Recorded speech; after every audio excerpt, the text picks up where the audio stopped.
Talk Show. Recorded live.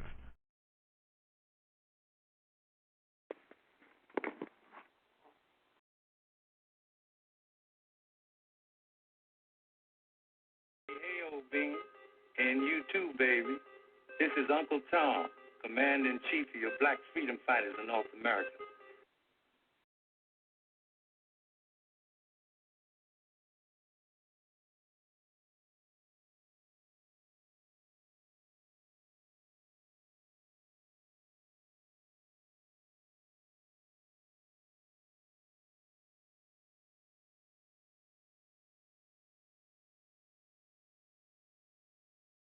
News from your fighting black hunter.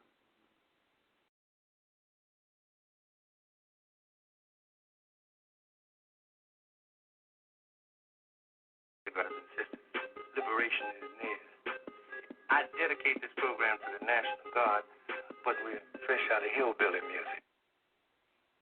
Bean, and you too, baby.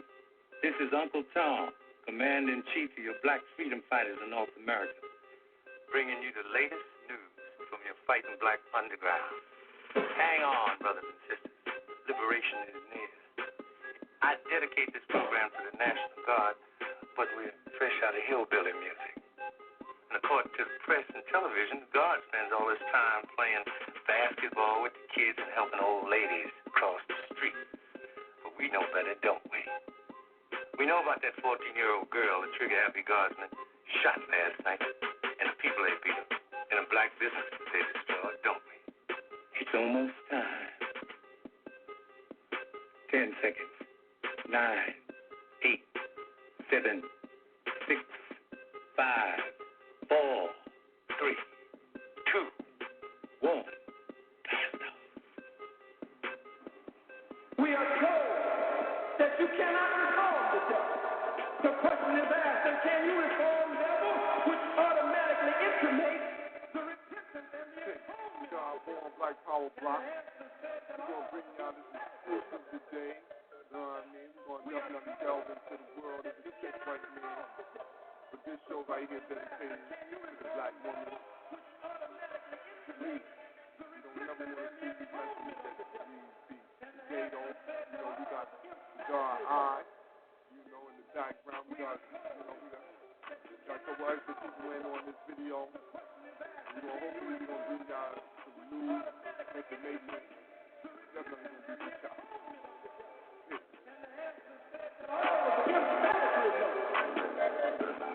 We are told that you cannot reform the devil.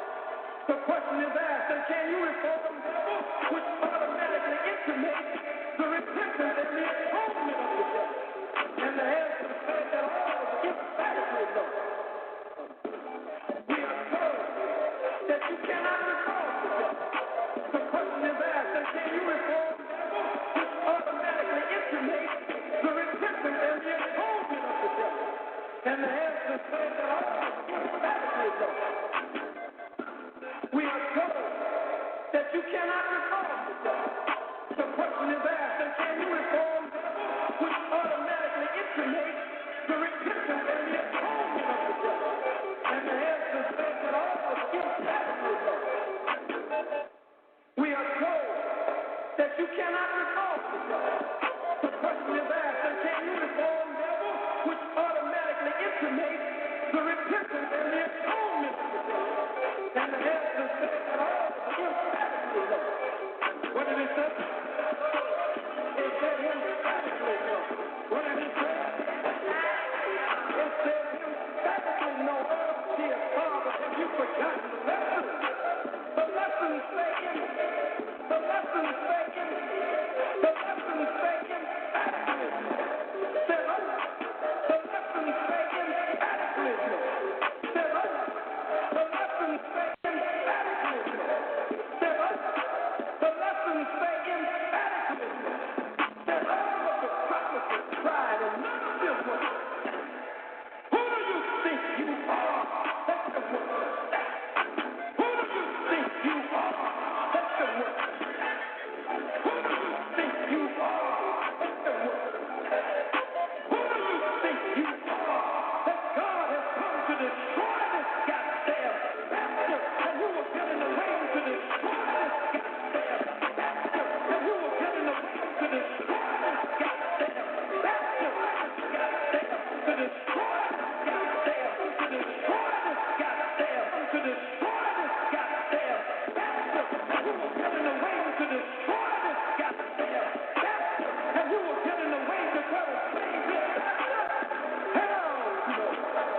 that knowledge.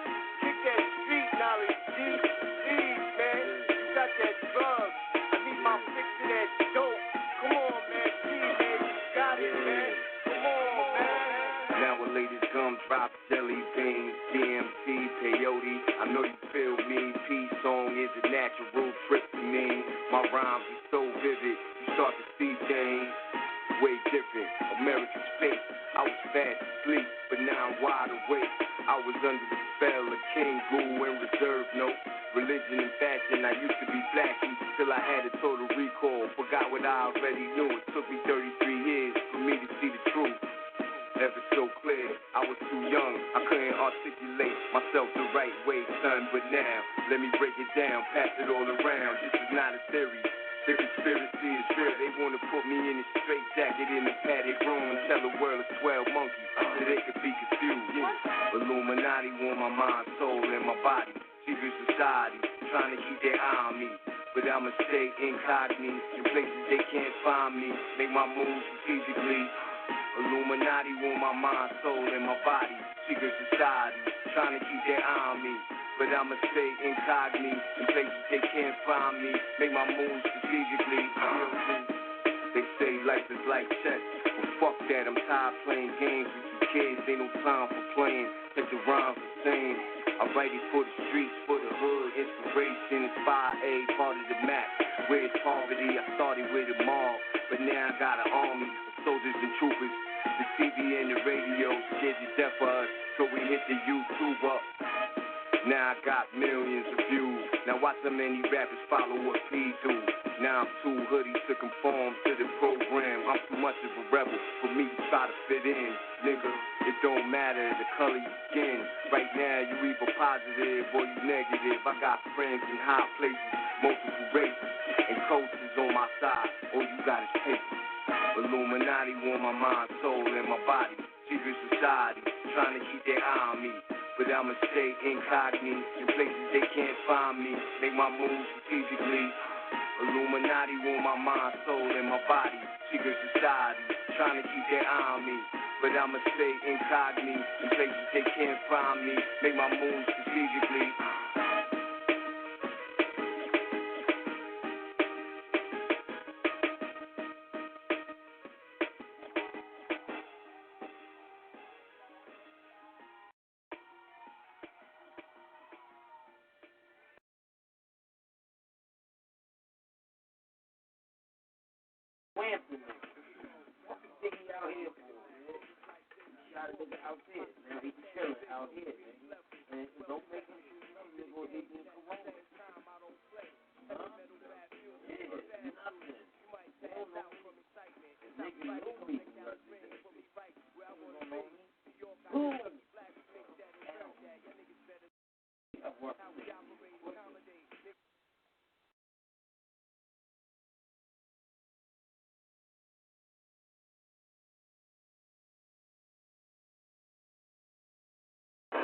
It's a war for control. The control of your mind and your body. Americans are traditionally independent, very hard to control. But the architects of the New World Order have ways to force you into submission. First, through a well-orchestrated agenda, including health care, financial security, safety from crime, and Brother X last night, what made me do it, I think I was probably at a Grizzlies game, and I was amazed by the number of us that stood up to their flag. And we all know that that flag has never represented us or our freedom. So at this time, just like the cracker would ask you to do, I'm going to ask you all to stand. Put your black power fist in the air. If any of you want the lyrics to this song or want the song, if you have a CD back there that you want the song in particular, I will give it to you. Because as the brother said, this is something that we should have in our event to open up each of us. Black Power event? Black Power! Oh, say, can you see precious old resting me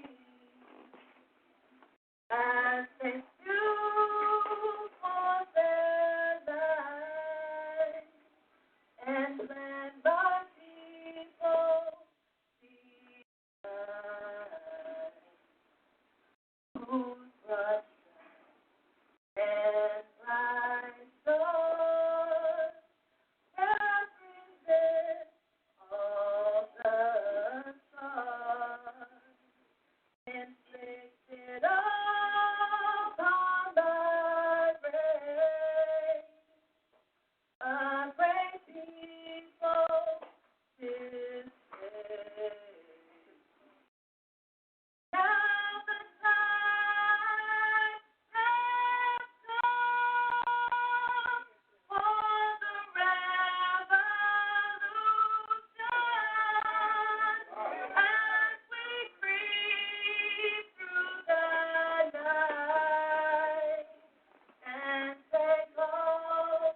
Slaughterhouse, baby 48, Mount Hotep, Smoking the Freedom on the Ground Radio. This is Brother Born. We're trying to get it in tonight. Slaughterhouse Saturday, what it do out there tonight, family, what it do. So we're going to set it off right with a praise Nat Turner, glory to Garvey, long live the spirit of Dr. Khalid Abdul Muhammad, praise Harriet Tubman, glory to Ida B. Wells, long live the spirit of Sister Fannie Lou Hamer. Black Power. We're going to rock off nice tonight. Like we said, it's Slaughterhouse Saturday, and we got a nice little, we got a nice little job lined up for you right now. We're going to be dealing with this upcoming conference of oppression, and we're just going to take a look at the cast of characters that's going to be on this panel. You know what I mean? A whole slew of characters. We might go ahead and take the whole 5 hours up. You know what I mean? Might let a little clip slide in here and there on each of these characters, before we, everybody get their opinion on them. And then just overall, just see how, just the overall thought on how we think a conference like this would work, what things would work, what things might not work, and just rock off night. So, rock off night. So I'd like to, give a salute to the family out there. Black Power, what's going on, Brother Little? See you out there, D48. Black Power, family. Power team. See our brothers is shooting out there. You know what I'm saying? Black Power, what's going on? Shooting, how you? Black Power. Oh, man. Fantastic family. Ready to get it in tonight. FOG Refugee for life. What's up with it? How the family doing? Black Power, brothers. Black Power, Sister Katrina. Peace. What's going on, Sister K? How you out there tonight? I'm good. All right. How's the family? Well, doing well. And yours? Everyone's well. Peace, brothers. Sisters out there. Peace, Queen. And I see our brother Claude's out there hanging out in the background, looks like. We waiting for that baby to drop. You know what I'm saying?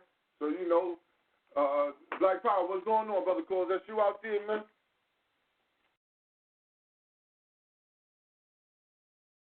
I see him out there. So, he on the line. He over there in the emergency. He over there in the hospital right now. He waiting for his new little one to drop. So we'll be on the line waiting for that waiting for that news also at the same time. It's been a long haul over there with the family. This baby's been holding up. Like they don't want to come on out of there. But that's all good. But what's going on? That's you, Brother Cool? No, that was me laughing, brother. Well, my bad. Yes. I was telling me and Brother Little and Brother Tim Briar Rue was having a hangout earlier today, and I just kept telling him that she gonna come out when she get ready. You know what I mean? Don't have nobody induced to labor, none of that. The baby gonna drop when the baby get ready. Patience is of key right now. You know what I'm talking about? All right. Well, that's what's up right there. I sent the fly out, and y'all see the whole lineup right there, man. So, we just going to start it off, man. You know what I mean? Got a whole lineup coming up. And, the last couple, we touched that community sometimes, then we lay off on guitar information, but this thing popped up on us. And our people in the situation right now where we're as a people, because of our mindset, we're always looking for leadership. We're always looking for somebody to guide us somewhere, And a lot of times, you get people together and you can't get some good information out of it, but you put a lot of good minds together. But no matter what, sometimes when you put a lot of good minds together and certain type of fuckery going on, no matter what you got planned, it will go for bad. You know what I mean? So, we just want to discuss the panel, those people up there. I'm not even familiar with every person up there, actually. And so what I'm going to do is I'm going to just go through the gaggle of folks up here, and, we just deal with it like that. Black Power, what's your thoughts on this thing, though, Brother Mikarah, man? The National Convention of the Oppressed. And like I said, this is going to be in Cleveland, July 14th through the 17th. I mean, to be honest with you, Brother Bourne, read the title again real slow. The National Convention of the Oppressed. Now stop right there. We've been in this black, doing this show for going on like 5 years now, you know what I mean, and been very consistent. And it's a shame that I'm able to, pick out who's picking these topics just off the title alone. And I'm letting you know right now, that's a classic title for a pimp named Polite. Now, when you hear about conventions, Brother Bourne, like I'll be very vague, a comic book convention, right, for example, you're going to see all type of regalia, people are going to come dressed in costumes. It's a convention. You're going to have vendors out there and so forth. So that's what I thought a convention was. Now, with regards to this so-called convention of the oppressed, do the oppressed have conventions? The title don't fit the context. And if you gather that many black people, you got that many black guests and hosts, the center of focus should be Africa. You know what I mean? That's my opinion on it. I got some more feedback, but I want, that's the basic, overview how I feel about the topic alone. You know what I mean? It's another classic topic picked by Polite. Well, the last one was the Comedic Armageddon War Conference. He got too many things going on in his titles when it should just be very short. Just a meeting of the oppressed, a convention of the oppressed, a national convention. You're going overboard with trying to appeal to certain audiences when you just need to appeal to the oppressed. A gathering of the oppressed, a gathering of that'd be very short and sweet. But you want to put the extras on it. So that's how I feel about it as far as the title alone, Brother Bourne. Yes, sir. I just want to add on to that point. But, before that, though, I'm going to add on real quick. When I seen the National Convention of the Oppressed, I was like, damn, the Convention of the Oppressed, immediately, like you said, do the oppressed have conventions? I was like, damn, what's stated? And I know we need to gather. So it wasn't like, but it was just like the language. The language sounded codified in Eurocentrism and racism, white supremacy. And the mannerism which it was given off, just National Convention of the Oppressed. Anytime I'm seeing a national convention of something, it's basically a bourgeois affair. You know what I mean? It got a certain type of feel to it. Not to say that this ain't going to be a good one. I'm just saying this was my initial thoughts on it right now from the beginning point. And now I see that. So then I start to look at the flyer itself. I didn't even take it into account, regardless of the people that was up there. I just looked at the flyer, the layout of the flyer. So I've seen the people. And one of the things that really surprised me is that they have one of the presidential candidates up here, or the alleged presidential candidates. And they only have one of them. And the one that they have up there is Donald Trump. And personally, I'm taken aback by that because, I would see if you were just a convention of the oppressed, the number one politician you should have up there is a Democrat, whichever Democrat is up there, because the oppressed seem to always roll with them. So you need to immediately have an X on them because they're not even the quote unquote oppressed or minorities don't even roll Republican anyway. You know what I'm saying? So that was. Like, I started looking at the science in the context of the whole flyer. So I was like, yo, we don't even, as a group, they don't even roll like that. You know what I'm saying? As a group, they don't roll like that. So I'm saying, all right, that looks weird to me. Why would you put Trump up there? And me, I'm going for Trump, even though I'm not going to vote. But I'm stumping for Trump because I need a cracker in there who's going to talk pure cracker shit and going to make everybody get up off their shit and do something. You know what I mean? Trump into so, hey, let it pop off. Sooner or later, it's going to happen. So I'd rather a cracker who's just honest about the situation. You know what I mean? Me personally. So that struck me funny. You know what I'm saying? Then, I see the Jesse then on the other side, like all the pictures that you can pick out, you see the slogan that's over there? The slogan is, I am somebody. So when I see the Jesse Jackson slogan on the other side, automatically I start to feeling some kind of way. You know what I'm saying? I am somebody on one side, Trump on the other side. Then it say you are killing us, and then I get down, and then I finally start to looking at the people there, and then start to glance and look at all the logos for all the different groups that's together. And for some reason, I can't get all of these. I can't make out every one. But the one that I can make out plainly is the bad group, Black Lives Matter. I can plainly make that out. The pro-homo group. I can plainly make out the New Covenant group, which is a humanitarian group, which means they for everybody. You know what I'm saying? Them is two I can plainly make out. I believe that's the Black Liberation Riders right there. You know what I'm saying? But I know that's New Era Chicago. I see the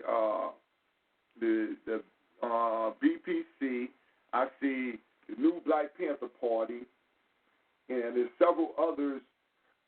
One that looks like they representing the most represented Khalid Abdul Muhammad, but I can't really tell exactly who they are. Does anybody who's seen the flyer, could you make out who these other groups were? That was the question. Mm-hmm. And I got one to add in too, brother, going on what you were speaking on. For them to have a picture of Donald Trump on the flyer crossed out, and not have Hillary Clinton up there also crossed out, and also have Bernie Sanders up there crossed out, it kind of sways the notion that we know that motherfuckers is running for president right now. So who's really paying for this event? Is this an anti-Trump event sponsored by Hillary Clinton? Or maybe Bernie Sanders? You see what I'm saying? With all the individuals lining up, you got to please believe that one of these individuals, the co-host or something, has some kind of real deep political ties. You see the point I'm making? And the title, whenever you find frivolous titles like that, is because they want to appeal to a general, broad audience. You see what I'm saying? Yeah. Let me think. Is there a convention during that time? Let me see. July 14th through 17th. Black Power. Black Power. Black Power. Hey, peace. This brother Shakim. I was listening to the brother, and I am on the flyer, and I am going to the convention. Now, a couple of things that I really want to. Well, first, the reason why Preach, when he did the flyer, it was Trump on there, is because that was the time of the RNC. The Republican National Convention was going on at the same time. So the concept was to get everybody in Cleveland at that time of the Republican National Convention. Now, the Democratic National Convention is on another date.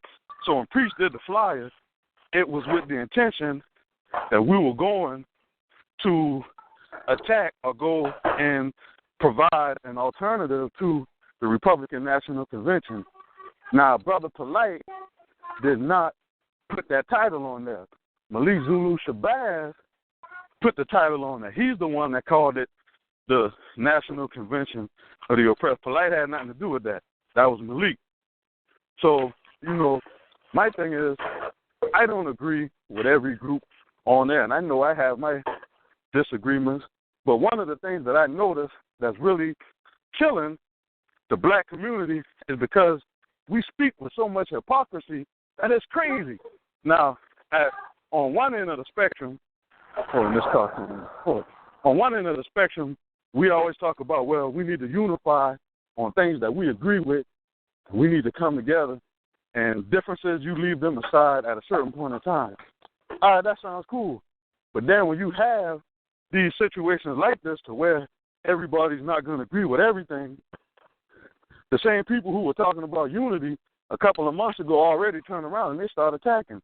Brother told me, well, you want to fly with Mark Lamont Hill? I said, I don't even know who Mark Lamont Hill is.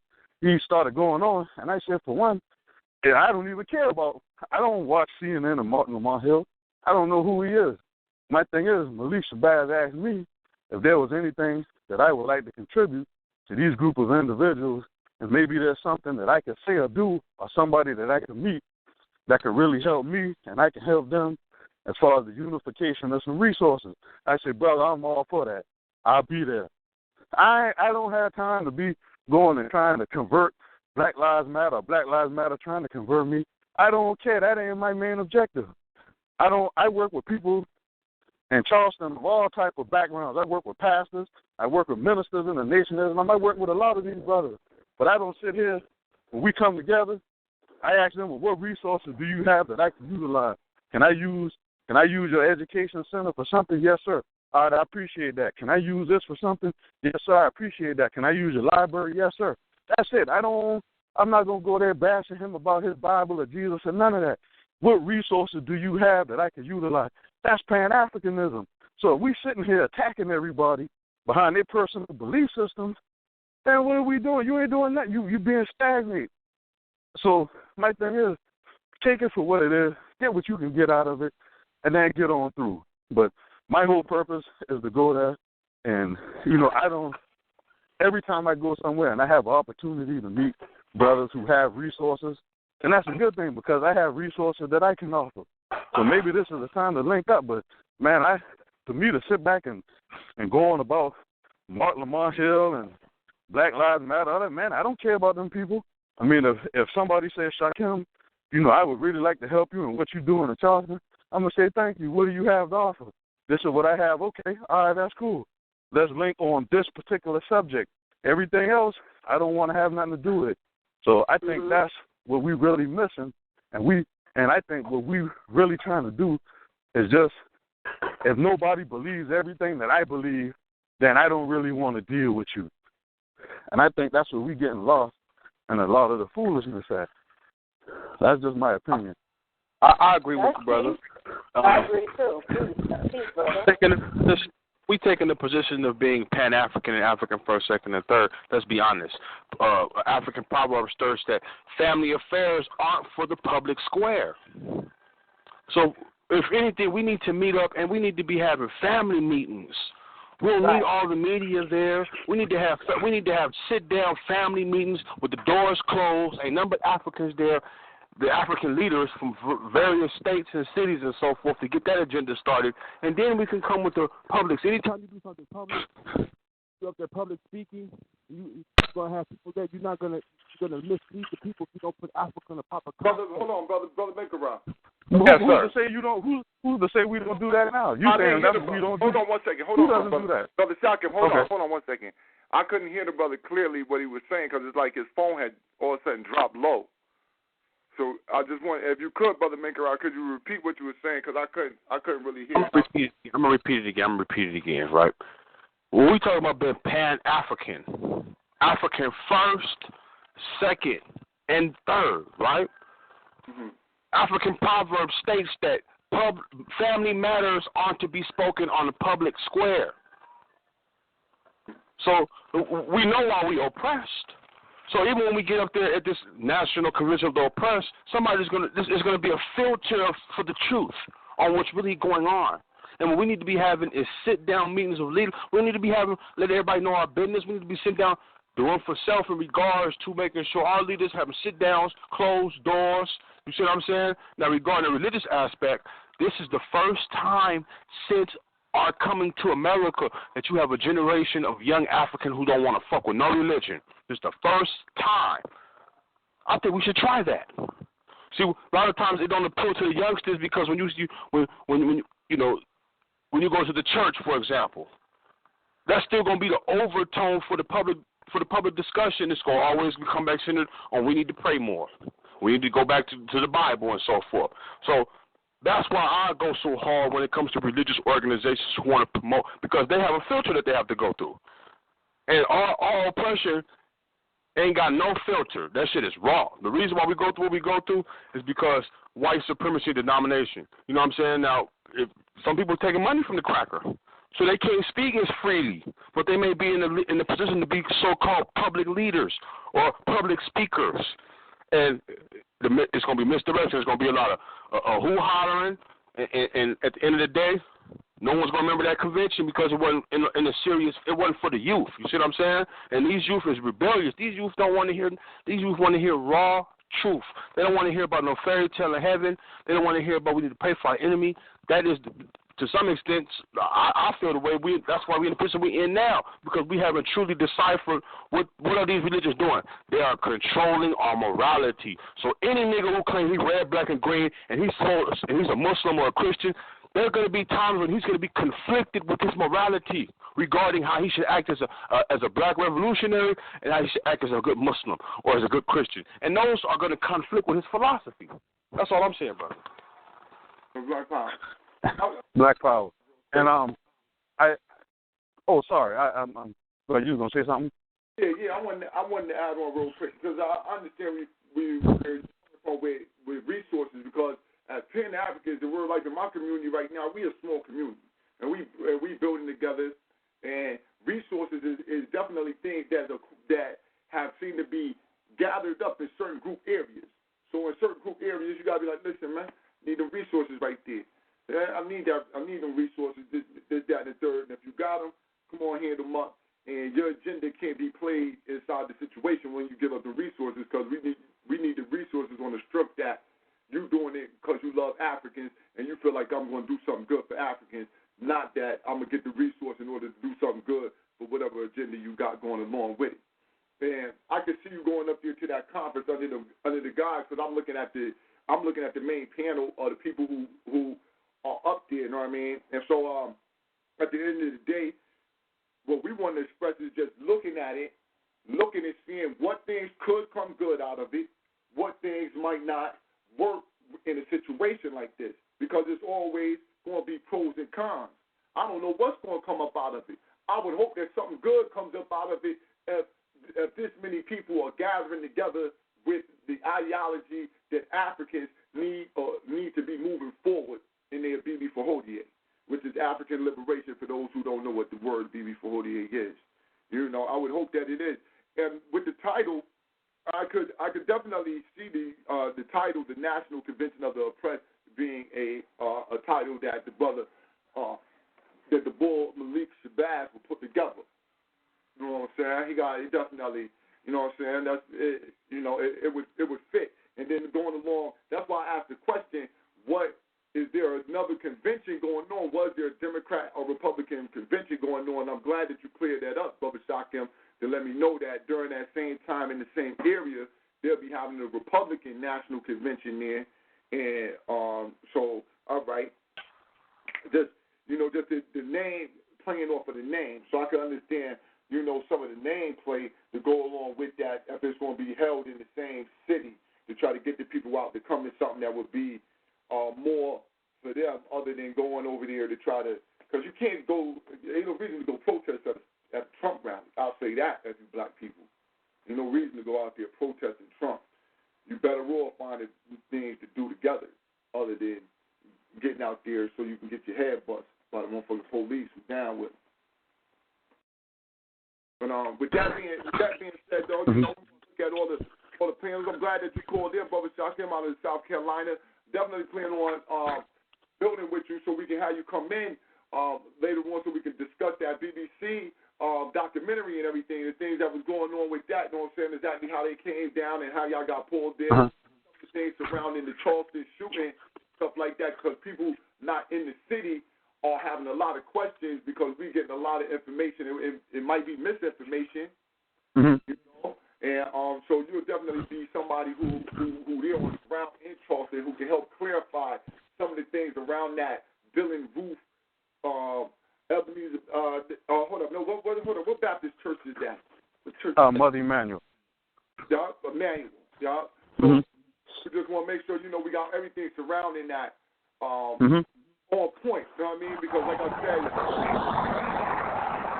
different things going on. We're hearing a lot of different stuff about that whole setting and everything, and the people who were surrounding that particular shooting. Yeah, it's a lot of information. Go ahead, Tommy. Yeah. Okay. Yeah. Well, I want to just take a quick second to respond to what the brother just said about, people potentially being confused because of the makeup or the composition of the people who are going to be there. And we're talking about, religion potentially getting mixed in a lot of things, and people saying that, their solutions to certain things are prayer or whatever the case may be.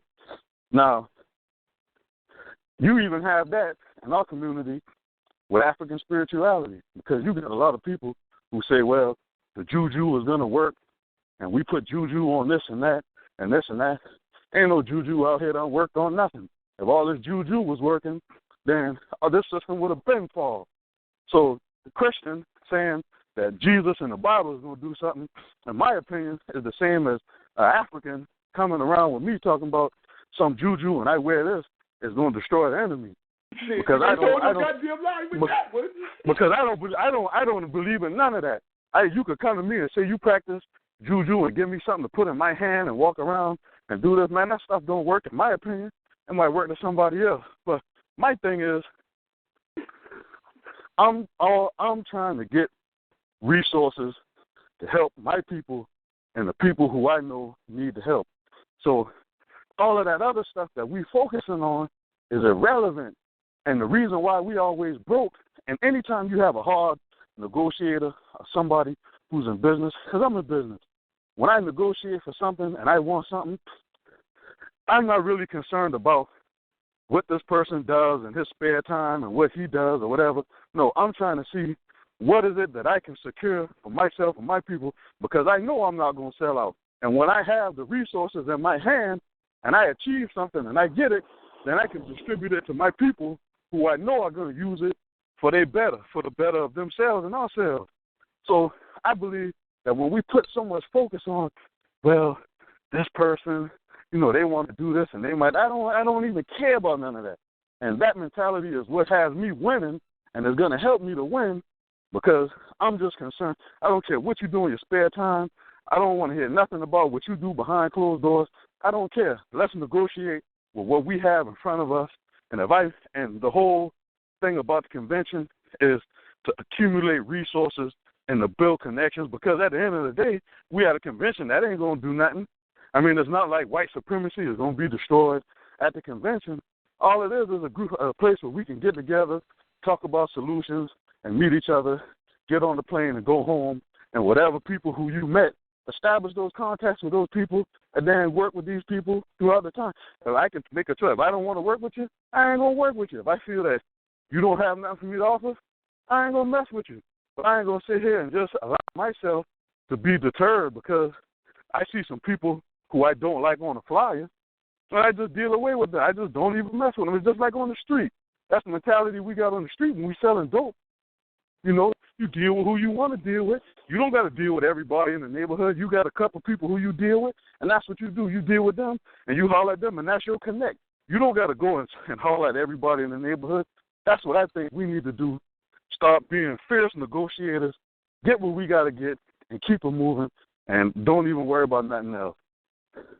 That's just my solid opinion. Now, I respect that, brother. But see, you mentioned earlier, do you see no difference between the Christian and the person practicing juju?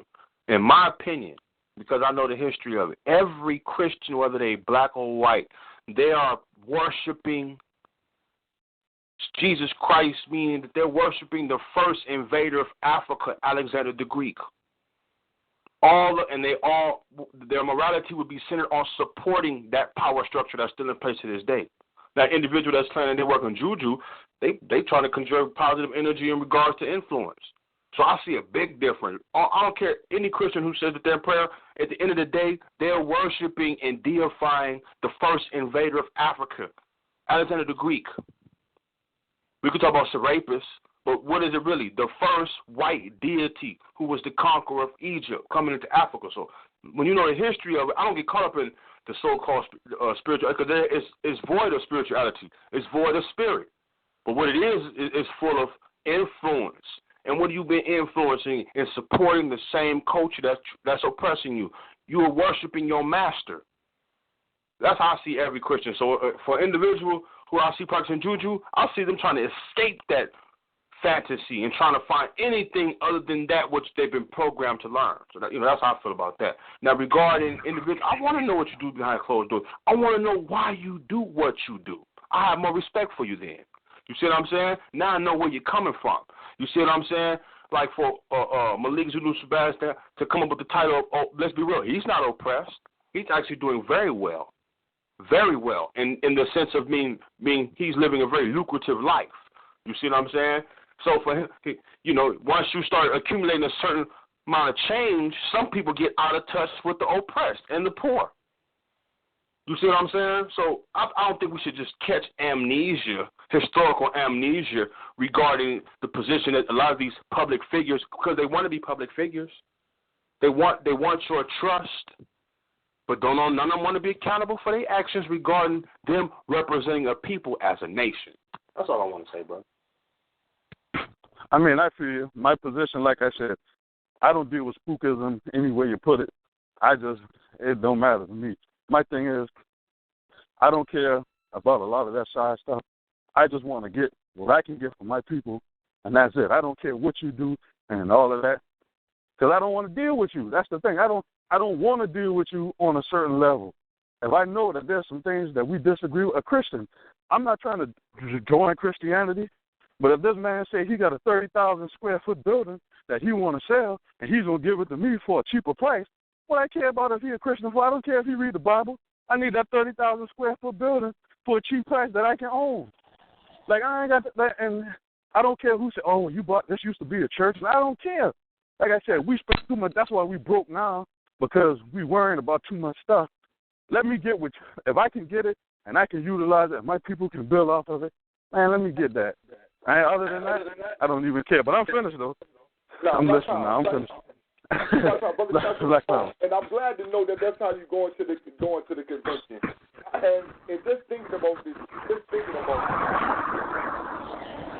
Mike came in with nine noise.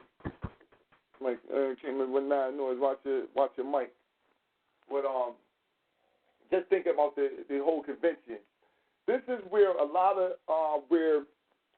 when you say, we want to build bridges. We want to be able to utilize resources from people who might not even have the same ideology as us.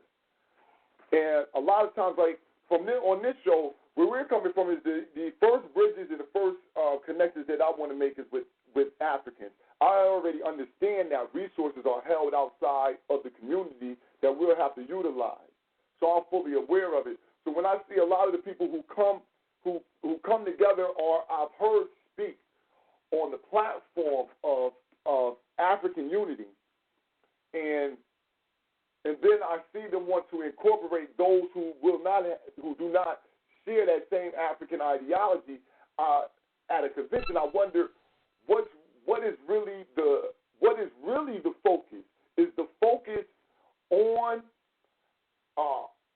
us becoming a African nation? Is that what we really want to become, an African nation that can do business with other nations? Or is the focus on a revolutionary African nation that is here to go and get retribution for what we've been, what's been done to us? Or are we just striving to get some type of equality with the other quote-unquote minorities and things around us in order to live better in the society that's already been created? So when I see all these different ideologies, that's where I start to look, and then the questions have to come in. What is going on here? Where are we going as a nation, nationally, not just as individually in my own community, what I can do and grasp about it there, but is there a national ideology, a national identity being built out of some of these things? Because a lot of our people, that's what a lot of the people are looking for, a national identity that we will unify up under. And so when you have these type of conferences and things with all these different ideologies, with people that you might be aware of and you might like their message, and people that you might be aware of and you don't agree with everything that you're saying, and other people who you have no idea who they are, you have to start, you just have to take all this stuff and look at it. So that's what we're doing here on Feet on the Ground. We're going to be taking it, looking at it, just analyzing it, and putting it out there for the people for the people to be able to say how they feel about, this, that, and the third, what they think will be positive coming out, what they think might not be positive, what they think would be, and that goes with what might not be positive is that which could potentially be negative for us. So we don't have to say what negatively could come out of there.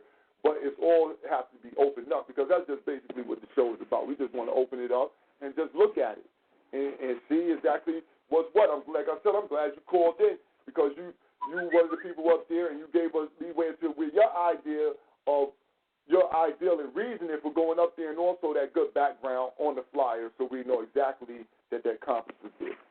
So, for there's a lot of other family on the line. You know what I mean? We see you out there.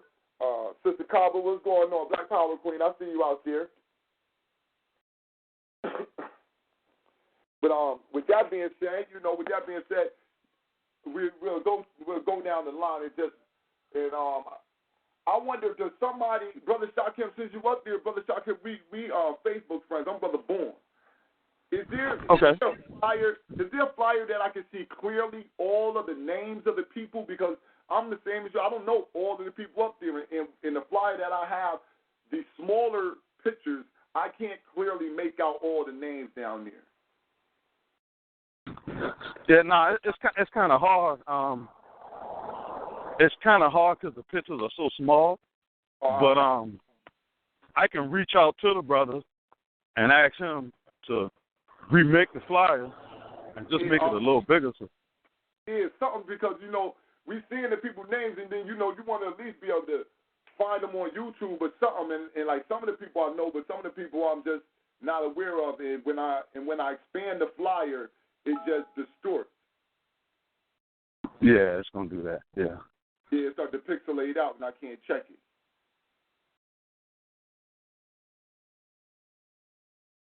All right. So let me see what's going on. I know on the flyers I'm looking at it, I see at least 3 Nation of Islam splinter groups. The New Black Panther Party, the New Covenant, a Polite little group, and then they Club Sakalit. And then it's hosted by Malik Zulu Shabazz. So this is a Nation of Islam sponsored event. Am I lying? I didn't. All right, that's the Cubs of Khaled. I couldn't tell who that was. I just knew there was a picture of Khaled Abdul Muhammad. Like I said, we started trying to get aware who all these players is because a lot of people don't know this. This is like a conscious community type of event. It's a black African, national event. And when you don't even know who all the people are on the national scene, that's another problem. We need to make sure we know who all the people are, at least in name, and also the groups that declare that they are here for the oppressed people and are pushing. I guess I wouldn't even know. I can't even say if they were black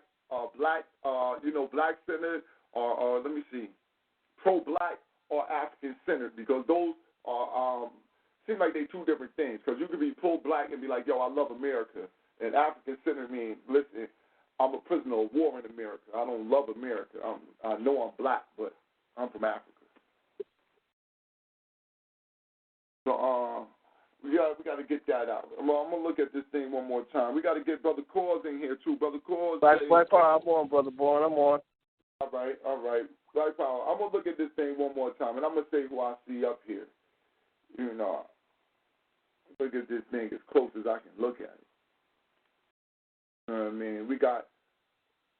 It's hosted by attorney Malik Zulu Shabazz. The thing is in Cleveland. It's going to be held July 14th through the 17th. It's a 14th, 15th, 16th, 17th. That's a 4-day event. So we know all these people can't be at one place at once. They're not going to be able to have all of them on one day.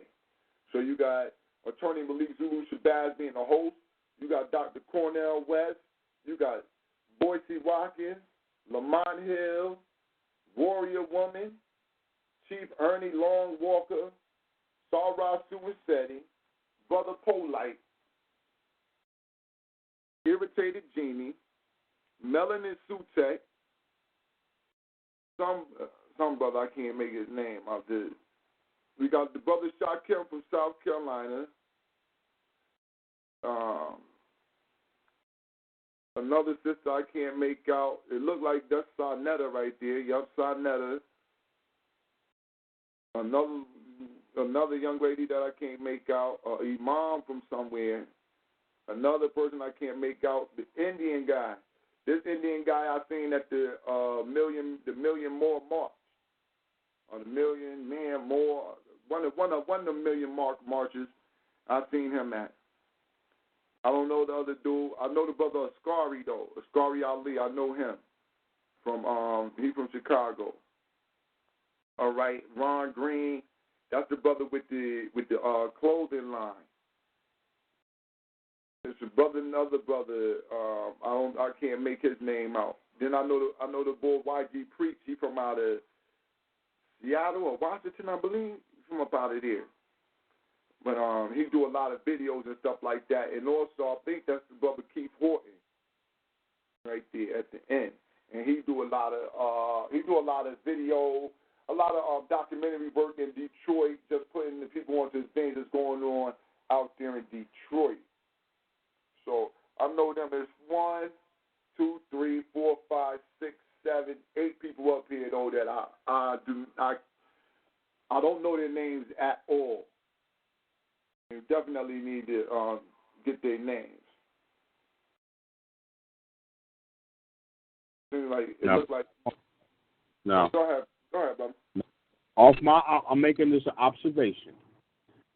Whenever they're the only organization that I've known, I have no problem with my Native American brothers and sisters, but I've noticed the only organization that appeals to them when they have conventions like that is the Nation of Islam. Am I right?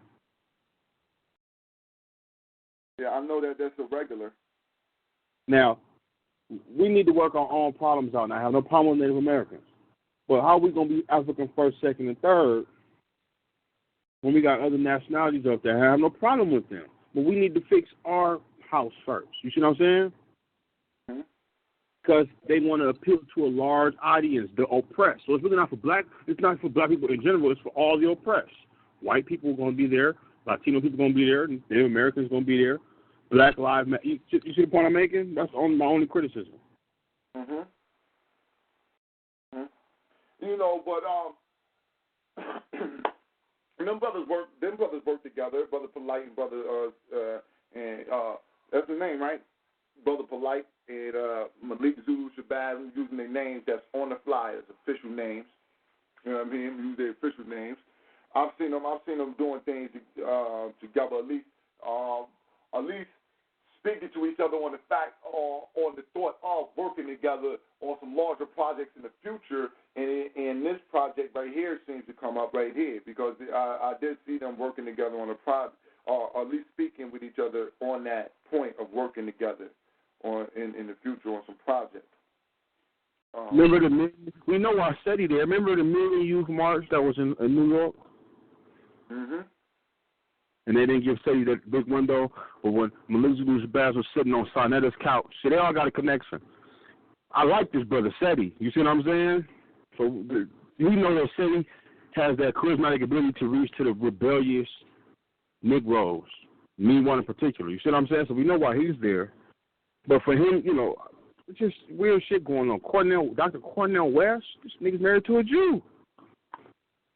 The Polite and Malik Zulu Shabazz had a debate. Remember that debate they had? Yeah. Yo, I'm going to tell you, listen, right? When Brother Shaquille mentioned Mark Lamont Hill, Mark Lamont Hill was out here at Quinnipiac College, and I couldn't catch him. You know what I'm saying?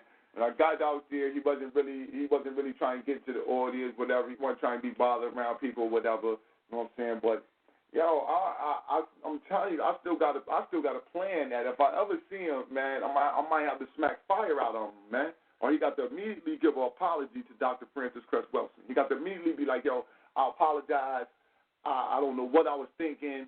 I should never, tweet nothing about the sister in a disparaging way, no matter what. I should have just left that alone, let the elder rest in Yahuwah. You know what I'm saying? And that's that. But he, and that's just something that when he says Mark Lamont Hill, I'm looking at him, I'm like, man, this guy right here, man, he slid away from face smacking. You know what I mean? and one day he might still reap that benefit, for his disparaging words against our elder like that. So, and then he can apologize, and then we can be back cool or something. He might not never be cool, but he deserves that, a smack in the mouth for what he let his fingers do. Now, besides that, though, the whole setup, I like to see what the sisters got to say. It seems they got 3 sisters up here.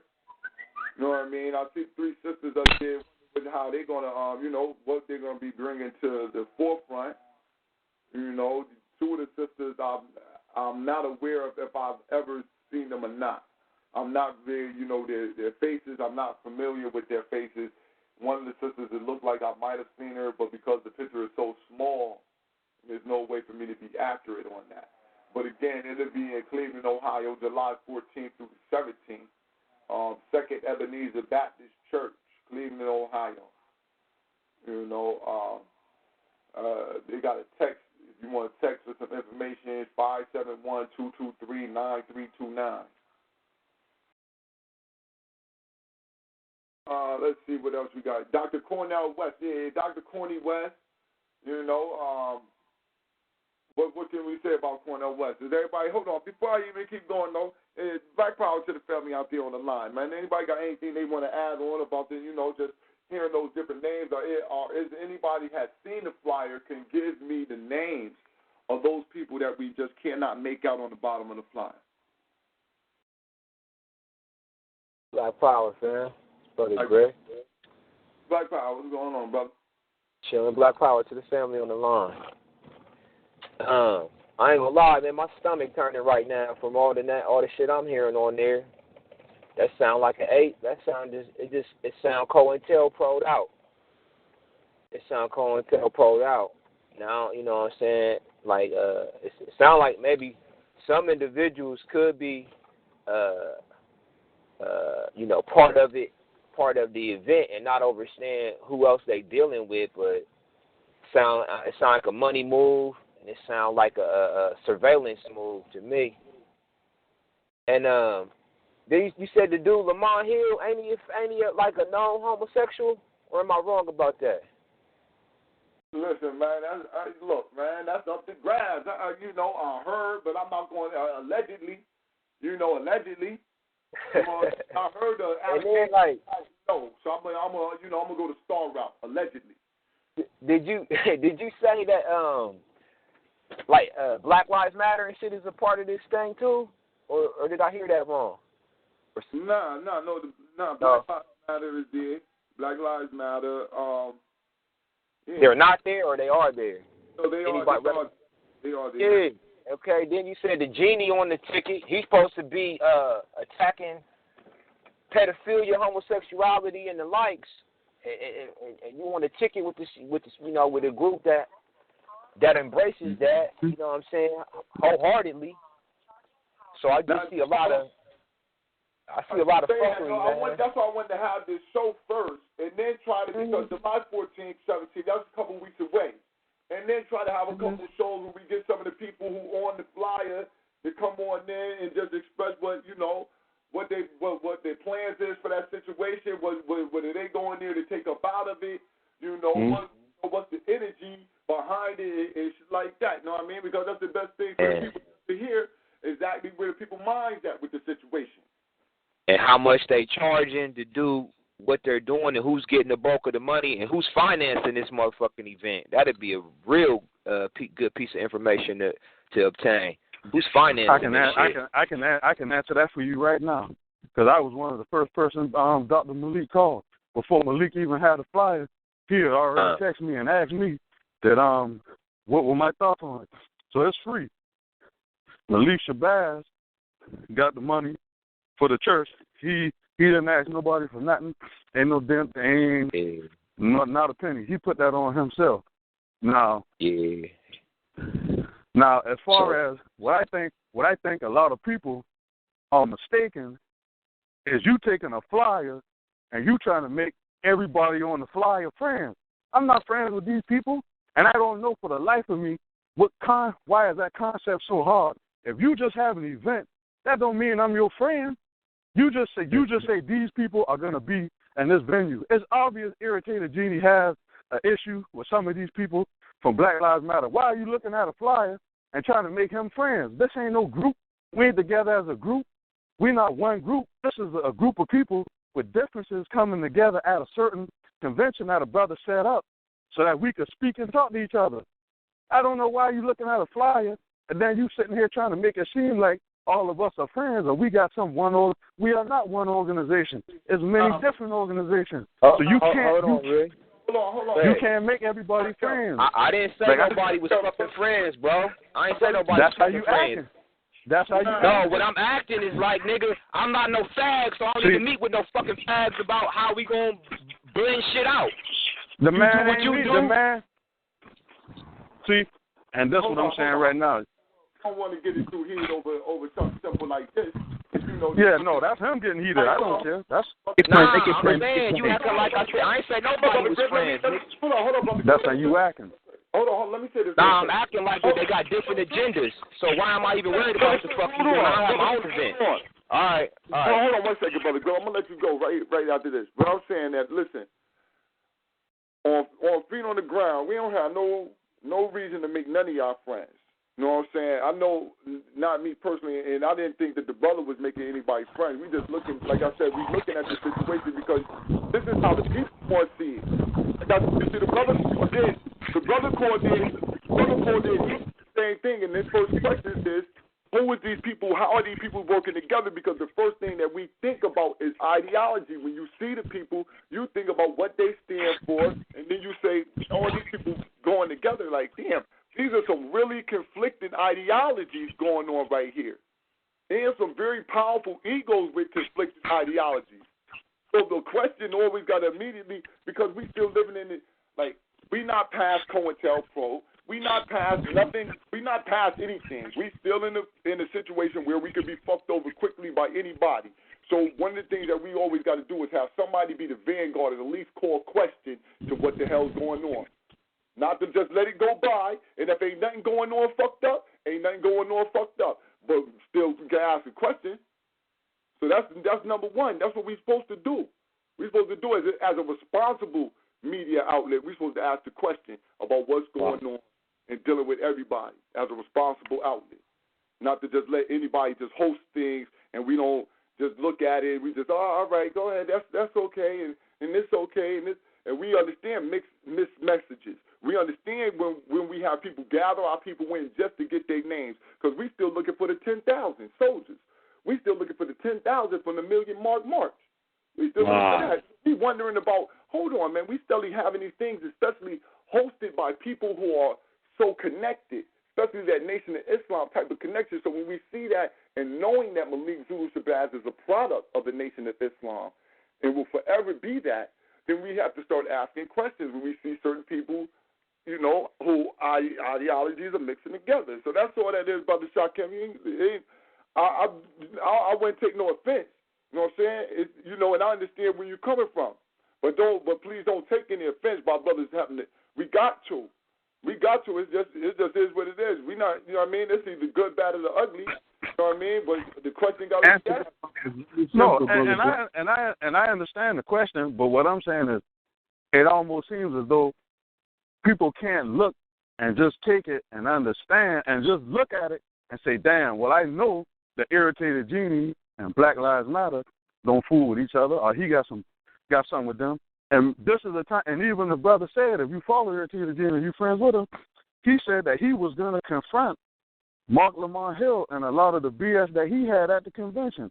Brothers already said they're going to confront him about the words that he had. So we know that it's going to be people who confront people about things that they said. It's going to be some confrontation, and it's not like everybody's going to be on one accord. It is not. We already know that. So, like I said, certain people say, well, my whole thing is, like I said, I want to meet brothers and sisters who I have faith in and that I know that they're solid people and that I haven't had a chance to meet, and I'm going to get with them brothers and sisters. And then all that other stuff, I don't even care. They can argue and fuss and all that, but I'm going to grab the people who I feel are solid and we have good resources and we're going to roll off and we're going to do our thing. But, like, all the shenanigans and the circus and all that stuff going around, hey, let them do them, and we trying to enrich ourselves. Oh, go ahead, brother. Now, what organization you a part of, bro? Like, who do you represent? South Carolina RBG. Now, some of these groups you already familiar with them. Am I wrong or right? A lot of them. Yeah. So why would you think that you would need to go to this particular conference in order to build some connections and or address any issues when you know some of these groups are just pretty much opposite of what you already stand for? Am I wrong? You're wrong, and I'm going to tell you why. When I meet a lot of brothers and sisters off of Facebook, and I have met people, especially when I met Keith Horton in New Era, Detroit, when we was all in Chicago, when we was all in Atlanta, and I had a good chance to meet the brothers and Ron Green and the brothers from What's Up African. When we sit down and we have a chance to meet each other in person off of social media, it makes our bond better, and it helps us to talk about things and to really see and get a feeling that this person is somebody who I can meet and I can trust and I can talk to. Anytime that I've met somebody in social media and then I met them in real life, it takes it to another level when you have the opportunity to sit face to face and look a man or woman in their eye and really see what they're about. It's another experience. So, yeah, I met a lot of these people on social media, but when I had that opportunity to have that face to face and we sit back and we go out together or we do something together, it's another. Just like me and you, I don't know you on the phone. I just know you from on the phone and just talking. I don't really know who you are, but if we sat down and was typing on the keyboard, we might have a confrontation. And then I might meet you wherever city you in. I might fly to meet you, and then we hang out for a little while, and we build, and we talk, and we go to a bar or something, and we hang out, and we just build. I might say, damn, you know what? Well, man, cool. You know what I'm saying? Me and little dude, man, I could rock with him, man. That's a good brother right there. See, that's just that extra level. So that's what I'm. Check me out though, big bro. Here's my problem with what you're saying. You saying you already know a lot of these group stances and positions. So if I'm already against homosexuality, I'm not trying to sit down with Black Lives Matter and see if face to face we can. Oh man, they seem to be pretty decent, whatever. We on a whole different platform. So bottom line is you X'd out of my equation because I'm not even trying to figure out what it is y'all doing or not doing because I know what you stand for off the rip. So why? Yeah, I think you missed the first part. I think you missed the first part when I first called. Hold on. Let me finish. So my thing is this: why can't you get in contact with these people on a different forum? Why you got to go to this big ass barn burner and shit with all these different people? Why you can't contact them on your own and set up some type of engagement where you can meet them behind closed doors? Like, why has it got to be this big old soap opera? Easy. I'll tell you why. Because it's one plane ticket for me to go to Cleveland, and then I catch these brothers, and then we all dip off together, and we're gonna be there 4 days. We're not gonna be in the public eye majority of most of these days. So just say I wanna meet Ron, he's in Philly. I want to meet Niecy, she in Dallas. I want to meet Ascari, he in Chicago. I want to meet another brother, he in Tech, he's in somewhere else. So that means you know Black Lives Matter wouldn't be there. So that right there eliminates anybody that I wouldn't even want to build with. So that's why you would do it that way. Okay, that's what I'm telling you. I don't have to be around Black Lives Matter. We could dip off. We don't got to be with them people. I don't got, man. Listen. I'm here. You're not. Okay, but hold on. You're not thinking logically. Let's think logically for a second. That is logical thinking. Hold on, listen. First of all, I don't want anybody to have my identity. I don't know these motherfuckers like that. So I don't want you to see me, and I don't want to be eating with you and shit. Nigga, I don't know who you are, how you roll, and I ain't going to figure it out in the midst of that type of atmosphere. I'm going to meet with you on a personal note. If I'm going to meet with you at all. So you putting yourself out there, man. That's not even smart to me. Listen, I'm gonna tell you one thing, and I'm gonna be totally honest. Everybody who has the impression that you hide and all of that, you ain't hiding. If you in the liberation and you in the movement, I didn't say that. You ain't hiding. I didn't say that. That's not what I said. So my thing is, and let me explain, and because I know we're taking up a lot of time. My thing is this, and like I said at the beginning, I don't gotta deal with no Black Lives Matter. If I don't want to deal with them, I don't even gotta talk to nobody from the mic and walk past them. I don't understand why we are thinking that just because you are at a place that I don't have to do the same way I could do it on the street, and I see a nigga who I don't deal with and I walk past him. I don't care if all of us in Charleston are we all in the same building. If I don't mess with you, I'm gonna walk by you and I don't want to say nothing to you because we ain't cool. I can go and holler at my peoples later and separate. That's what I'm trying to say. We're taking it too far and get with the people. Okay, Black Power. Now, listen, I want to say this. I understand exactly where you're coming from because just today, I was at a pop-up festival. You know what I'm saying? We got a pop-up festival here in the community and shit. So there's mad people out doing all different type of stuff, all different type of groups and shit. And man, so now there's a gang of Tamil who's out there, and I don't fuck with them, but there's a gang of homos out there. And for the life of me, because they was out there though, there was no intermingling. I walked past their booth like they ass ain't exist. So I understand where the brother coming from, where where you might be in a situation where, but there was over hundreds of black people there. You know what I'm saying? I made connections with like 10 other black dudes and women, black men and women who actually doing African Center programs and shit in the city and in the nearby surrounding areas. Who I would have never I would never met them that day. Simple as that, brother. But look at it from what the brother was saying. Look at it like this, bro. Sometimes what you don't like and what you stand for makes you who you are, and nigga, I respect you for that, right? So, for example, if I know, nigga, you don't eat pork, I'm not gonna have you come to no barbecue convention. You see what I'm saying? And expect you to sit there and make the nigga, I like you for what you are. You see what I'm saying? So if a nigga who's standing firm on, I don't fuck with homosexuality, I don't fuck with Black Lives Matter, well, why would you call this nigga up and ask him to compromise that? And if he does, you gotta look at, damn, what was it that was said or given to him to make him compromise, go 360? So you don't want to be put in that position at all if that's one thing you stand on. Because that means, like right now, everybody's so cool with the gay shit. Any nigga who standing firm and is not fucking with the gay shit is going to be recognized. And the minute he flip-flops, his credibility is going to be in question. How would Irritated Genie, how would IG be compromising? I don't understand how Irritated Genie would be compromising.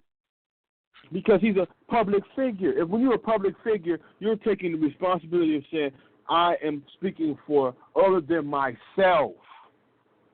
See, if you're in this for just personal gains, you're going to get that real quick. Irritated Genie is going to blast them boys, man. You know Irritated Genie ain't going to hear that. He will straight blast them. Let's go a step further, right? The minute you are aware of your position on being against white supremacy and so forth, you're going to start studying tactics. And the biggest tactician that practices and destroys black power is COINTEL, right? So you take Black Power. Gil Scott made the song. Nigga, the revolution will not be televised. Brother boy, next show you just play that. It will not be brought to you by Sprite. It will not be brought to you by Malik Zulu Shabazz. You see what I'm saying? It will not be brought to you. And there will be no commercial breaks. You see what I'm saying? You take a certain position, so I don't even have a Facebook account. Because I know when you study COINTEL, you see that the demise between the Black Panthers in California and the Black P. Stones in Chicago was through the feds sending fake letters, fucking up communication. So for any nigga think we talk about cyber police, who do you think the cyber police is really after? Now, I'm not finna make no allegiance to no nigga that I met on Facebook. I'm not even gonna expect to find no revolutionary RBG nigga on Facebook. Every one of my comrades, they got a Facebook account, but we met through talking on the line. They heard my voice. They heard where I came from. And so, and that's how we connect. I talk to everybody on the phone. Some of them I ain't never even met. But through the law of vibration, we was able to come to some common grounds of understanding. You see what I'm saying? So for, that's as a whole, I ain't met no, even though I did have a Facebook account, I would expect to be looking for a revolutionary black group on there and not expect to get no slack from them boys.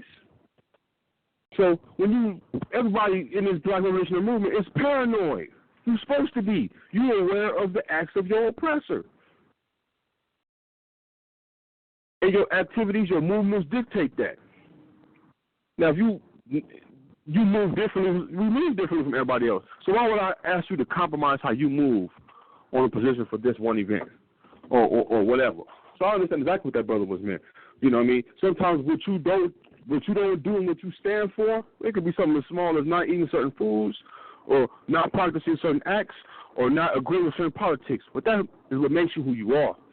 So I don't want to, throw no negativity on your little event, but I would like to see it to be say, hey, I'm here for my people and so forth, and and I still have a problem with the Black Lives Matter, even though he showed up. That would be cool, that he could still be able to come there and voice his problem with them and still be respected. Because all public figures in this generation feel one word: accountability. All right. So and then all these events that these cats had, man, and now all of a sudden this one is free. You got all these supposedly these headliners supposed to be there, Polite, Irritated Genie, Sonetta, and this one is free, huh? And ain't nothing fucking free. Ain't nothing free. But this one is free with all the headliners there, huh? I wonder why that is. Man, brother Griff, you thinking too far into it, man. Yeah, you damn skip. You goddamn skip because this is chess, not checkers. You know what I'm saying? All that little Facebook, all that, man. Like my man, that's COINTELPRO right there anyway. Yeah, see, do you like you and this person got the same friend, this, that. So by the time they finish checking you out, they know every motherfucker that you even thought about being connected to. So they don't even got to find out where you live because 100 motherfuckers will be like, yeah, this is my friend, blah, blah, blah. They going to question everybody. Before they come see you, they didn't question every motherfucker that you even thought about knowing. So when they come see you, it's locked and loaded. Game over. You see, that he ain't looking too much into it, Brother Born. When you know about white supremacy and their tactics, and every nigga should be paranoid. Any nigga not too paranoid and is moving too freely scares me. No, I was being facetious, Brother. I know you, boy. I know what you doing, boy. I know. That's why I said you damn skimpy. Yeah, this chess not checkers, man. And half the niggas that's gonna be there, them niggas ain't even about no revolution, bro. And you should know that. If you RBG, you should know it's gonna be a handful of motherfuckers that you're gonna be able to fucking get ready to bang with. And that's it. And they might be, some of them motherfuckers might be already COINTEL'd out. So you supposed to already know this shit, man. So I don't know. But I mean, if you gonna go there, have a good time, man. Hope you find what you're looking for. You know what I'm saying? If brothers say you go in there to just go snap up on resources, Boys, it's a lot of our comments too. If you go up there, you know what I'm saying. Like I talked to some brothers, if you're gonna be there, I hope you go there. Hope you be one of the woke ones that's there, brother. Real talk. After talking, I've talked to you. I don't know about the other niggas. That's what I'm saying. That's why I respected the brother called in and gave his didn't just listen, but also speaking. So then, he a brother who we can call on to give us a proper ear to what's going on, to how the event went, and when we get to see some of the footage from the event, we'll be able to get a proper ear. Hit the brother up. Listen, brother Shakim, what was going on? Boom, boom, boom, boom, boom. We might be able to make some connections with the resources that we got here, and he'll be able to say, listen, people's over there is doing things. There might be people there from Connecticut might be there. You know what I'm saying? That I don't know nothing about. So, something like that might happen. I'm going to get out. And it's going to be free. So you're going to save some money. It's going to be a lot of people there. So you don't know who might show up. It's going to be a lot of people there. So it will be a situation where 9 times out of 10 you can network. Because like the same thing at the Million March, you get 15% of the people who there only to hear Farrakhan and everybody who on the stage. Then you got the other 85% of the people who there just because they trying to find some way to connect with somebody to be able to do something. You know what I'm saying? And might just be looking for somebody who might have a guiding light and really don't need nobody to guide them nowhere, but they just need to link arms with somebody. So I pray that that's the situation that's going to happen for a lot of our people there. You know what I mean? I hopefully, sincerely hope that goes through. As I said, though, a lot of ideology, a lot of ego, you know what I'm saying, on the stage. All for free, brother boy. It seems like it's all for free. Like it seems like it's some people missing on a convention like this. You know what I mean? All for free though. Huh? I said all for free though. That's a beautiful. You know what I mean? You can't beat that. I might go. I think I might go up there. It's for free. I might be there. That's what I'm saying. You close enough, you can slide up in there and tell us what, you know what I Hey, mean? drive on up in there. Yeah, order for FOG, nigga. We need Hey, and when the brother comes, I want to meet him. Listen, I want to meet him. Yeah, I'm gonna meet you over by Genie's booth. Yeah. My brother right out there in the area. You know what I'm saying? He in the area, so y'all can definitely link up. Yeah. Most definite. You know what I'm saying? Look each other eye to eye, because on some real shit, that shit that you're saying, that's why, I'm going to tell y'all that on some real shit, that's why certain dudes that, you know what I mean, from out of state that I fuck with is from sitting there talking to them, meeting them eye to eye, hands, you know what I'm saying, getting a handshake, talking to them, having conversation. Some brothers from out of state that I fuck with now, that's why I still fuck with them. It's because of that situation. Because I could feel the sincerity in who they was, you know what I'm saying? Their energy, you know what I mean? We vibed up. I said, all right, Dave. We rolling on a good vibe together, you know what I'm saying? When we sit down and have a conversation, you know what I mean? So I always, you know, I'm like, all right, then I fuck with them. That's why I fuck with Alec Africa. You know what I'm saying? I fuck with Alec and them niggas because, he's a good dude. When I met him, good vibe. Most definite. Yeah. You know what I'm saying? I want to add something. Y'all tell me if I'm right or I'm wrong, because I could be wrong just as well as I could be right. But what we're going through now reminds me of what the Republicans are going through with their presidential nomination process, because as we all know, it's a lot of Republicans who hate Donald Trump. They don't like him. They feel like he's the worst thing that happens to the party, and they feel that, you know, he's going to alienate and destroy the party. But a lot of them liked him also. But the thing was, after he won the nomination, you saw that some of them had to really swallow their pride to endorse him. And they said, man, you know what? I don't like him. I don't want to do nothing. But we know in order for us to win, we got to endorse this redneck that we don't like just for us to be in power so that we can get back in control. And it seems like that's the same thing that almost happens with us, because a lot of us, we don't like each other and we disagree with each other. But at what point will you say, okay, I'll sit back and swallow this, because the differences that we have, I know that white supremacy needs to be destroyed. So I'll sit back and deal with you just until white supremacy is destroyed, and then from there, we're going to beef. So I don't know. It almost seems like we're going through the same thing. Like, correct me if I'm wrong, because I might be wrong. Brother, when it comes to the Republican Party, first off, all politicians are actors and actresses, right? That's why most black people who get caught up in white politics, they end up becoming the same thing regarding actors and actresses, right? So, first off, they allowed him in their party before he ran for president. So if there was something about him that they didn't like, they would have saw that very early. So that's just a means of playing bad cop, good cop to get, you know, he's going to become president. Believe that. He's going to be president because they already picked it and chose that. So for us to even involve ourselves in the frivolous nature of their politics shows our immaturity. It don't matter if Malcolm X said it very plainly. Even Elijah Muhammad said it. The white man is the political control of the political. You know, no nigga should vote. Malcolm X said there is no difference between a Democrat and a Republican. Because Democrats used to be Dixiecrats. So we're under a Demo-Republican government, which is an oxymoron. Now, Malcolm did advocate voting later on now, because it's clearly in the ballot of the bullet.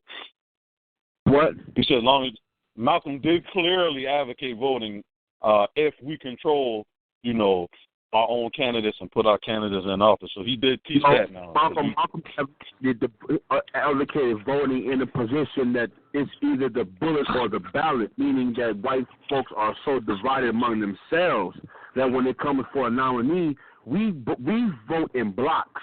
meaning white folks have a 50-50 ratio who they vote for. You got 50% of white folks voting for Hillary Clinton, 50% voting for Trump. When it comes to black folks, we vote with like in an 85 to 90% ratio block. So all black people vote for one person. So any of those two who want to influence that 80% block, that's what Malcolm X was talking about. So he was saying we have the capacity to influence that. But he also got to speaking on the hypocrisy of JFK and the hypocrisy of the United States government, and said that would be for the bullet to come.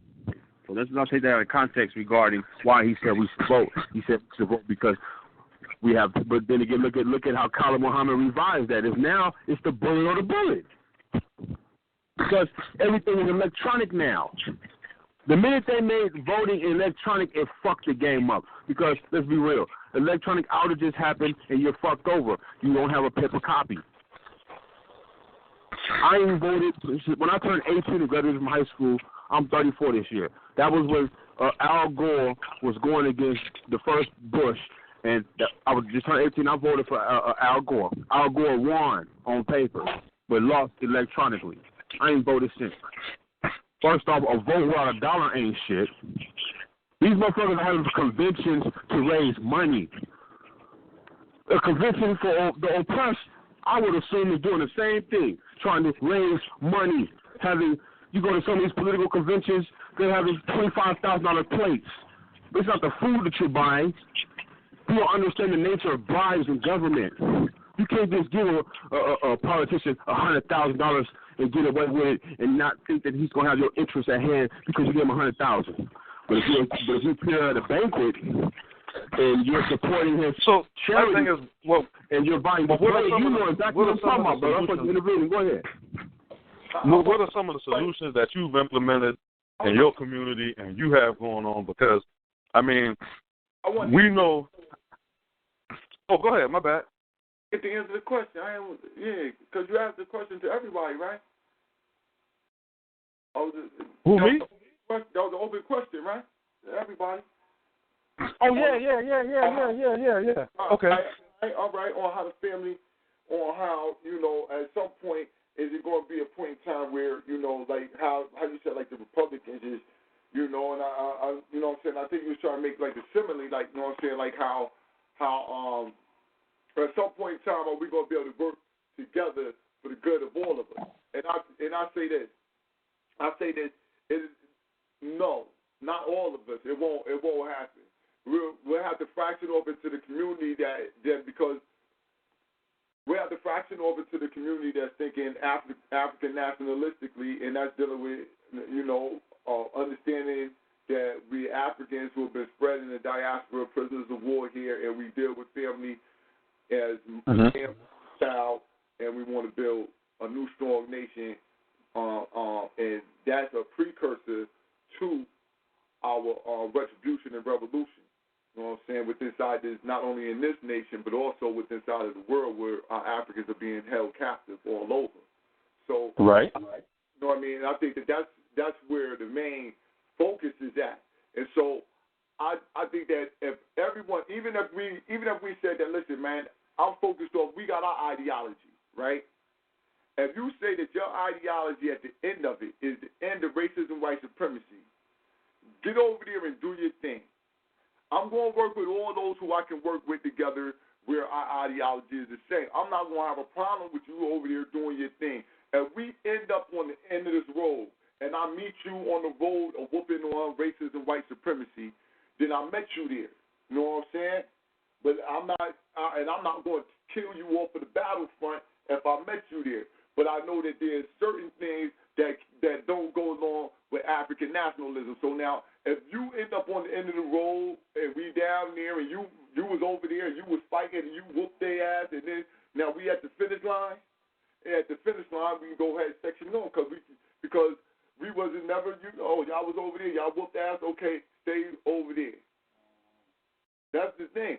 We think that we can all work together. I don't think that there's no chance for us all to work together. It's only a chance for those who know and have an understanding of their political situation here in this wilderness are going to be able to work together and move forward. Our ideology is going to have to be the same. We might lay down certain things for certain generals in your area in order for orders to be able to go down, in order for things to be able to happen.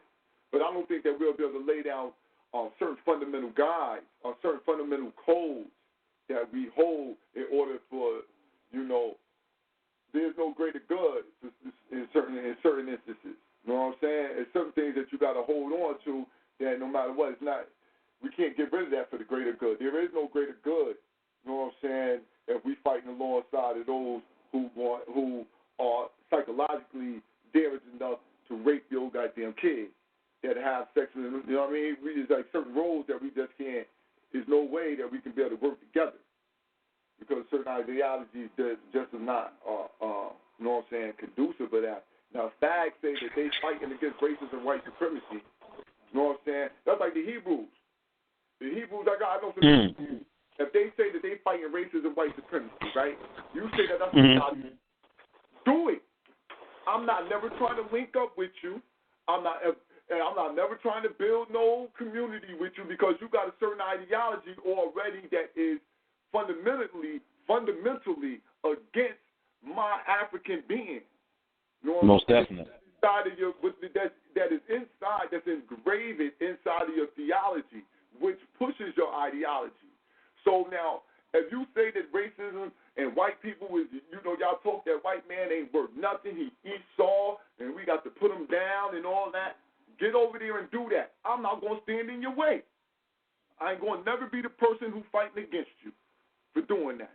But I'm going to be the person to say, hold up, listen, no. We're not going to be able to mix that in our community. No. You can be over there, do your thing. I'm not going to bother you doing your thing. Do your thing. Don't bother us. Do not, and I don't want you really spreading that ideology to our people. So at some point in time, we're going to end up clashing. But at this point in time, I don't go looking for Hebrews. I don't go looking for Moors. I don't go looking for none of these other people who's doing this bullshit. If I catch you out there while I'm on the line, I'll let you know, listen, man, hold up. We won, then look, move that shit over there, man. This is where we cut our cards at, right here. We cut our cards. Because certain things is just going to be fundamentally, man, they just detrimental to the goddamn community, man. You know what I mean? I agree with you on that, 1,000%. Yeah, man. So that's how I'm looking. That's how I'm looking at it, man. We just got to link up with us, man. That's what it is. We just got to link up with us. That's it. Yeah. We know who we are. Yeah. We know who we are. We got to link up with us, man. Hold on tight and get that shit moving because I'd rather fuck with a strong few than a weak many. Yeah. Hey, real quick, do you remember that video I posted right after Donald Rue got killed, and we was out here in Charleston in front of Mother Emanuel Church, and we were about to confront the Klan. So I went in the tent, and I saw them, and at first I said, something told me, man, don't even talk to them because I already know how they roll. But I just went in there just to see, and I said, listen, man, let's go ahead and have a Klan rally. If y'all ready to roll, let's go. And the brother pulled me in the tent, and he said, listen, brother, I'm not with that Hotep stuff because he saw I had my uncle. And he told the dude, he said, read Matthew chapter 5 and all that BS they do. And the dude was like, for ye are not my brother. He said, you are not my brother. So I was like, what? I said, man, you know what? And I told him, I said, man, you know what? The hell with all of y'all. And we kept moving. But I really wanted to get in a physical confrontation with them. But the only reason I didn't was because we had the loyal white knights of the Ku Klux Klan down there about to do the Klan rally. And so I left them alone. But if it wasn't at that time, I probably would have ended up fighting one of them because just the level of disrespect. But then I only had to blame myself because I already knew who they were. So why would I even go and try to talk to them about linking up when I already know? So it was really my fault that I even went down there. But that video I put, man, that joint was spinning like crazy. And I could tag you in it just in case you don't remember, but that was crazy. I could check it out. Hypocrites as well. The black Hebrew hypocrites as well. Their first enemy should be the white Jews. You should see splinter cells of black Hebrew Israelites attacking Jewish synagogues, before they would even have a discussion. They should be so busy trying to extinguish white Judaism that they ain't even got time to notice us, but they don't attack them. Check this out, right? What the brother's saying though is, it works right along with where we at. Is that this is the reason why we can't just, you know what I'm saying, willy-nilly just go along with them, man. Because this would end up happening where we as the Africans, we is knowing who we are as Africans, you know what I'm saying, and getting to know ourselves better as Africans. We can actually see our family when we see them. We know we're not really out to rebuke our family. We really be trying to heal them. We don't, the real African who's African in his heart, he don't look at his brother and just want to rebuke him. He first want to heal him, but then the things that his brother, his actions, his ways and actions make you have to rebuke him. You know what I mean? And that's when I think that it's a problem that we have is that our love for Africans, we learn that who we are and our love for Africans sometimes get us in situations where we look at people who are anti-African in their mind state as brothers, and that's not what they looking at us like. They looking at us through ideology, not through nationalism. They not looking at us through nationalism. We got to be nationalistic first. We have to put our nation first, man. We have to put our nation first and foremost. Everything else got to be secondary. We got to put the nation first. It's easy to cut you off than it is to build with you, right? They'll rather cut off that African tie than to build with the African. You see what I'm saying? And they savior, they so-called savior, he didn't even have a book for instructions. So some people need a book for instructions, and some already got divine. Well, I'm not going to use that term because that's associated with religion. Some just got intellect. You see what I'm saying? And they walk accordingly. They don't need instructions from a book written by another motherfucker telling them how to live their life. Life is just supposed to be lived. You see what I'm saying? Yeah. And your experiences will change things. Well, see, when you caught up in the mythology, and they practice self-hate more than any other black group. Because like you just said, brother, most, and I'm one of them, I will compromise being African first. If we can all be African on this line, I will compromise a lot. I would defend everything you say. But if you sway on me now, I'm going to have to, you see what I'm saying? Because that's all we got in connection. Even Malcolm would say that. You're not being oppressed because you're a Hebrew. You're not being oppressed because you're a Jew, because you're black. They just see your skin tone. They see what your genetics represent, and they attacking that. You see what I'm saying? Yeah. We can never have nothing all black. We have to understand that. Outsiders will always want to interfere. And first off, the message is not to save all black people. That would be insane. It would be to appeal to those most like I don't want to use this analogy, but I will. Gangbanging, for example. I heard this OG from 6-0, he stopped gangbanging. He said, I stopped banging when they started letting everybody become a gangbanger. This game ain't for everybody. This revolution ain't for everybody. You see what I'm saying? Nigga are going to hop out the movement when they start letting everybody in the movement. Everybody's not built for the movement. You appealing to the hardcore. You're appealing to the ones who will act on what they say. That's the whole nature of it. You see what I'm saying? Those are the ones who get shit done because they say what the fuck they mean and they do what they live. You see what I'm saying? They do what they say. Politicians are hypocrites. They say this and do another thing. You see what I'm saying? We lead by action and discourse. That's the African tradition. You see what I'm saying? And then, like I said, bro, they're having an event. They're having an event with the same people that they used to charge $20 and $30 and $40 at the door for, man. They said everybody can come in for free, and Malik Zulu Shabazz is hosting this shit. That right there, bro, them are red flags, man. If you're going to do anything in this movement or some RBG shit, man, you got to be able to smell bullshit when it's fucking around you. That's fuckery, man. For me, I don't know about for you, when I see that, that's plain fuckery, man. Ain't nothing there that you need to go fuck with nothing up there. That's trouble right there. You going right into an ambush. Didn't Khaled die around Malik? You know what I'm saying? All of a sudden now he's hosting events, bringing in LBGT, Cornell West. That's why I said, Brother Griff, I know why I study there, The only brother who was speaking high on Khalid Muhammad after he died that wasn't a part of the Nation of Islam was Sarwar Sunasetti. Sarwar Sunasetti made them niggas really look bad. Sarnetta was the cameraman for the Black Panther Party. You see what I'm saying? Them niggas actually sat at the feet of Khalid and didn't give veneration for Khalid like Sarwar Sunasetti. Sarwar Sunasetti brought Malik Zulu Shabazz out of retirement. No doubt. I'm gonna keep it 100, man. I ain't even sure about anybody to pull up any footage of him publicly speaking after Khalid Muhammad. The first remnants I seen of him after them old videos, him popping up at the Million Youth March in Harlem or New York City, whatever it was at. And he kept iterating. I want to meet this brother Seti. I want to meet this brother Seti. Seti had a small movement that shit rolled. Seti crushed all them niggas. He's the reason why you have black Hebrew Israelites running around. He's the reason why you had these more niggas running around. He crushed all the niggas. And every niggas, and they don't be citing my nigga for them niggas be pleasurizing because they be reiterating his previous lectures without even citing the work. At least cite where you got the original idea to even counteract that part of history. Shouts out to my man Sarwar Sunasetti for pointing out the history and then reiterate the history. But cite your work, nigga. These niggas ain't even citing their work. They bring it to you like it was the original idea. And if it was the original idea, it would have came about in its original context when you first thought about it, nigga.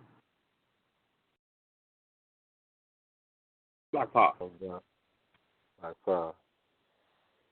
Me personally, though, man, I ain't even really big on Seti. I like some of the information that he come with, but as I've been watching him over time, studying him, I even talked to him, before, but I ain't really no major. See, the thing is this, man. My thing is, as the more I see a lot of this shit, man, nigga, you are the revolution. It starts with each person, man. You want to build relationships, but at the end of the day, man, you can't really trust nobody but yourself. So anybody that you fuck with outside of that, you're taking the risk of gamble. So you want to do your homework. Or you don't want to meet up with motherfuckers necessarily because you can do a lot of homework on an individual by just researching them and their relationships before you even come in contact with that person, man. And like my man said, just making a couple phone calls. I chop it up really. When I hear a nigga talk for a minute, he pretty much tell me what I need to know. Now, whether I ingest that information and break it down and be like, damn, motherfucker kind of talking in circles and shit, he really not saying nothing straight up. That's an indicator right there. And a lot of these individuals that's on this flyer are people who continually do this. So if you into that and that's what you want to do, I'm not knocking nobody doing it. That's not something I would do in a position like, you know, understand, this is a war. So you ain't going to have a lot of chances to make a whole lot of mistakes, man. So the first thing you do is you sharpen your ability to be able to identify a potential threat. So when you start hearing certain shit, let alone seeing certain shit, man, right then your instincts will tell you, nah, I'm good. It's a long haul. This shit is a long haul, man. This is a long haul. And sometimes being too cautious can be one of the best things that you can ever do. But the longer you're around these elements, and if you're truly about liberation for your people and about engaging the enemy, you're going to start learning how to read different atmospheres, man. You'll be able to know and see who's connect. Even though motherfuckers is speaking against, like, this motherfucker down and this dude, they talking against each other. Oh, fuck that nigga. Man, you look at these, but how that, man? Why is it every time I see these niggas, they talking against each other, but yet they always around the same people, always end up in the same forums? Nigga, them niggas is working together. Like WWE. Man, boy, you know what it is. Wait, I got a question. To the people now. Listen, I named a lot of people, but are there any people up there notably that y'all don't see up there out of a gathering like that? Who's the notables that are not there? The only relevant nigga up there is Seti. for these times. Talking about Brother Unk and shit. What's their squad name? The Almond Rock Squad. And the thing is this, too. Sometimes you'll have a person who's there. He might be representing 3 or 4 motherfuckers, but you won't know that. But he's there, and he might say that he's representing one particular organization, but they might be there representing 3 and 4, or, you know what I'm saying? It's chess, man. It's chess, not checkers, man. You got it. So everything has to be analyzed. But go ahead, brother. Boy, I want to step on your on the question you making. Who you not seeing? You said that should be in the when Sonetta there, man. He's COINTEL Central, so he's affiliated with all the motherfuckers. So whoever ain't knowing, he bringing the information back for everybody. He is like a fucking crossroads for these motherfuckers, man. That's my opinion on it and shit, from what I see.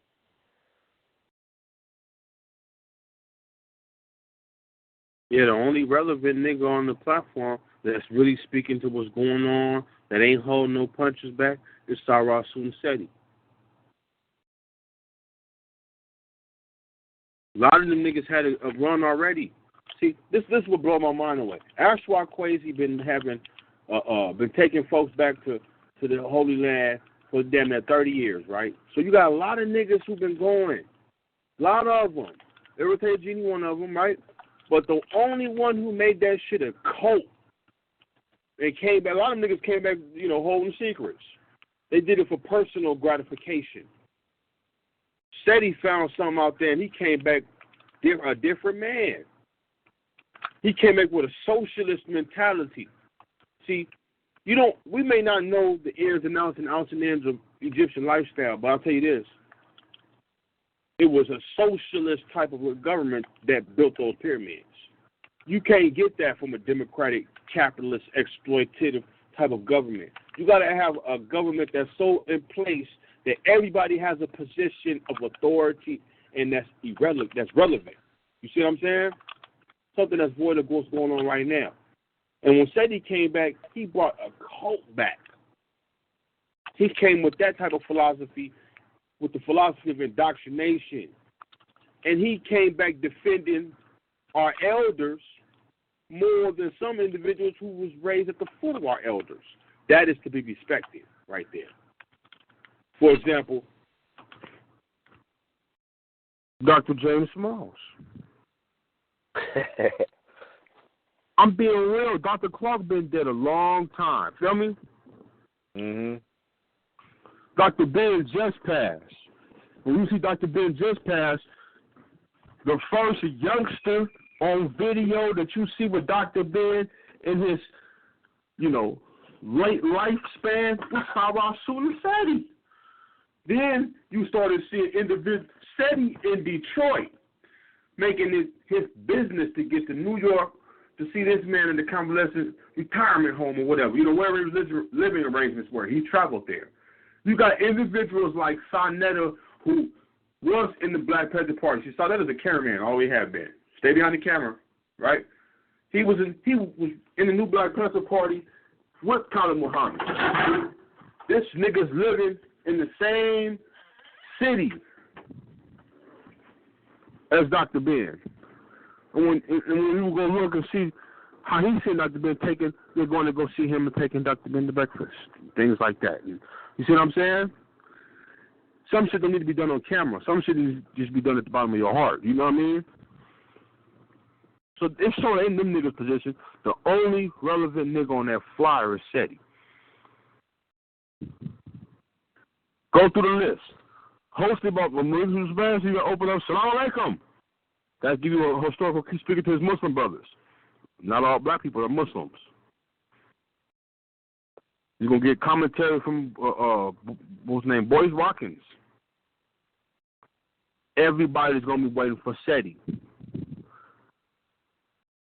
The nigga that don't be on the flyer is polite. Now check this out, right? My phone dropped. My phone dropped while I was trying to ask y'all a question. Part of stuff. I didn't mean to cut you off, brother. Make around. My bad. Go ahead. I'm sorry. I was just did because my phone had dropped. I'm sorry. Go ahead, family. Part of stuff. Yeah, I'm just saying. And the only reason is because of the position he's put himself in. He is very, very, very openly shown that he's not an individual who should be accountable for his actions as a public figure. Accountable. You know what I'm saying? When you can answer for, for the appropriation of funds, for example. Can you account for the money that was donated to this? Can you account for the morality of the individuals in your organization? Can you account for the business transactions of your organization? Can you account for the ethics of your organization? You see what I'm saying? The minute you mention that word, they play the individual role. Okay, well, the difference between you and other individuals is that you were an individual who wanted to put a responsibility on yourself for bearing the burdens of the general population that you represent, right? I'm an adversement. I'm an, that's what a politician is. What are your political interests? Okay, don't just vote for me. Donate and vote for me.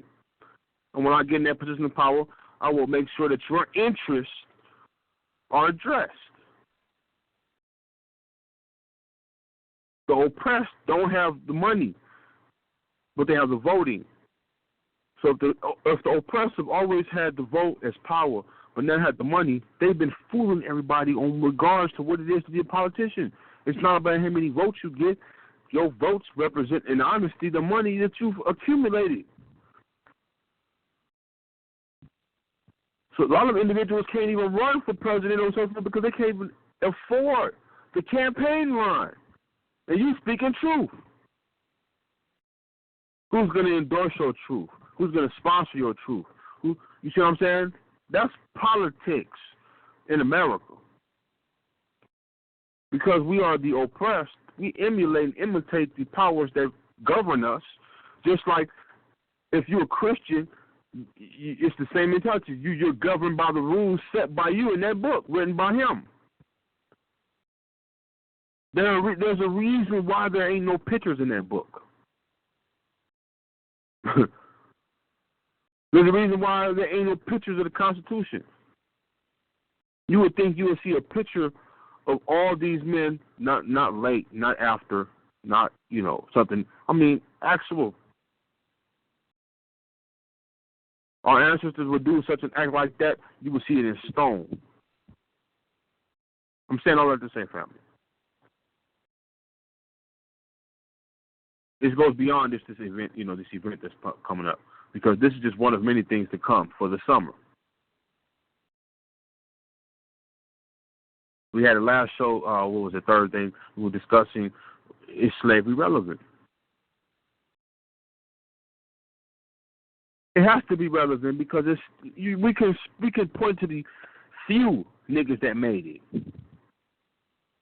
But that's supposed to account for the 98%, 2% make it. The 98% are still being oppressed because they're playing catch up.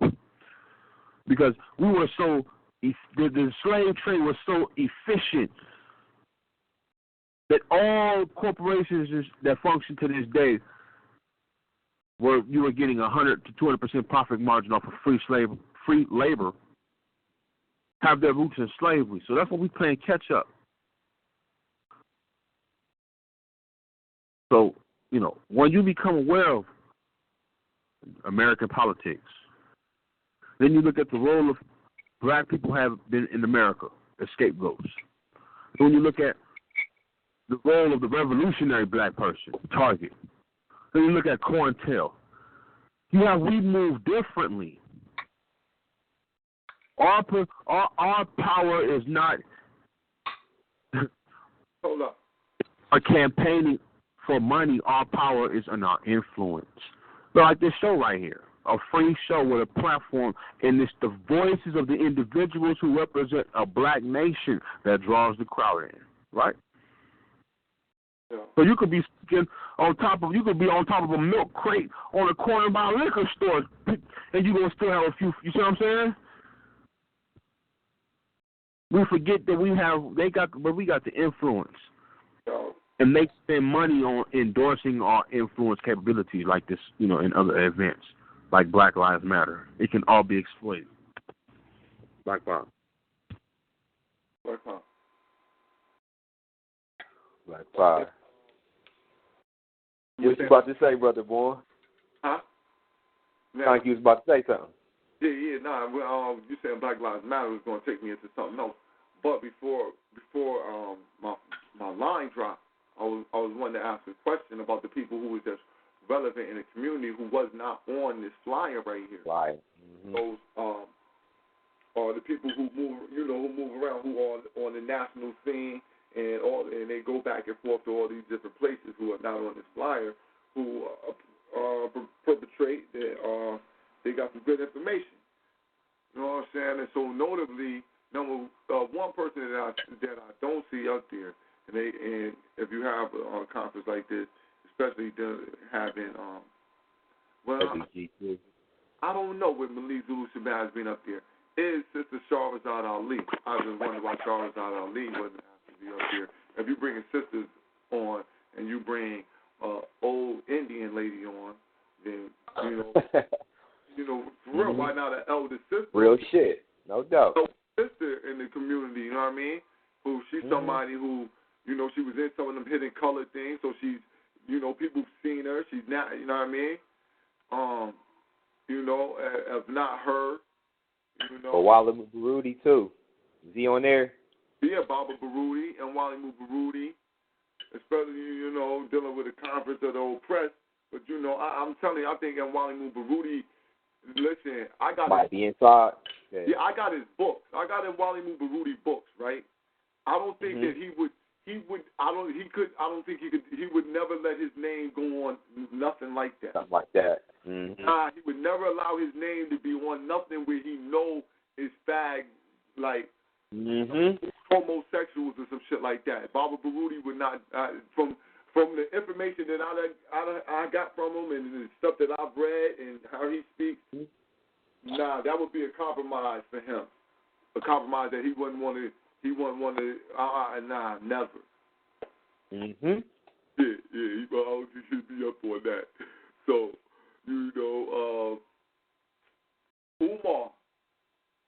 Umar not up there. Yeah, and I would have thought he would have attended something like that. That sounds like that's right up his alley.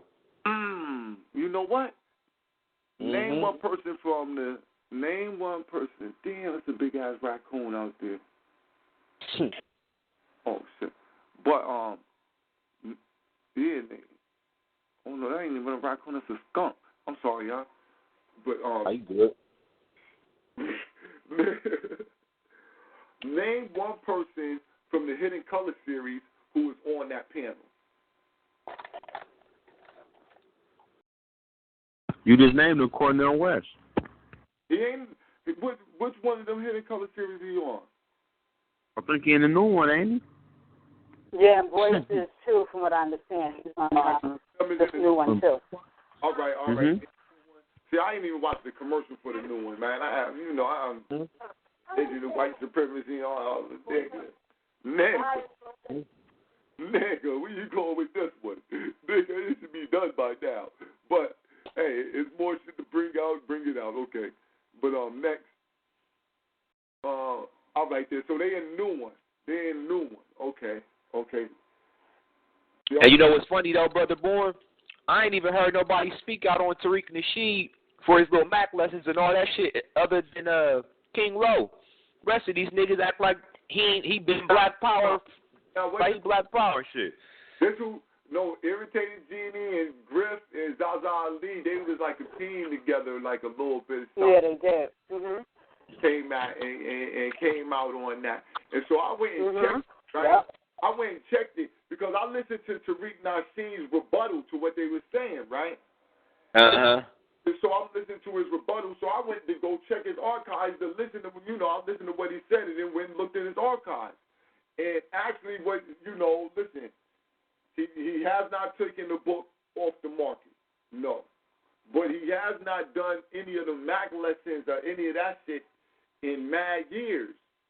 Like in years, he ain't did none of them type of shows. He just been doing Like, he just been on some, you know, just the shit that he seems to be on right now. He started moving towards, he just wasn't doing that, and he just was moving towards. Now, the game did flip. It went from Mac lessons, you know what I'm saying, to black lessons. Yeah, not true indeed. Now, I ain't taking nothing away from his pimping. Nothing away from his pimping.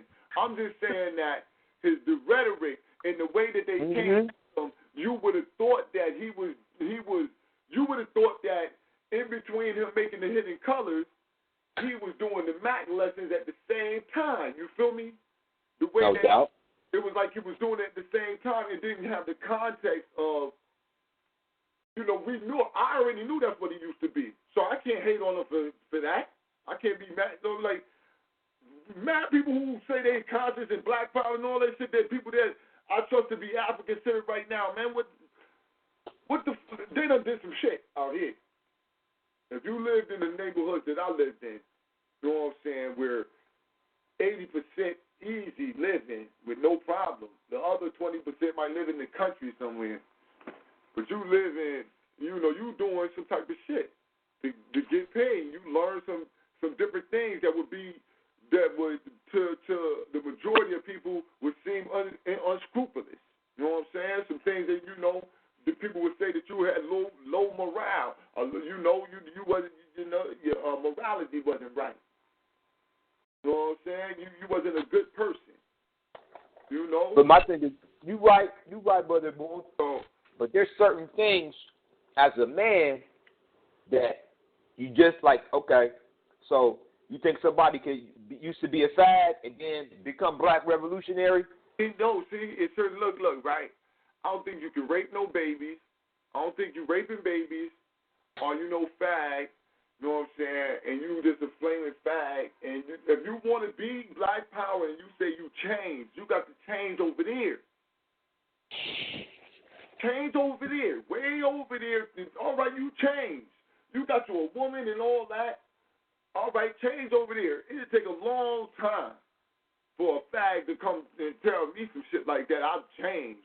And now my wrist ain't limp no more. It's up strong now, and I'm into, you know, all right, do that over there, man. Take your time, do that over there. You know what I'm saying? Be over there. You say you ain't fucking men no more, okay. And no reason for you don't like little boys, okay. And ain't no reason for me to have to smack the shit out you right now, or go ahead and whack your head off, okay. Clear, no problem. You okay? No, all right. That's what you're doing. Fine. Do it over there though. Do it over there because I can't trust your mind because you're psychotic already. I know you have some type of psychosis and you need to work on your mental health issues. And I don't got time to work on the mental health issues of people like that. You feel me? And people who rape babies and shit like that. Even women who coming out of that. Because women is tricky with that. They be all over the place with that. So, sisters, I'll let the sisters dictate, sisters, what you think about this, sister, and what y'all going to do with that. Because y'all sisters, and they know better than me. You know what I'm saying? I think they know better than me how to deal with sisters. But with brothers, look, brothers, you over there, man. You way over there, man. Nah, you can't come back from that, man. You know what I'm saying? You know, you ain't no rapist. If he wasn't out raping women, you know what I'm saying? If he macking, on some real shit, he was like, yo, you know, if he macking and he wasn't pimping, then, you know, hey, listen. Here's the thing with Tariq Nasheed, though.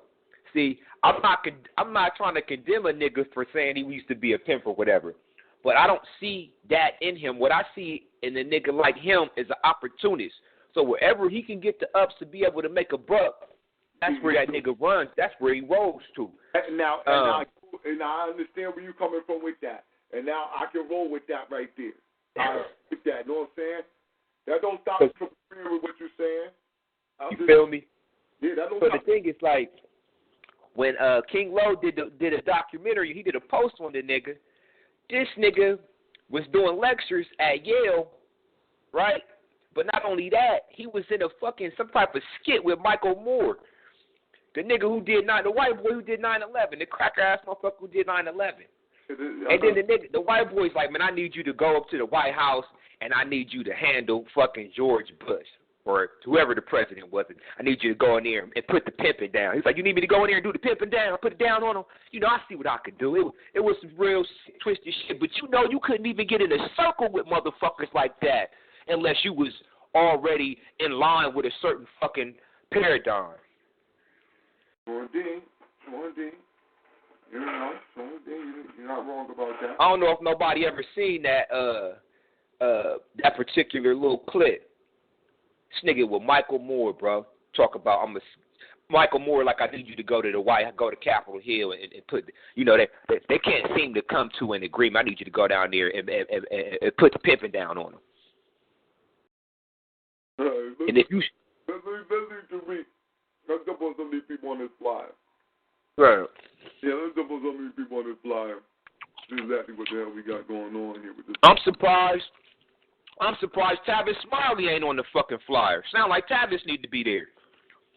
You know, listen, right, when Brother Mekarot said the thing about Polite making the title, and before I could come in and talk about the fact that I've seen Polite and Malik Zulu Shabazz together, because I was going to mention that listen, man, I think that they work together on this shit right here, because like I said, I had seen them together in the video, and they got a certain type about themselves. You know what I'm saying? They got a certain way about themselves, and they both don't keep no hair on their face, which is automatically a red flag to me. You know what I'm saying? Always red flag. And so when I seen them, and the brother came in and said, "Nah, that's Zulu title." I said, "Now, listen, Brother Mekarot might be right still. You know what I'm saying? That might be a joint, you know, one of them joint things where, you know, a nigga, you know, it might be the Puff Daddy shit. You know how the producer already in there making the beat, getting that shit right. He already making the beat. He got that shit right. Puff come in there, hold up, man. I think we need to turn them level down right there. I think we need to turn that up right there. All right, there. Put my name on that. Produced by Puff Daddy. You feel me? They got a root of origin. Ahmadiyya Islam. I want to give a shout out to Jaime over here on they're another politician group in the WAC media, but he is a confessed Muslim, and he had brought up one of his friends who was a part of the Ahmadiyya Muslim, and they went over how Ahmadiyya Islam, which is a branch coming out of Pakistan, and Pakistan was created by the British as a province north of India. Pakistan used to be a part of India. But Ahmadiyya Islam have always been supporters of Western government and promoting this personality code, as Brother Bourne was saying, right? Even Ahmadiyya, so what they all got in common is this personality codes.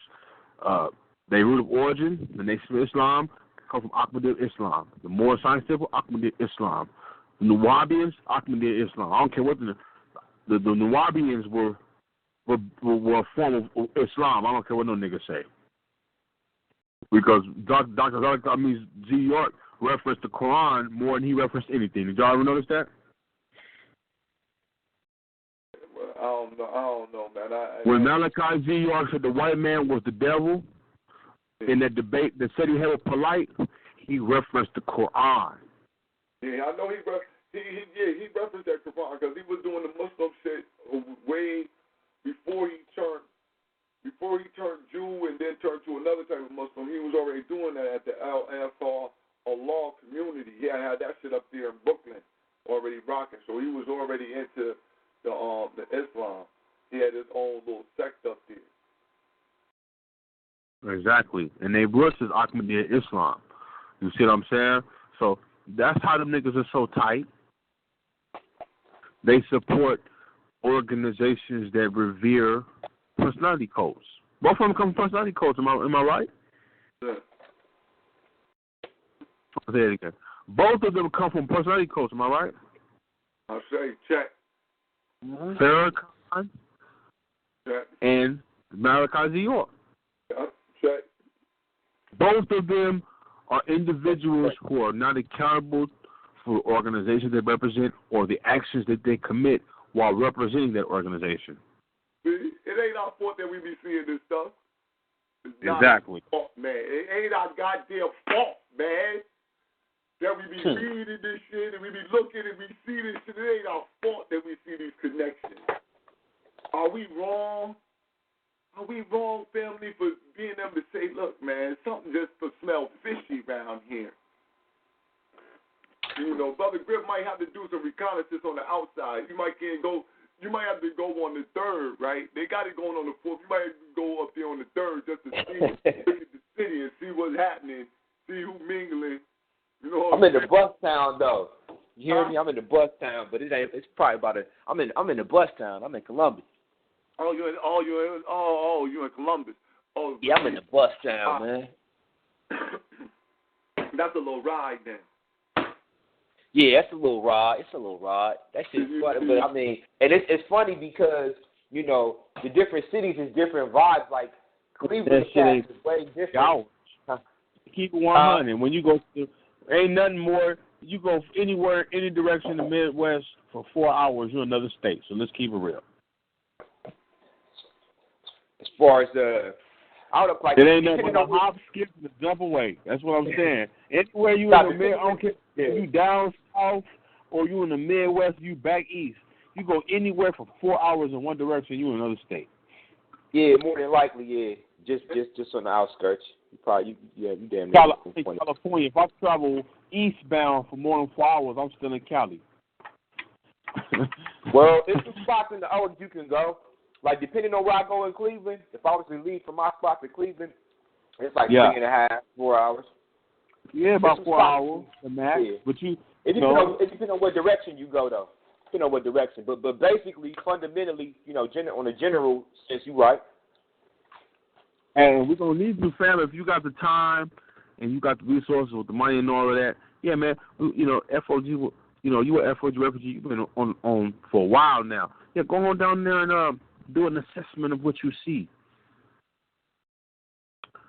Because you got the eye of the tiger, so you're going to be there, you're going to be observing what needs to be noticed, like who comes, who do, you know. Because that's what they're looking for. And when you be speaking, Brother Griff, they don't be hearing you, but I be listening. They be hosting events for free, like okay. Let me give you a visual. American Gangster. Frank Lucas, even in the movie, even in real life, got cracked by making personal public appearances, right? Mm-hmm. When he showed up to that fight in that mink, and he had better seats than the Italian mob. And the Italian mob was running the heroin market. It must be the motherfucking top dog, right? So we know that a lot of individuals who were underground, who had their shit Trump tight, failed simply because they chose to compromise their time to make a personal appearance at an event that they really had no knowledge of. You did. And what were the ambitions and, you know, what were the true desires of that, you know, event. So, yeah, man. Right, you're right about that, Maker Ron. A lot of niggas fall into a trap because they don't understand who the players are at the event. They just see the event. They see the event and see the spectacle of the event, but don't understand that it's players who control the event, who watching, who in the event. And I'm telling you, they got Donald Trump, my nigga, on the flyer, not any other politician. If we go in what Malcolm X said, the blood of the ballot, you got white politicians who know they have to appeal to that certain block of black votes. So if I was a white politician right now running for president and I needed a black vote, first thing I'm going to say is I need to know who the black leader is. And you know what? This is one of the first times since the civil rights movement that there has not been a secure, valid. Farrakhan don't represent the black masses no more. That time is long gone. It's a vacancy right now for black leadership. And there's more than enough people that's qualified with their truth. But because we live in insensitive times right now, the truth is scrutinized more than anything. You see what I'm saying? We live in very sensitive times, family. Very sensitive. faggots are running shit. They finna pass an act that's gonna lower the consent for sex. That's gonna open the door for pedestrianism. Yeah. Yeah, pedophilia. Pederasty. People's moralities have been uprooted. You see what I'm saying? We living in a moralist times right now because money is. Motherfuckers will do whatever just for that stamp. And they're not doing it for gold. They're not doing it for nuclear weapon. They're doing it for money. You see the point I'm making? Yeah, fiat currency. They're not using it for gold, nigga. I want a ton of gold, nigga. They ain't doing it for gold. Well, I want oil. They doing it for they've been possessed by the science and spirituality of that dollar. Something about that cracker's face on a dollar bill, you know what I mean? Mm-hmm. Black Power, Brother Tim. I heard you out there. Was that you? I see Sister McKee out there. Black Power, Sister McKee. Brother Raheem. Black Power, family. Black Power, Black Power. Man. There's 48. Black Power, Brother Haru. May the ancestors bless the room. Black Power. Okay.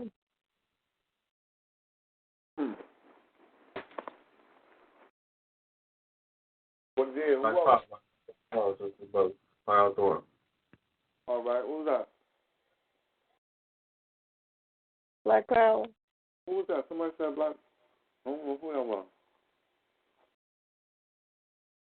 But like timing is everything, and they trying to appeal to that black vote right now. There's a large vacancy right now.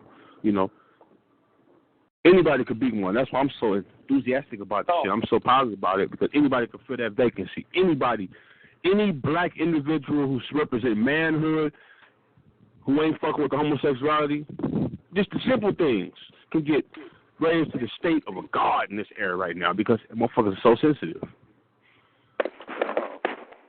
And it's crazy because the shit that they censor should be free, but the shit they show you should be censored. I'm making.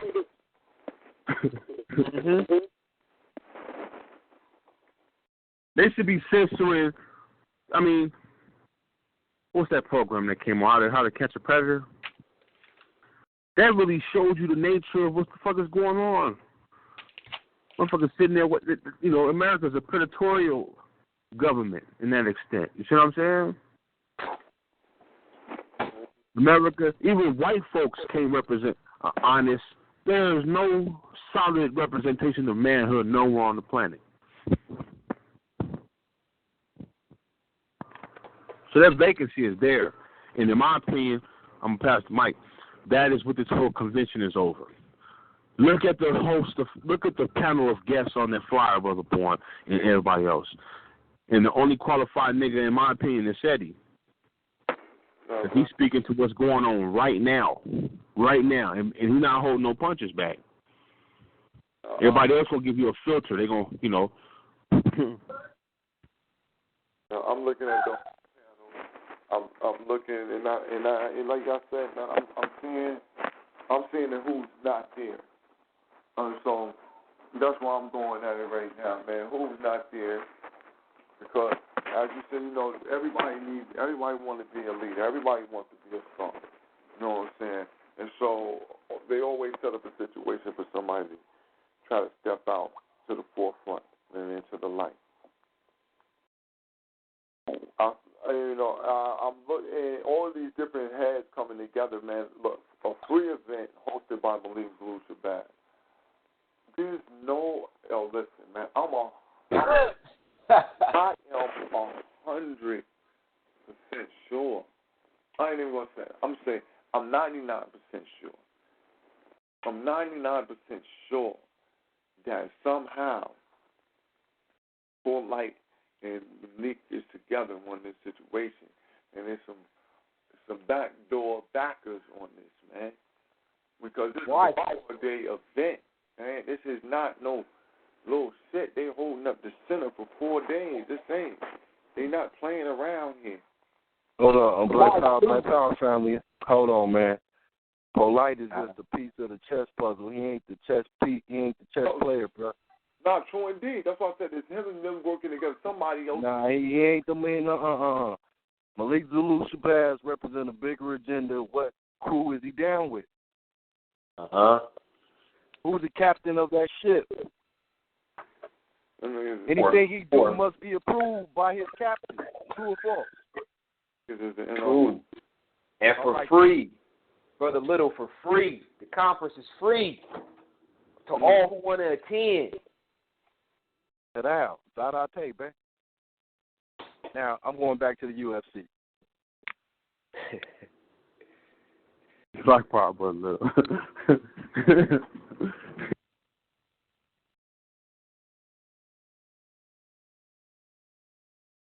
Always though, family. Remember, man, these dudes are what you call pawns on the chessboard.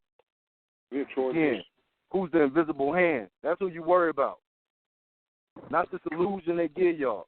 The first caller said everything I need to know. This nigga worried about crackers. Money ain't crackers. No wonder you're at the conference. That's what it's about. You know what I'm saying? Because anybody that's about our independence is bullets in them. That's Black Power. All right, I'm back to the UFC. It's real talk.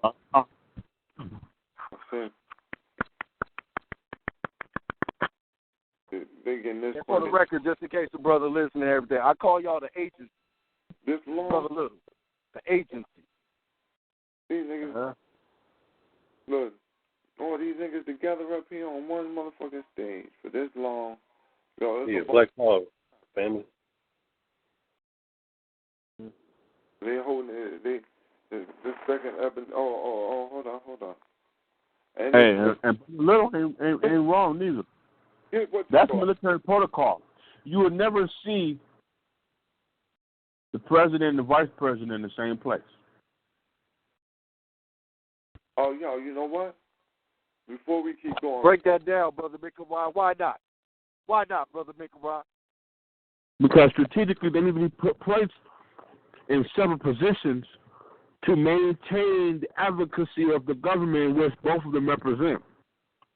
So if anything were to happen and the first, the president dies, a nuclear bomb hits, you will never hear about the president and the vice president in the same place when either a nuclear attack is happening on American soil or they're going to attack another nation with nuclear bombs.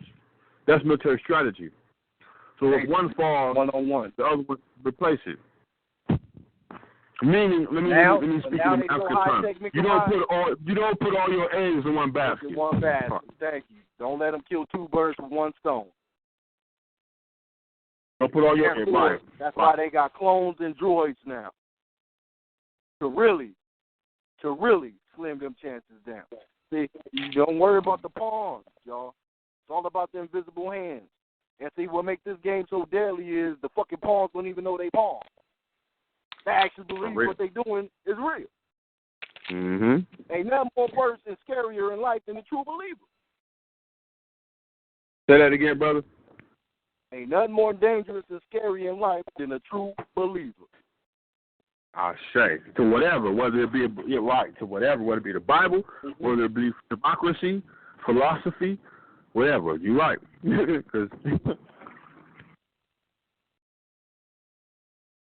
I'm with you on 100. See, you successful for all the wrong reasons, not the right reasons. You're successful because you fucking Malcolm X. You're successful because you're opposite of Malcolm X. You got to realize. But the ego in one's mind ain't going to let them see that. Motherfucker think you can't change this, man. Come on, man. All right? You ain't been in the middle with your mind. You know what I'm saying? Nah, man. That ain't true. You got Boyce Watkins running his economic boot camp. He was a black man. He got his money up, started running his own businesses. Now he's a millionaire. You know what I'm saying? What you talking about? Usually all boule are. Say that again, Brother Little.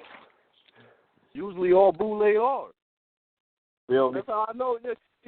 I follow your history. I know you come from that Ubu lane. Ain't no regular dude from the street.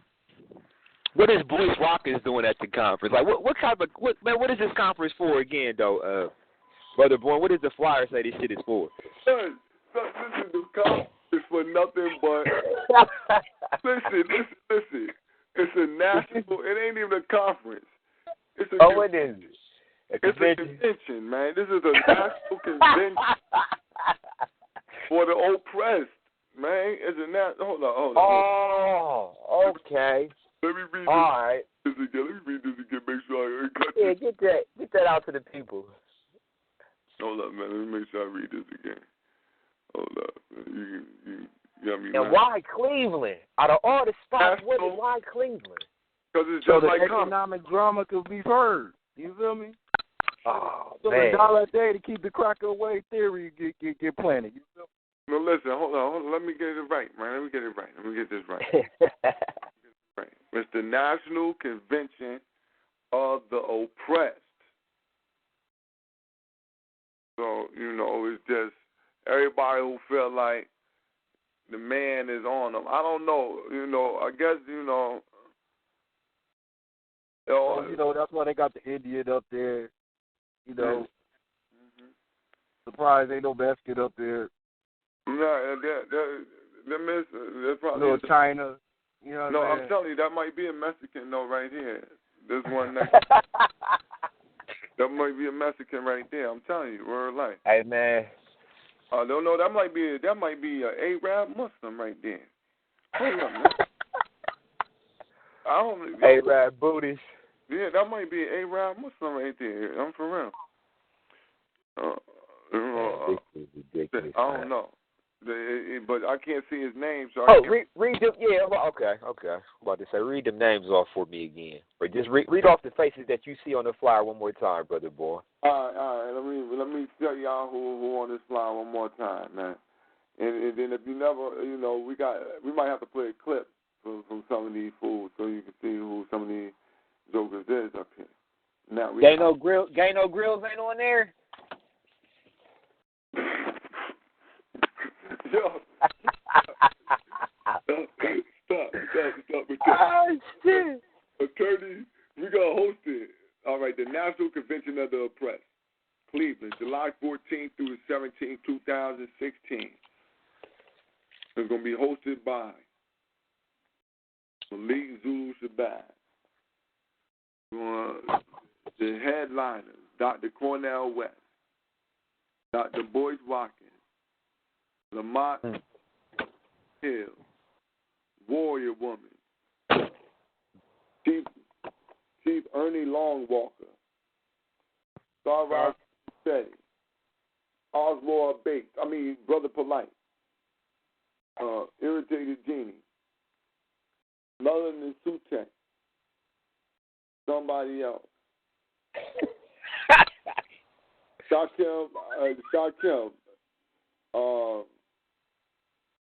Talib Kweli.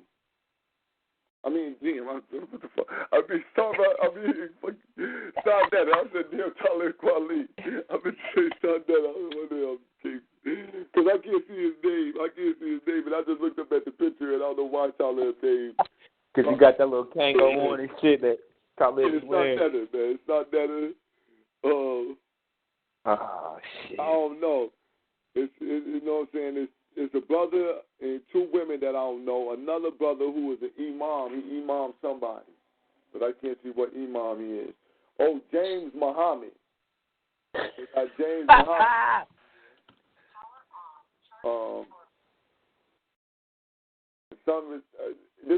This the Indian dude who was at the Million March that just passed last year. The Indian dude who was there, and some other dude beside him who I can't tell if he's mixed, Indian, Mexican, Arab, Iranian. He's one of those people that just you just can't really tell what they is. They just really just mixed like you can't tell what he is. I can't tell. And then you got Askari Ali. And that's the brother from Chicago who make the music, but he really be in the streets. He be in the streets with the new era Chicago. God damn, there's a lot of Muslims over there already, huh? You know what I'm saying? Ron Green. Girl. Now, that's why I got to ask Ascari if he's still a Muslim. Because I got to ask him that. Ron Green, which is I know that he be working. I know he got a clothing line, something like Hella Black or something like that. Hella Black, Hella Proud. So he got a clothing line. And the boy YG Preach, who be doing he be making the flyers and shit. You know what I'm saying? For these cats, he be doing all the flyers and graphics. Another dude, Keith Horton, and he be doing a lot of the videoing. It's another brother who I can't see. Before YG Preach is the one that made that flyer right there. Yeah, YG Preach made this flyer. Yeah. You know what I'm saying? He made the flyers, and so y'all listen. Hearing brother Tim's voice, I'd like to say congratulations. On y'all anniversary. You know what I mean? Even though it might be past the hour.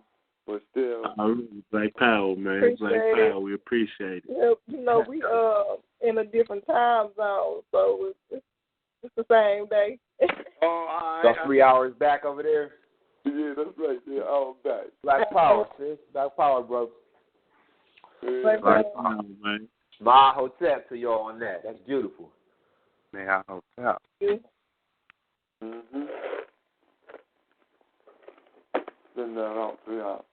But Brother Born, I had to call in twice. My line dropped, and I had to call in twice to get back in on this motherfucker, man. The devil is active. Yo, Jason knocked me out like that, man. Earlier on. That's why I wasn't on the line for a minute when I started asking the question, and then it just dropped me, and I couldn't get in.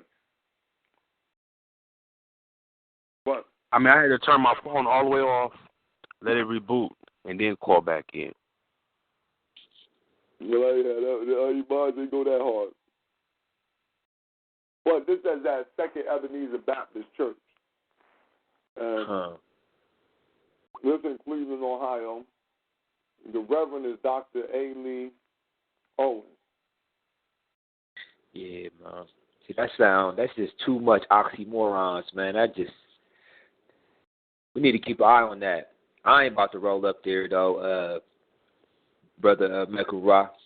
I usually stay away from shit like that. Anybody remember that debate that Ali Muhammad had with what that tall nigga, that tall Morris nigga name is? What's his name? Lord Abba. Lord Abba. in that debate, Polite was going up against somebody else.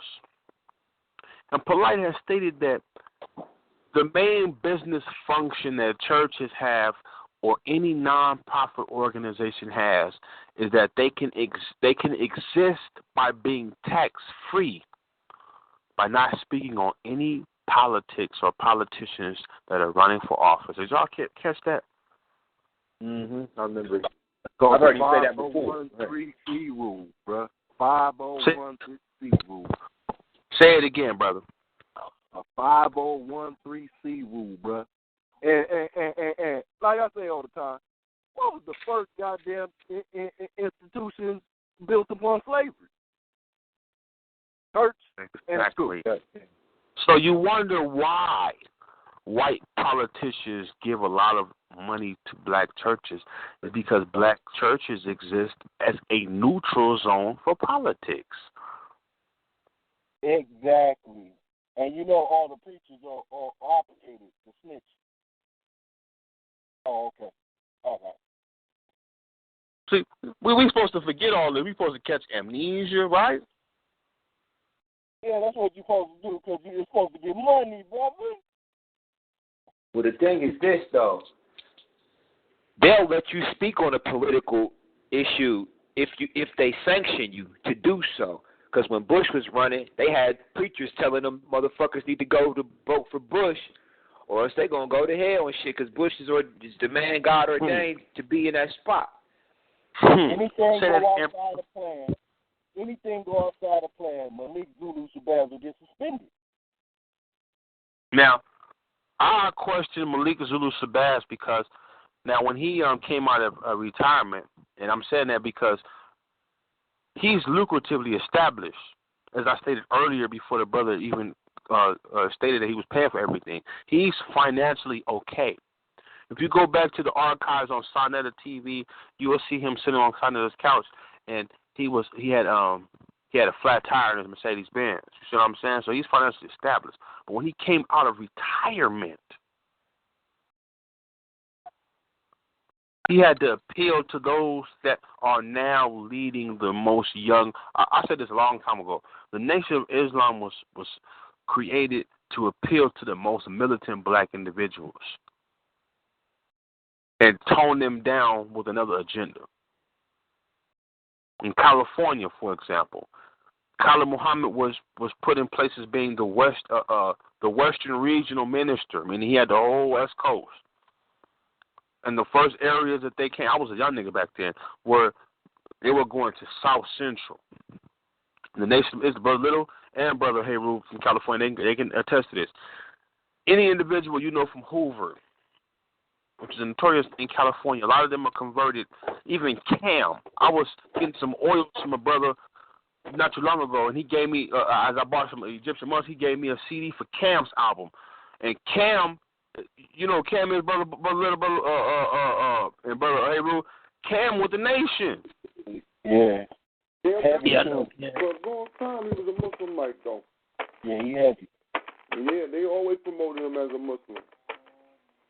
And for the only person, in my opinion, that was able to benefit from that directly was Khalid Muhammad, because when the same organization he represented tried to take his life in California at the University of Riverside in California, it was those immediate gang members that he trained under his tutelage that protected him and also was shot along with him. You see what I'm saying? Mm-hmm. So they've always made it there been, even when Malcolm was coming up, the Nation would go to the most needed. I would give them credit for that. They was cleaning up heroin junkies. Sitting there with them, you know, brother, suit and tie, bow tie on, and sitting with this heroin junkie because he see the goodness in them, trying to get him off there. So they've always made the ability to appeal to the, but for some reason that's, ever since Elijah Muhammad's program, it's been failed. When you come out of retirement, you don't know what's going on in the black community. So you have to put your ear out to those who do have the ear in the black community. And I'm telling you, when you look at that flyer, there's a reason why Polite is right. Polite wants to be associated with SETI. He would like to have the influence that SETI has. He doesn't understand how SETI has this type of influence without meeting individuals that Polite has. You see what I'm saying? Mark my words. The people are going to be waiting to hear SETI talk. No, that's what it is. It's not. It's the people. It's the type of people that's attractive. If you got a group there to calm the militants down and they're not attracted to your message, then you got to change it, because I don't know too many people who actually think militantly, who actually really groove with Oswald. Personally, is it just me, or does SETI look just like Bess? Anybody who's met SETI is very short. When you look at a picture of Bess, you see the beard. Toi. You see what I'm saying? He's speaking right to what's going on now. Right now. Current events. Current matters. He's going to put the history with it. The history is to remind you of your greatness in these times of turmoil, in these current events. A lot of individuals will talk current events as if it don't have a history to it, if it don't have a context, which is to decontextualize the real purpose for why we're in the situation we're in. If I only have a 4-hour window, no, my bad. This is a 3-day convention, right? 4. I need all 4 days to get with my people in regards to compromising 3 or 4 hours for our other distinguished guests who are from other ethnicities, who have other aspirations. The uncompromising is what I would like to associate myself with. You're gonna have to, sign a waiver to go to this convention. Because we're not responsible for what may happen after the truth is said. You see what I'm saying? Mm-hmm. Some people act violent when truth is. Savagery is the most common thing that activates savagery is raw truth. I've noticed that. When you're dealing with the savage people. Because they in disguise. That suit and tie is costume. That shit does wonders for them. They can't wait to get back. The whole time they sitting there, you smiling with their suit and tie, they're trying to get back to their house so that they can indulge in their true self, which is raw savagery. So, as Brother Braun stated earlier, I don't think we're wrong for questioning these people. I don't think we're wrong for questioning their intent. Anytime you are an individual who wants to be, see, these individuals they're people who want to be on the public. They want to be public figures. And along with becoming a public figure, you have to take the criticism that comes along with it. Are you built for it? Can you last? And there's a vacancy, once again, in black leadership. Now, we know any black individual can lead, their small communities, but it's important for European politics to, what did Albert Pike say? We give everybody their leaders, right? Mm-hmm. So it's important to have that national voice. Right. Like Brother Tim was saying, it was like they took a page out of Brother Tim's book. That's what they do. That's how they control the masses. They always get one you get one motherfucker to speak for them, and then he's the one who relays the messages, the information back to them, and the shit get done the way that the system wanted to get carried out. That's why when the nation was going and Elijah was their voice, and then Malcolm started to do it, but he wasn't staying in protocol.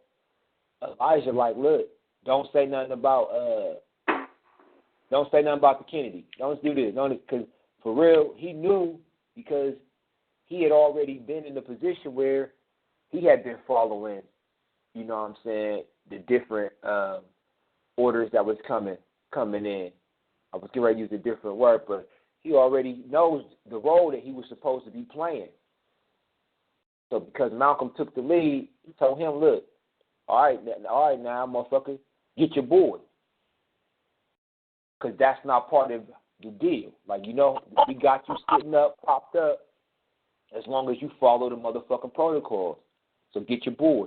Same thing with Khaled. Farrakhan already got the objectives. And then once he deviated, start to rile the people up. This is what they was telling him. Look, okay, he made Malcolm, Elijah was like, listen, we are a religious organization. All our solutions is going to be religious. And once Malcolm kept saying, look, though, but these motherfuckers is beating us, shooting us, we're not going to allow that. He said, look, and we're going to let God deal with it. Elijah's like, we're going to let God deal with it. Malcolm basically like, nigga, that's not even practical. As much as I'm a Muslim and I believe in Allah, Allah gave me the power to handle, to defend myself. Elijah, that's not what our organization does. All our solutions, we're religious organizations, all our solutions are religious. That's why I say these are very sensitive times, because they're very real times. This is the first time since our Middle Passage in the Atlantic Ocean coming here that we have had a no tolerance for religious ideology. See, this is what the dumb niggas call evolution should be calling evolution.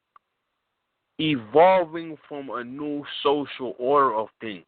What do you mean, Minkara? The main social order, and when I mean social order, I'm talking about governing morale.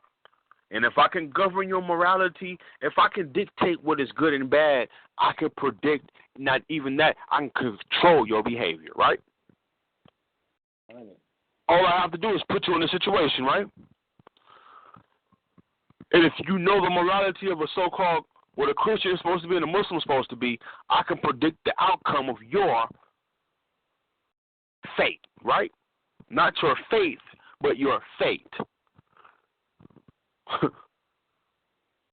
Two words that sounded like, when you define them, got two different meanings, right?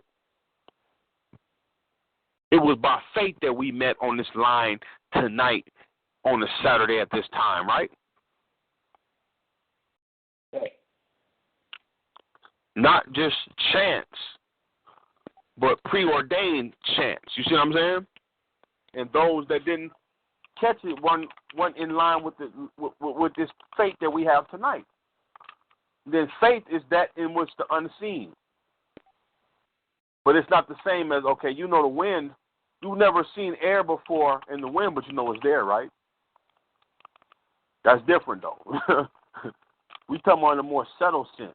So, you know, I think for any individual to tell us that we shouldn't question the roles of those who want to be black leaders is really an attempt to put us in a place of submission. You know what I mean? And complacency.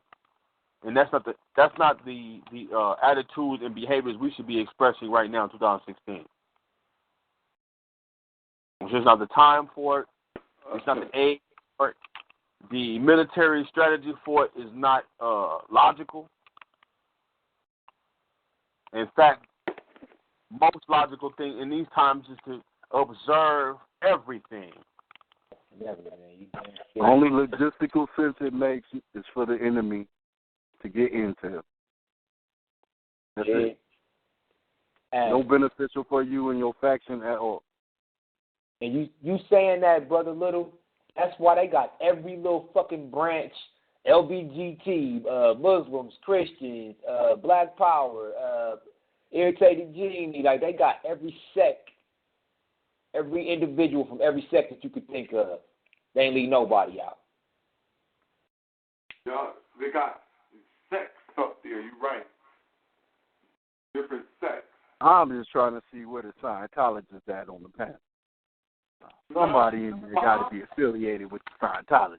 Oh, Scientology hosting. Say that again, Brother Little. Woo! Brother Little, the Scientologist up here, when I said to Muhammad, that Muhammad is definitely somebody associated with the with, you know, I gotta tell you, it's the invisible hand, y'all. Don't worry about these palm players with their invisible hands. Because somebody had to get them. Now, hold on, and you're right. You know what? Oh, shit. That's Scientology. God damn, Brother Little. God damn. You know, they've been putting a lot of money into coming into the black community, right? That's where their main push was at. Because L. Ron Hubbard even made a statement to the Scientologists. He said, yo, listen, we ain't going to really take off until we get into the black community.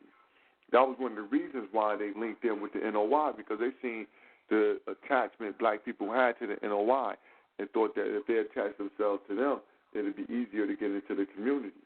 And, you know, you now, listen, they got now the who was just on Sonetic Couch, Brother Born, talking about I'm keeping it real. He wasn't just on Sonetic Couch. He's been on Sonetic Couch. Talking about keeping it real, but he would talk about everything except his spiritual leader in his role in Scientology. Sonetta pressed that nigga 3 or 4 times, and the notion you got, nigga, if you ask me again about Farrakhan and Scientology, nigga, I'm leaving, and the interview going to end right there. I'm talking about I'm thinking that's really where the money's coming from. I remember that. I seen that little piece of that shit. Go ahead. I'm thinking that's really where the money coming from. Yeah. Now, you're right about that, Brother Little. World Life, when I look at it, because I done did a lot of research, man. I took a lot of time a couple years back looking at this. I wouldn't be surprised if Polite got a. Yeah, that's what, like, yo, listen, man. I wouldn't be surprised if all them niggas done been sent up to Xenu early. Then in Hollywood, you can't be no Jew, so the only other thing you got to do is Scientology. Because that's what Hollywood's full of. Scientologists and motherfuckers who fuck each other in the ass, man. And even the Scientologists do that. So then, you know, you got the weirdo group of Satanists. You got one or two churches. You're going to either the Church of Satan or the Church of Scientology. Choose up. Choose up. And people, you know, regardless of whether they practice is real or not, they practice it. And that's real. He was like he. It's like anybody watch that new I don't want to bring this up, but I will. Fuck it. Anybody seen that new Captain America, Civil War,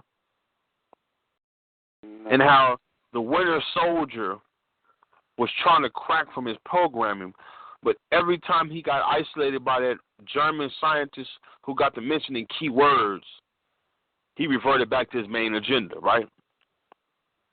When you see Sarnetta questioning Malik Zulu Sabaz on Scientology, that brother gets like irritated.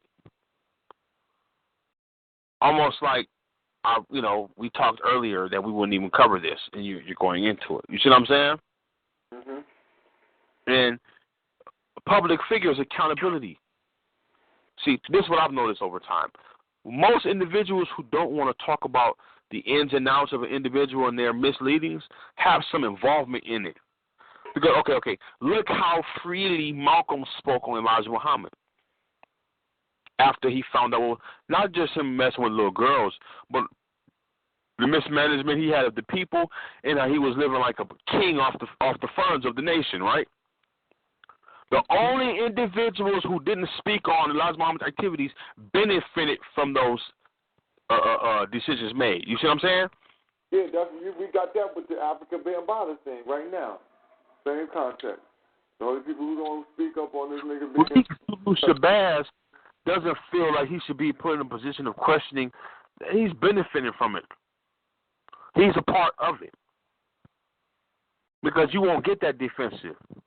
You know, I notice when you speak on another nigga business and niggas get mad, it's business that involves paper, right?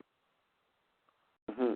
You can talk about Mikaraj, his kids, his experience with his family and all that, but the minute you get to talking about his money, how you get his money, then that's a form of hating. You see what I'm saying? So I can talk about all the small shit in the nation. I can talk about. What I can't talk about is how the minister is getting his money after Gaddafi died. Who's the new sponsor of the Nation of Islam since Gaddafi died? Scientology, man. Say it again. Scientology.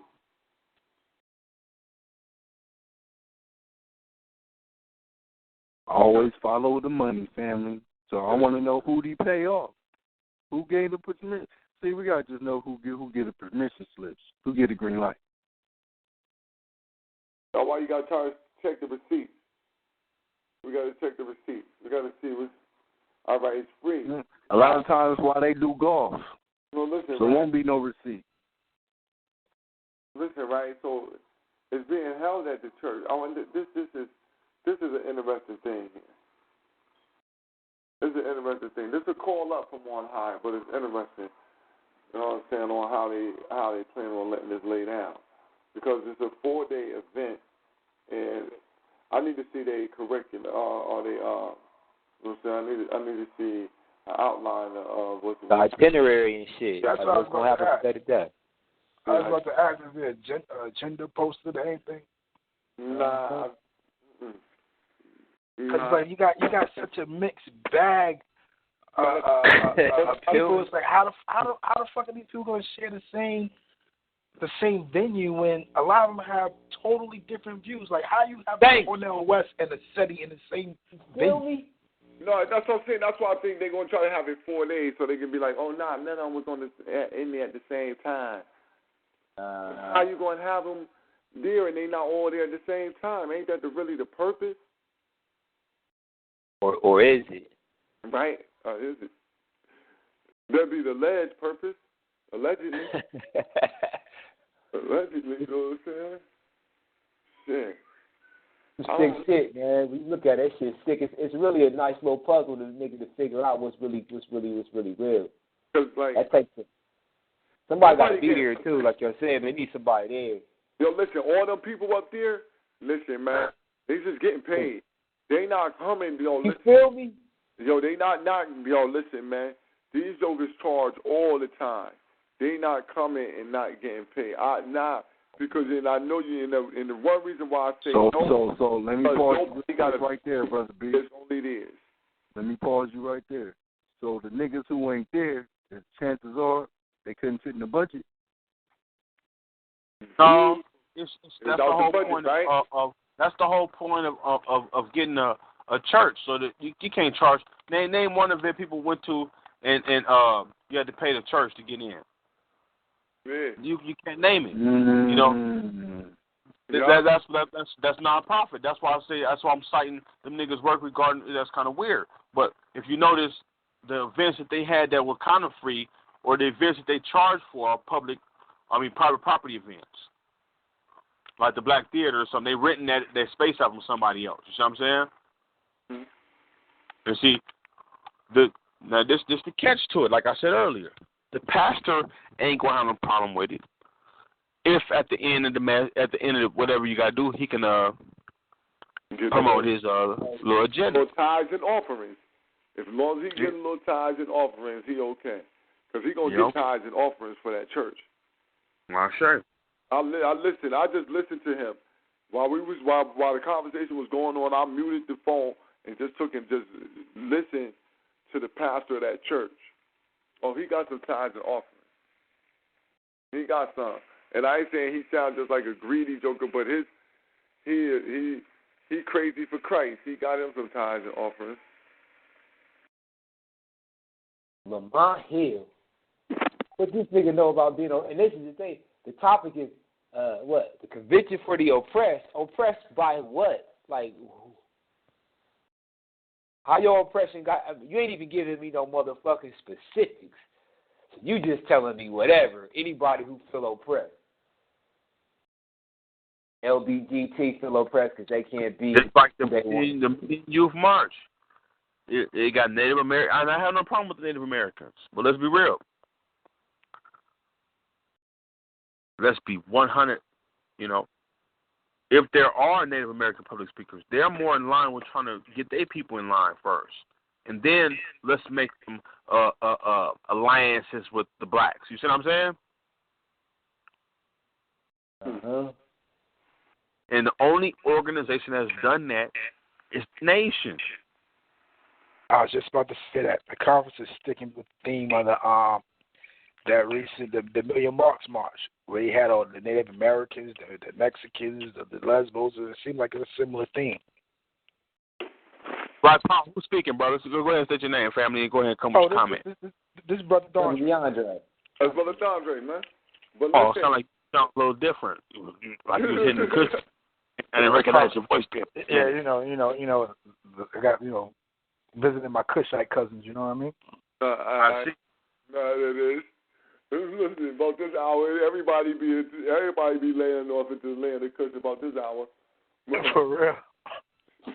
These are Kushite hours. You ain't lying about that. These are ancient Kushite hours. Yeah. But, yo, listen, that's not similar, but this is the exact same type of thing. Exactly. This ain't similar. This is the exact same thing, but it's done at a different budget level, different place. This is a million-man march under the guise of national convention. We need to. This is Farrakhan saying, "Hey man, I spent a lot of money on that motherfucking permit in Washington D.C. This on you, Shabazz. I got you. I'm gonna pay for everything. I'm gonna find out who the black leader is." Yeah. You know what I'm saying? Because Zulu didn't get to speak up there, and he was hot about that. He was tight about that. He was tight he didn't get to speak. So. And you cannot speak against an organization that financed your whole college education. You see the point I'm making? Malik Zulu Shabazz is a power of attorney for the nation first, right? Hello? Yeah. He still is. There? He still is. He still what? He still is. Mm-hmm.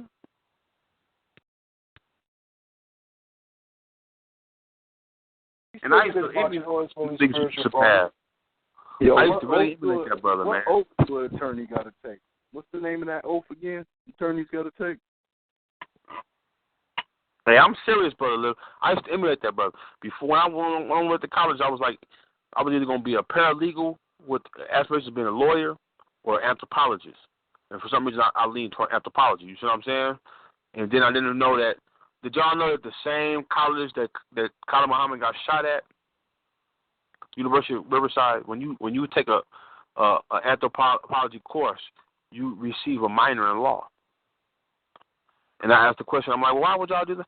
It makes sense that if you represent various nationalities of people, that you will have an anthropological outlook on culture so you can better assess your client. You see what I'm saying? So your client was from Punjab, for example, which is and he was convicted of murder. And if the murder was in this cultural context, you would be better to assess defending or protecting him as being a lawyer or paralegal. You see what I'm saying? Because you got a better understanding of his cultural background, which makes sense. But everything is connected. Everything come back to the main source. And in this case, as the brother indicated earlier, follow the money, because it's a public venture. It's a convention. All conventions are created for the sole purpose of generating money. I'm going to say that again. All conventions, a comic book convention, goddamn me, a barbecue convention, computer geek convention. You see what I'm saying? That's Vegas' number one source of revenue, brother. Make a ride. Yeah. Conventions. You go to a computer convention, you gonna have vendors there who are going to be $50. I can get the I can get the virus off your computer. $30 I can get you with some anti malware, spyware. You see what I'm saying? When you go to a oppression convention, you know what you're gonna find there? Niggas like polite. $5, nigga, you can own your own property.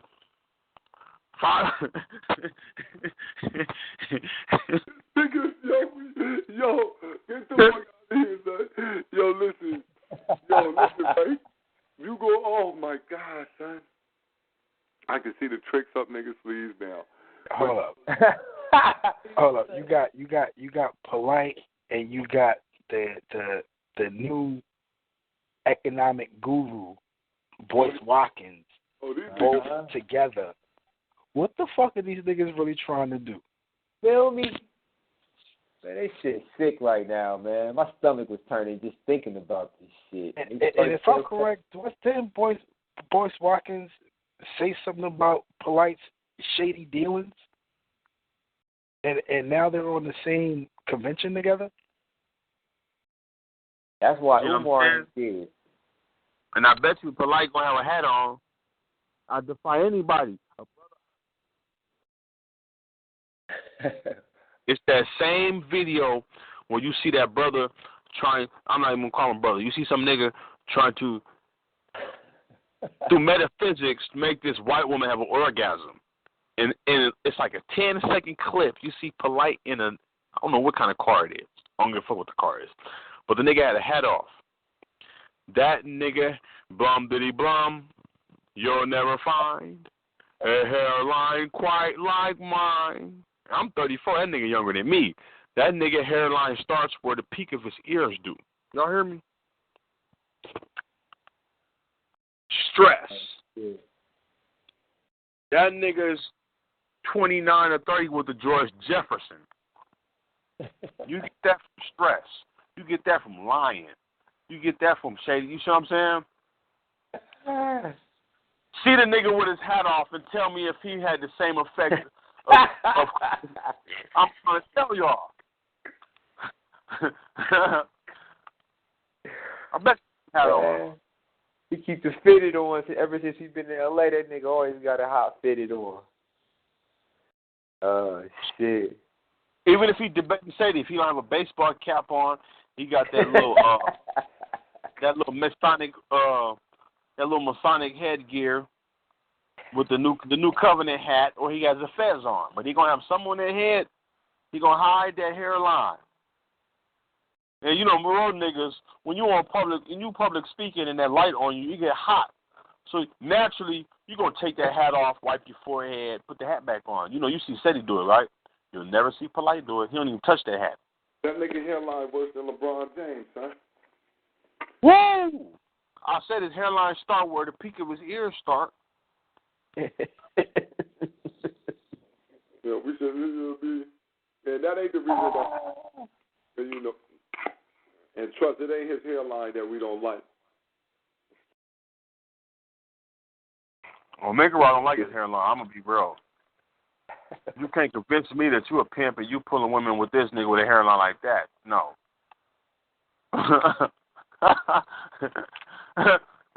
You can't tell me about finances or nothing or how to get a house for $5 with a hairline like that. I'm sorry. I really am. I'd rather negotiate myself. I got confidence in myself. I'm being real. I can talk to I can run my mortgage myself, nigga. I'm all right. They see that hairline, nigga. They question the counsel everything. Yeah, you right too. Whoever said they got to be getting paid, because okay, you coming from your venue, Cleveland is. I don't really see too many people in that demographic, like in that location, in that area, the speakers wise. So for them to come 4 days and be chilling there and not get paid for it, it ain't happening. 4 whole days. Not that everybody's gonna be there all 4 days, but accommodations gonna have to be paid for all that stuff. Calls, rented, whatever. You know what Feel me? It ain't gonna go no other way. And who is these niggas? Like who? How you pick motherfuckers to be like, okay, we'll come to this convention of the oppressed? How do you pick? How did they all of that? How did they pick who is who? Because that's what I'm saying. Yeah. Like who what? Who is there and who not there? Right? Voice Walkers? How you end up there, nigga? Where your oppression coming from? I'm saying, but if you want economics, why not keep the guru, the quote-unquote guru, Claude Anderson on this? Why not? You feel me? Why go with the young one? Let's go with the one who tried and true for a couple of years. Let's go to him. Because you got to bring in the new guard. Voice Walkers is the new guard. Claude Anderson is he's being pushed out the picture. Claude Anderson know too much too. He know the political, you know what I'm saying, the political fortification of how they tried to minimize the plot, the plight of black people. Like he was there when they was doing that shit on Capitol Hill. He was in there, like. But some just ain't rolling right, man. Might take a little time just analyzing shit as it plays out. But this shit smell like fire. This shit smell real foul. It's real foul. Man, Brother Griff, man, you always on that conspiracy theory stuff, man. No problem. Man, I've been doing this. I've been doing this shit for so long, man. See, like this is chess, man. So it's like I don't necessarily see, there's no shortcut to liberation, man. And we might just be facilitators where we just put small pieces of the puzzle together for 2 or 3 generations from now. And not to say that I want it to take that long, but because the enemy is always refining itself, the system is so fucking, they 24 hours, man, 24 hours, 365. Everything a motherfucker do, 9 times out of 10, whether they know it or not, you basically funding the same system that's fucking oppressing you. So it's hard to really get over that hump until you find another means of maintaining yourself. Just like when we was talking about the prisons, Brother Bourne, motherfuckers 401ks and shit is in cahoots with the dude Mundage, and this nigga in cahoots with Henry Whitmer. I don't know his last name, but it's similar. Like they in cahoots. So you going to work, got your 401k going, and this motherfucker who you get your 401k plan from is making his money from Henry who running the fucking prison industrial complex, pretty much. So you making your money because listen, this is how they do it. You give your money to investors. The investors invest your money in the prison. So you funding, you getting paid from it. You feel me? So you funding your own oppression. So and you're not doing it willingly. You just trying to motherfucking get from, you know what I'm saying, food, clothes, and shelter. Trying to find a way to be able to support your family and maintain until you can try to find a loop to be able to break down, break free. But not overstanding, it's a repetitive cycle. Nigga, you eating your own body, slowly but surely. What's for dinner? You. Unknowingly working to make sure your child get locked up. And be mad when the shit happen. The fuck? You ain't know, you dumb motherfucker. But you ain't set no jobs up. It's not even you didn't. The game's rigged up, so pretty much black people as a whole cannot, as a group, man, we not allowed to set up infrastructure. When we do, they blow your shit up. Start you back at square one. And the game didn't refine itself so sweet, they ain't even letting it happen now. We ain't got to worry about it happening. It's just going to have to be like, niggas going to have to, ingenuity, man. We're going to have to come up with some shit on the fly. While we trying to just maintain and survive, we got to come up with a strategy to bang in the midst of just surviving. A hole in the fence going to come. And when the hole in the fence comes, they'll hit that motherfucker. You feel me? Hit it hard. The problem is niggas is trying to beat these niggas at their own game when they set the rules. Yeah, you can't do that. We gotta just stop playing they fucking game and do us. Period. Niggas is too busy caught up trying to play their game, do what they do, be like them. That's what they want. And that's how you know that these, when you hear a motherfucker talk about economic empowerment, that's code word for agency, like Brother Little saying. That's agent talk. Nigga, we had economics. That's not the game. So this is what Boyce Watkins is talking about. He's talking about, I done heard him say it. Nigga, if you want your children to be free, you have to teach them how to run their own business. You have to empower them economically, as if we haven't done it. So then that's agent talk. You setting me up. You steering me away from a real plan for freedom to get me caught up doing the same shit that hasn't worked. If it rendered results, then it'd be different, but it doesn't work. Now, can you utilize certain resources to try to help fund your liberation? Yes. But when you telling me economics is the way out, I know you setting me up. Mm-hmm. When you telling me education is the way out, I know you setting me up. But another thing is, you hear all the economic dudes, you don't hear none of them talking about the decline of the power of the dollar. You don't hear none of them talking about the upcoming Venezuela situation coming here that you hear the cracker economics talk about all the time. You don't hear none of these niggas talking about that shit. All you hear these niggas talking about is continuing to feed the system. Setting you up for the war.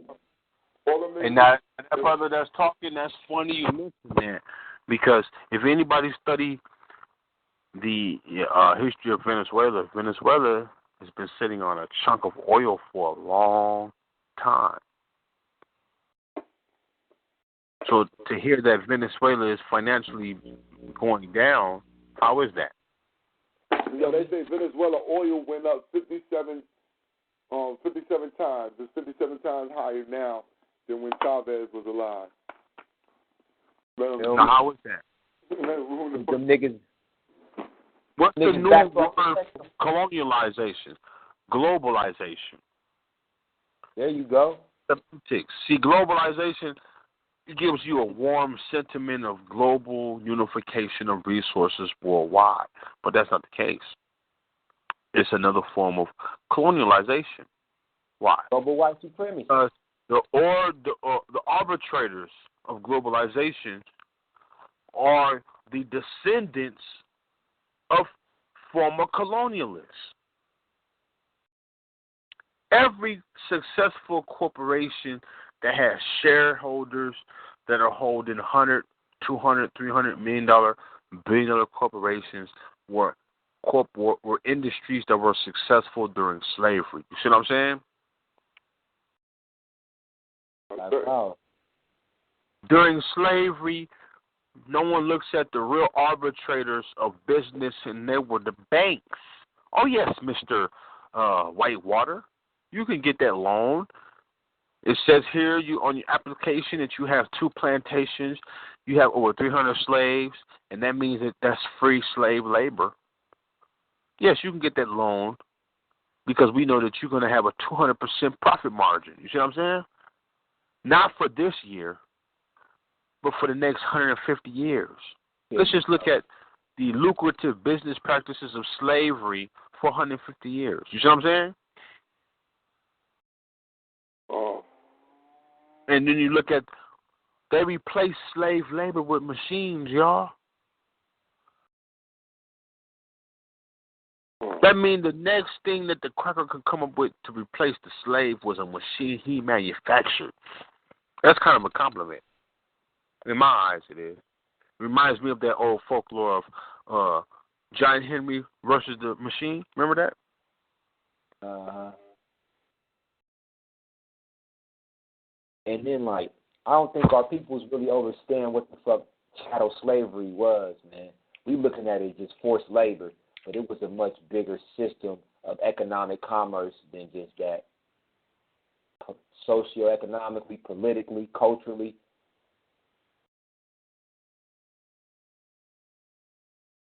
That shit got to be analyzed real thoroughly. I think that this is we got brothers in prison that'll work for $0.05 an hour. Feel me? Because it's better than sitting in the cell, right?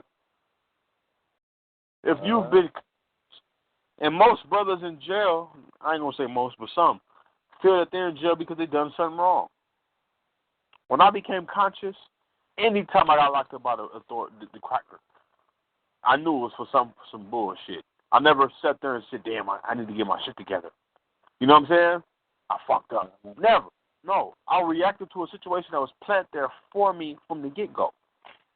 And see, for any individual that's black and it's in politics, they know that. Any nigga that's black in politics know that going to the corner store ain't just a ride to the corner store. Nigga, I may not come back. We have to move differently than other people. That is the proof of our oppression. Not our finances, how we move, how we have to, you understand the point I'm making, right? Every black woman right now is, it's 10:30 in California. I may want to go out and go get me something from the corner store. The queen going to be on her heels because she know the devil come out when the sun go down. You see what I'm saying? You have to move differently. Whereas my white counterpart, he can go right to the store. He don't move like I move. That's what am I lying? That's nationwide, right? You're right on point. Yeah, that's like this conference they talk at this convention. The little white chick that was on the phone last week or on Thursday, that bitch supposed to be at this conference. That's what the fuck type shit she's on. She's thinking she's on some pro-black shit, but no, she's on some oppressed people shit. This conference will be perfect for a bitch like that. And she Brother Bourne, did she make that $100 donation, Brother Bourne?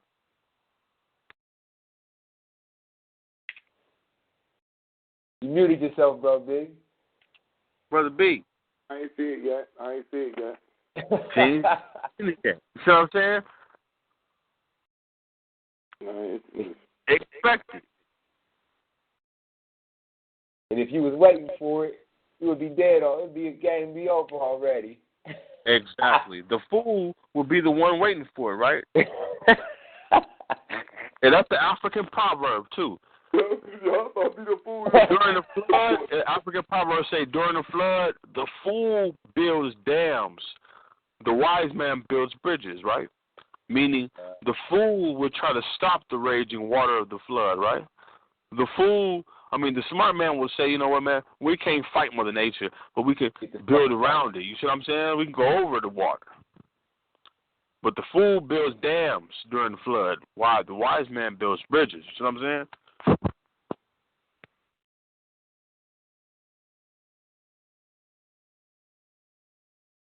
Or unless you got a motherfucking a business, a dam building business, then you gonna try to convince motherfuckers to use your services by you building up dams when you know they need bridges. When you damming up water, what are you gonna do with the extra water? See, when they say Neymar established Memphis by building the dams, that culture, that's the cracker omitting. They already had a culture that existed prior that had knowledge of building dams. You see what I'm saying? And he didn't build a dam trying to stop the water. He built a dam in regards to channeling that water to another source, so you can see what Memphis looked like. You see what I'm saying? And that's why when the European came to America, he renamed that location in Tennessee on Memphis, Tennessee. That's where my folks from. Right there, the border between Arkansas and Tennessee is the Mississippi River. So that is the Nile of the America, outside of the Arizona-Colorado River. You see what I'm saying? And I've been to both. The Colorado River, in my opinion, is the Nile of America.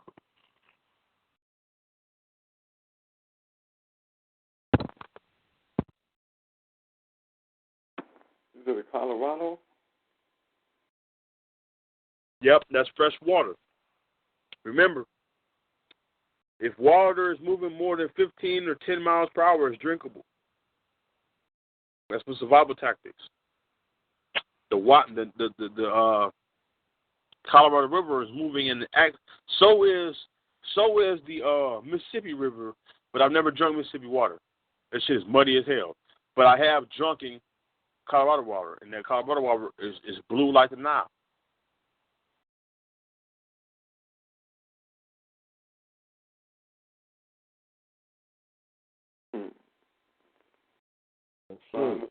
The Colorado.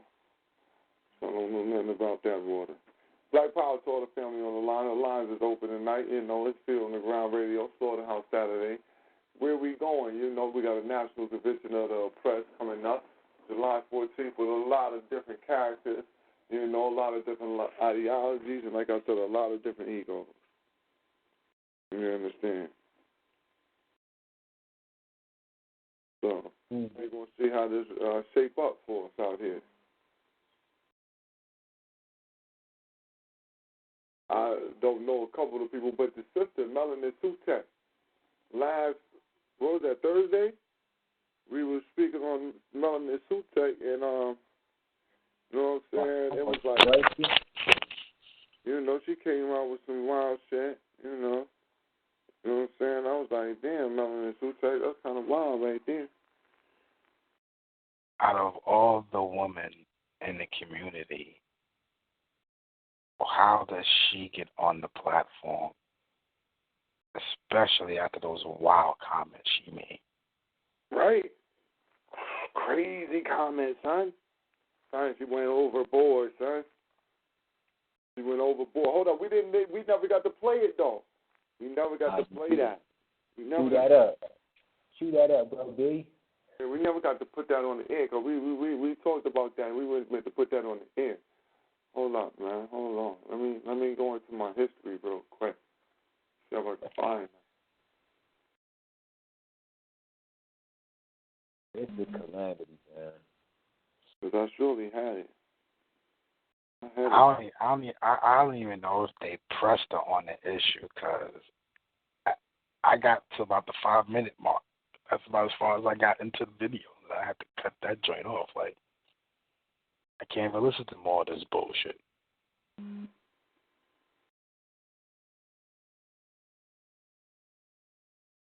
That shit, She made me feel crazy. Yeah. All right, look, I'm gonna find it. But then and then I was watching what was it, last night I checked out one of Little Irritated Genie. Who was this Doggy Diamonds dude, man? When did he start coming in the interviewing cats? Like, he did an interview with Irritated Genie about him and Wesley Muhammad. Got a little beef or whatever. Doggy Diamonds, he from the hood, so he been doing like hood videos for a while. And so what happened is he really started fucking with them niggas just a little while back. You know what I'm saying? Like the quote-unquote conscious community, like doing the Africa being body shit. You know what I'm saying? Because he was like one of the dudes who was like, yo, look, this shit need to be out. And he wanted to have a press. He the one who actually was one of the ones who helped say, listen, man, we need a press. Yeah, I hear you. I was about to say, where the motherfucking pills at on that flyer, dog? No, I don't know. But yeah, that was the first time I ever saw him. He did an interview with the fucking pills, and he did an interview with the pills, and was the Brother Rich. I hadn't seen him prior to that, so that's less than a year ago. That was the first time I ever seen the nigga Doggy Diamond. Personally, it's on some shit where so-called quote unquote conscious community. Yeah. Then I just no, you saying that about the thing with the pills, right? Red Pill, I think what Red Pill did one where he was like, yo, he wasn't fucking with the House of Consciousness. He was like, yo, how the debates was. Well, he got a video with them, but now he messed with them. He got a video talking about that. That's what I said, man. What I caught from that statement is that there's no Moors on the panel at all. Ain't no more now. If you look at all the people, there's no Moors on that panel. Ain't your boy Nuwabi a Moor though? Polite Oswald. He a Nuwabi. Oswald's Hollywood. Thought he was the Nuwabi and Moor, Wichita. Nuwabi and Wichita, baby. Wichita. Washihashi. They're Washitaki, nigga. They ain't Moors, they Murs. Oh, Moo. Island of Moo. Atlantis. The armor man, I'm telling you, they Murs. They Murs. They Murs, man. It's like a type of cat. You feel me? See, the whole dangerous part is though, like we kind of know what's up a little bit, but a lot of cats, man, they ain't gonna be hip to this shit. They gonna get, they gonna fall a victim to the bullshit, man. Yeah, they ain't seen this before, man. They ain't seen shit like this before. LBGT, huh? And Genie. Coming out. Huh. Oh, Genie gonna check them niggas too. We probably gonna put them, as soon as they start talking reckless, Genie gonna check them. Let's see. That's what I like to see, man. They're gonna be on different days. They're not gonna have it together. There's no way that y'all supposed to be. Look, man, they don't put them all like that. On that venue. Coming to somebody else's venue, man. They doing that. There's no way that it's all being held at the same place and nobody's coming to the other person. Like, you know what I'm saying? Like, that's just impossible. I don't see it. Huh. I don't see it happening,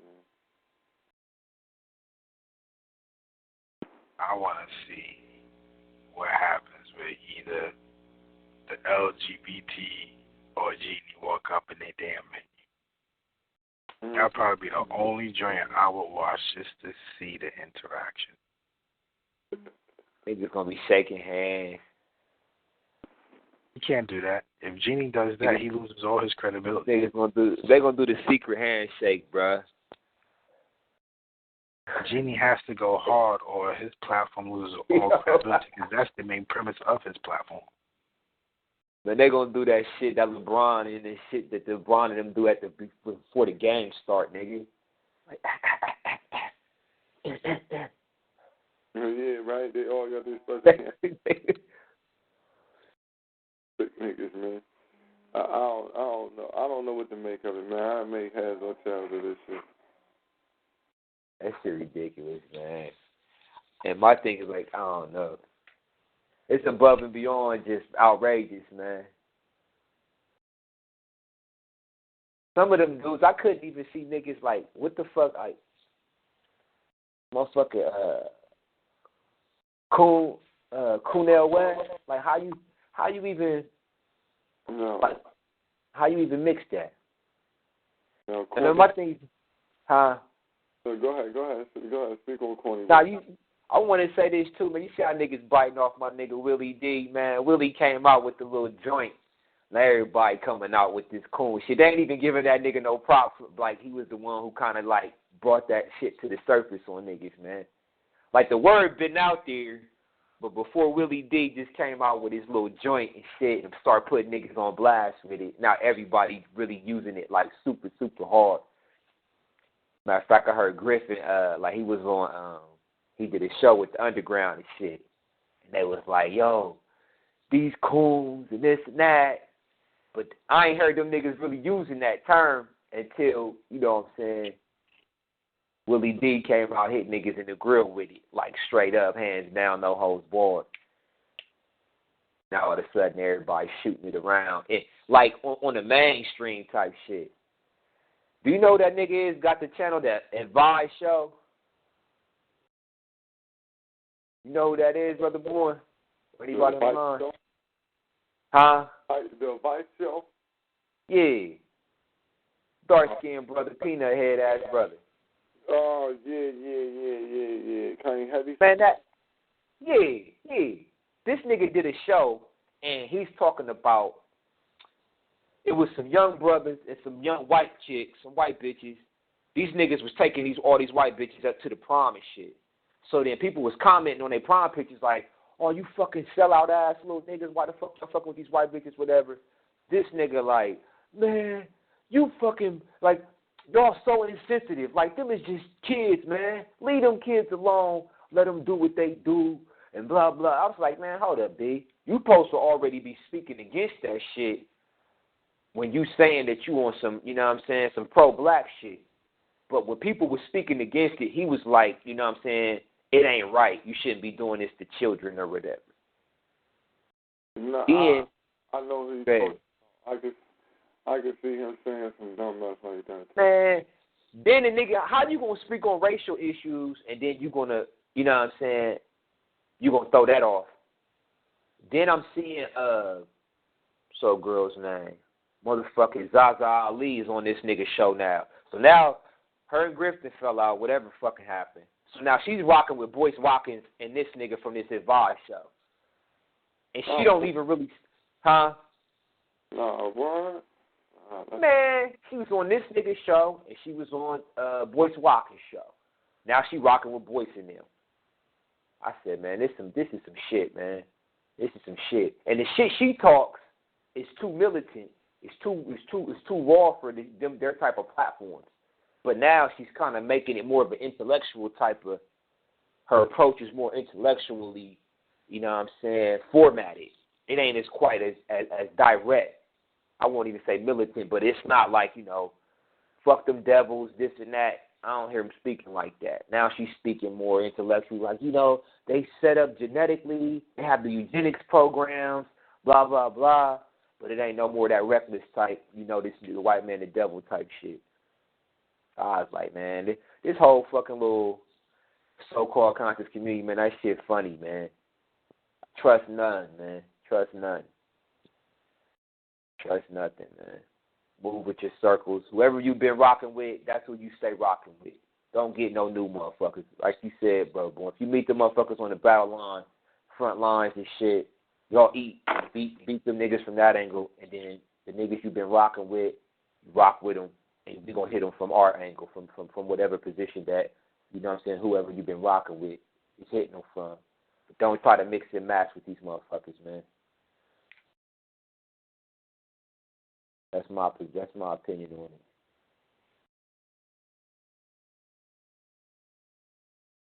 Oh, man, my bad, Tony. On another note, I want to throw this out here. Muhammad Ali passed away. Yeah. And you would think that you would get more. Feel me? How can I put it? You would get more advertisements regarding his passing away from the Nation of Islam than any other organization. Nah, but he had a big falling out with them. They really fell out.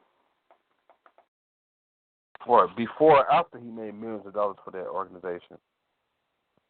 Huh? And once in history, Muhammad Ali was the cash cow for the Nation of Islam. Now, even if they did have a fallout, you would expect to see some kind of gratification. In fact, I've never heard Muhammad Ali and Farrakhan the same sentence. Let me stop. Now, it's funny that you're saying that, though, because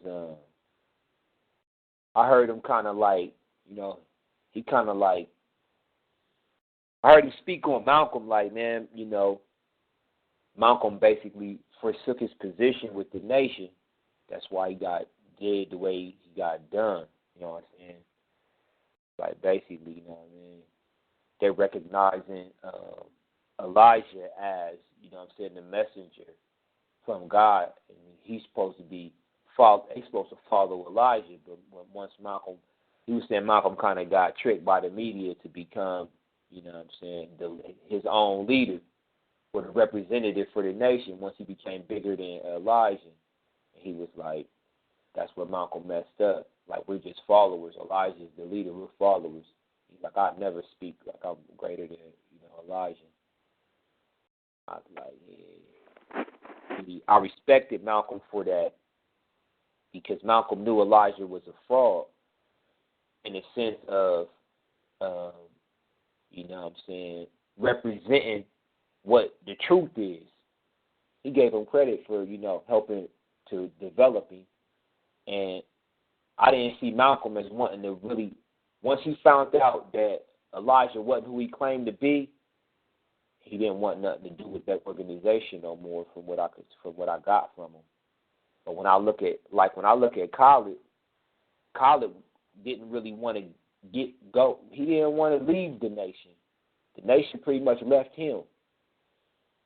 So I was like, man, because when I hear Khalid talk, he like, I tried to call, Mr. Farrakhan, I've tried to contact him. He won't return my calls.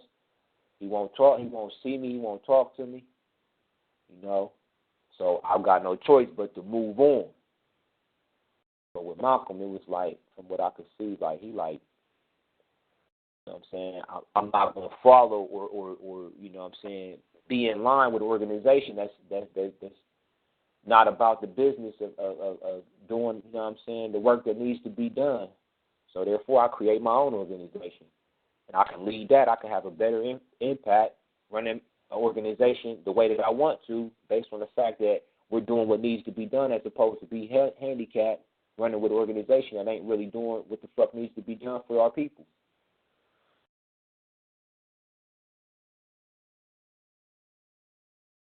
But what I will say, too, is this. Elijah and Farrakhan both knew. Elijah knew he had to get rid of Malcolm because he got the orders from the top. And he knew that Malcolm was going to be a dead man, regardless of how he was going to get killed. He knew what was going to happen. Farrakhan knew what the fuck was going to happen with Khalid. But they both had the orders to cut him loose. And once you cut a man loose and you in the trench like that, you got that motherfucker on the front lines for you like that, you cut him loose, you basically signed him up. His suicide is done. It's just a matter of time. You ain't got no security. You ain't got no team no more. So there's no way he could have survived for any length of time, nor could Khalid. Don't nobody know nothing, or he got killed by this dude or that dude, when the government already had pronounced the motherfucker as a threat, so you knew that they was going to kill him. So why is you making it look like somebody else outside of, the power structure did it? You know what the power structure had to do it. whether they did it directly or indirectly, you know how they did it. So it ain't no question if the nation killed him or did the government kill him. The government running the nation. So if the nation did it, the government made sure that the nation was the one that did it.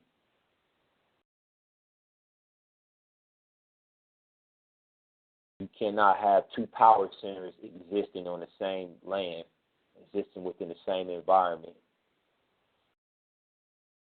There's only one power center.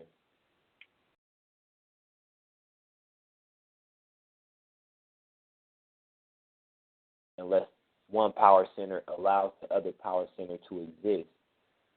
There are no two power centers in this motherfucker. You ain't never seen the U.S. you never seen this government let no two power centers exist.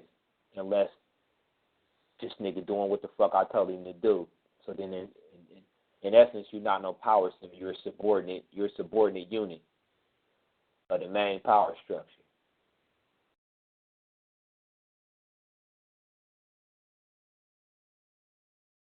Then you do whatever orders get put out. You do what the fuck you get told to do. And that's what went down.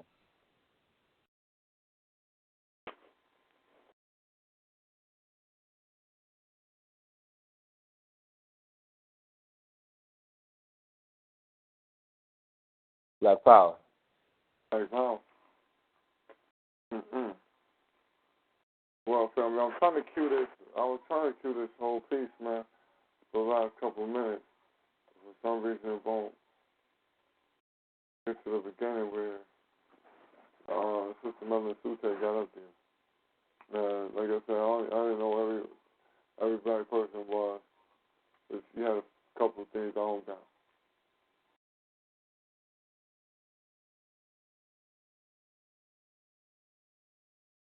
But a damn good show, I know that. A lot of times people take subject matters that they don't want to really go into the discourse of explaining. And I think tonight, even though we, don't know the full position of what this event has until it happens, but I would like to say that, Feet on the Ground did a good job of assessing what may happen as a deterrent based off analysis, based off history, and based off political weather prediction. Tomorrow morning they're going to give us weather predictions regarding our weather.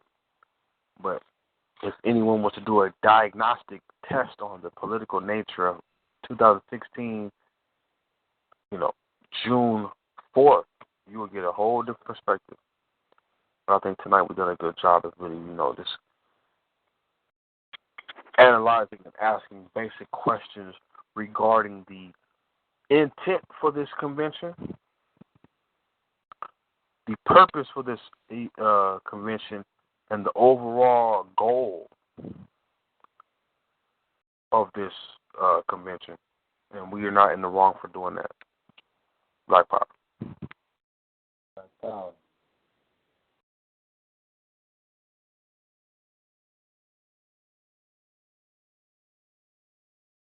And for family members that's just listening, we're going to have one of our key feet on the ground reporters, Brother Griff. He's going to try to assess what's going on. Feet on the ground. We're working to employ at least one, if not 2 to 3, representatives of each state in America. There's 50 states in America, so you do the math. But we need at least one brother in each state with their feet on the ground to give us feedback regarding the political nature that may be going on in your city, in your area. So please tune in, give us a name. We can provide you with information, but we need, more members of this organization on the ground with their feet planted to give us good feedback regarding what the hell is really going on out there. Hey, what's the address for that convention, bro, boy? Or whoever got the fly? You got an address on there? The Ebenezer Baptist Church, what is it? Because I might try to get a foot soldier that's closer, what I'm saying? Get up in there just for the fuck of it. I wouldn't even feel comfortable around that shit. Yes, brother. It's 1881 East 71st Street, Cleveland, Ohio. 44103 is the zip code. I'm gonna say it again. The Second Ebenezer Baptist Church. That address is 1881 East 71st Street, Cleveland, Ohio, 44103. And for any information regarding it, please text the number 571-223-9329.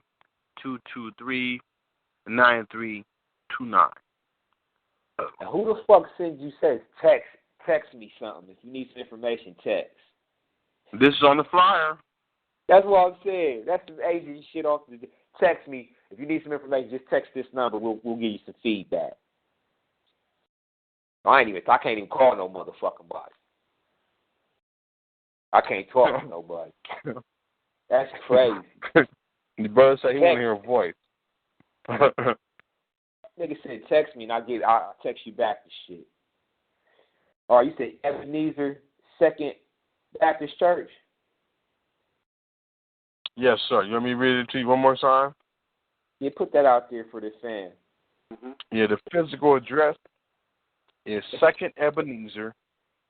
And Ebenezer always reminds me of Scrooge for some reason. Remember Scrooge? Ebenezer Scrooge. Well, anyway, Second Ebenezer Baptist Church, 1881 East 71st Street, Cleveland, Ohio, zip code 44103. It's going to be July 14th to July 17th. So, it's about 4 or 5 weeks from now. So we have time to have, one of our Field on the Ground reporters, go to the event and assess what's really going on there. Back to you, brother Griff. Everybody try to see what I could do, but like I said, I smell so much foul nuclear waste coming up out of there, man. This is some shit I would avoid, truthfully. But just because of the nature of the event and the magnitude behind it, this is definitely COINTELPRO at work. So somebody really do need to be there to try to see, get like you said, get a direct view, direct contact on what the fuck is popping. Even if you could just, sit in your car from the outside with some binoculars and shit and just peep motherfuckers going in and out and shit like that. But it's definitely something that needs to be, monitored, surveyed, just for like the crew, like you said, just for feet on the ground, motherfuckers to just peep, see who all actually shows up for this type of shit, on which day they came and shit, who they was with, if LG, if Black Lives and motherfucking irritated Genie did a secret handshake. But it really does need to be peeped out, though. That's real shit. Because I can't see how even these people would even be in a venue together. Just too many oxymorons on this fucking flyer. Like, it don't even make no sense. So it's got to be something going down that's just, something need to be checked out on this shit. It's got to be checked out. So we got to get behind enemy lines real quick. And I would consider this behind enemy lines. I don't care what they talking about. Even with SETI on the flyer, nigga, it's enemy lines. I would question why SETI would even go to something like this. I don't understand why he would even attend, truthfully, from my perspective. Ain't nothing to tell them niggas about Kemet or nothing, man. All them motherfuckers is on some whole nother shit. So I don't see the benefit in just rubbing elbows with these people. See, I fucks with SETI because he's the only individual that has something to gain other than honest notoriety. Mm-hmm. Look at the background of all the main individuals. Man, look, SETI and your boy supposed to be fucking beefing. And they're irritating. Who? No, they both went. Remember, that's why Crazy don't discriminate on who he takes to his trips to Egypt. As long as you got your motherfucking fare. No doubt. I'm saying once he got back, them niggas had some type of beef. But they had a disagreement or what have you. Genie didn't like the notoriety. Every time Genie is just like Polite. He didn't like the notoriety that SETI was getting by being so hood.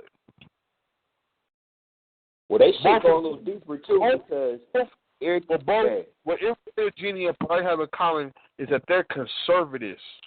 Their ideology on Kemet is conservative. Yeah. See the point? They type individuals to forward up information for themselves. You know what I'm saying? Mm-hmm. Look how hard Irritated Genie was pushing that bootlegger shit. Nigga, you gonna have to, if artists, music artists, they assess piracy just like anybody else does. You're gonna have to assess that. You don't make it a morality issue and nigga pirate them. Niggas gotta make a living. You know what I mean? Uh-huh. And why did it take, and then it's a cold part because after all that shit he was pushing, I'm talking about Irritated Genie, on piracy and don't fuck with anybody bootlegging my shit. And then when the Fed, when he got hit that he was working for the Department of Security, the first thing this nigga do is put all his lectures on YouTube for free. The work. Yeah, that nigga flushed all his work. What's that about? The shit was free from the get-go. But Migral and Migral and Associates, we supposed to catch historical amnesia. And Migral, that didn't happen. You were dreaming. You know what I'm saying? Man, hell no, man. But I think it's deeper than that though. SETI ain't got nothing to lose. Yeah, listen though. It's deeper than that too because I heard Irritated Genie say his wife, I think is either his sisters with one of SETI's baby's moms or something like that, or they real close friends or something like that. I thought it was, or maybe it's her cousin. Now, I ain't sure, though, so don't quote me on that. But I heard him do an interview where he said that the heat of this beef, he said this shit go back a little bit. And he talk about, I really do admire the brother, but he always saying nigga and the cussing, like, we got to stop that. We can't stand for that. This is what Irritated Genie was saying. But he's saying, what I heard him say is that I think SETI's baby's mom is his wife's either cousin or sister. Something to that effect. And this has something, and I guess his wife don't like the way SETI treats his, her sister or cousin or friend, whatnot. I can't be sure, so I ain't gonna put it. But I don't. But that's some of the. It's got some ingredients in this motherfucker, man. But and from the trip with Ashra Kwesi as well. When they supposed to be both got raised up or whatever. But then it's funny how you saying SETI kind of one of the only. I don't know, but it's funny how you saying SETI one of the only ones who came back raised up on a level of determination to get this information out to the people. Everybody else came back and okay, you fight homosexuality, you fight this, you fight that. But it seemed like if you went on that journey and you got raised up to come back and put that Nile Valley history out to your people, it seemed like that would be one of your main objectives. After getting raised the fuck up in that shit. I mean, how could you not? You feel me? Even suckified ass Ray Hagen's bitch ass came back and then tried to bring some of the teachings back, even though he tried to fucking coerce it with Christianity and what have you. But he still tried to come back and bring some of that type of Nile Valley history back to the people. So for you to come back and not that's my whole point. Yeah, that's you my whole even point, know that motherfucker went. Everybody, if you talk to a lot of people, you got pictures. I don't even have a Facebook account, but I got niggas that got Facebook, and I'm getting pictures sent to me. Either. Beyonce is going to Egypt. They listening to us. No, Kanye West did a cold ass video. Kanye West, not long after we've been riding, just doing his red, black, and green, he appears on the War Show wearing the chain of Heru, or a chain with the face of Heru in the form of a falcon. They listening to us, and if they not listening to us, their handlers are. Hey, did you know your people are some Egyptian shit now? You see what I'm saying? So they appealing to us. So Ray Hagens went. Who took him? He went with Ashra Kwesi. See what I'm saying? Ashra Kwesi want to ask you questions. Nigga, you're black. You want to know your history? Let's go to Egypt. See what I'm saying? But out of all those individuals, they came back. It was that young, ferocious nigga named Sadie that came back that made it his business. And look how the ancestors are protecting him. That brother's been nationwide. From the smaller cities to the biggest cities, every year booked, dropping history. When you see something magnificent like the monuments of your ancestors, it changes you. You get a little more confidence. You get a little more charisma in what you can do. You see what I'm saying?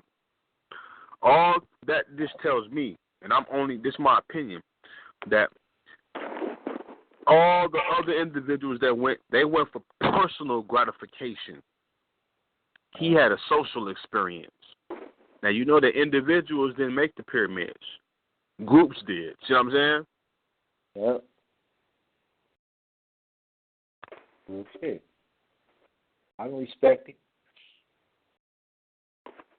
Still something about SETI personally that I don't vibe with, but I do respect him for the information that the nigga do bring back to the masses. So, you know what I'm saying? See, I'm from Cali.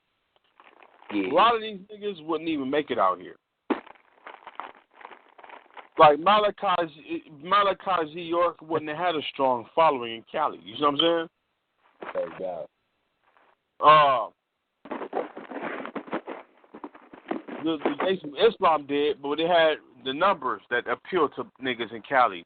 But the Gods and Earths, they would have done okay in Cali, but still, the Gods and Earths had some gaps. You see what I'm saying?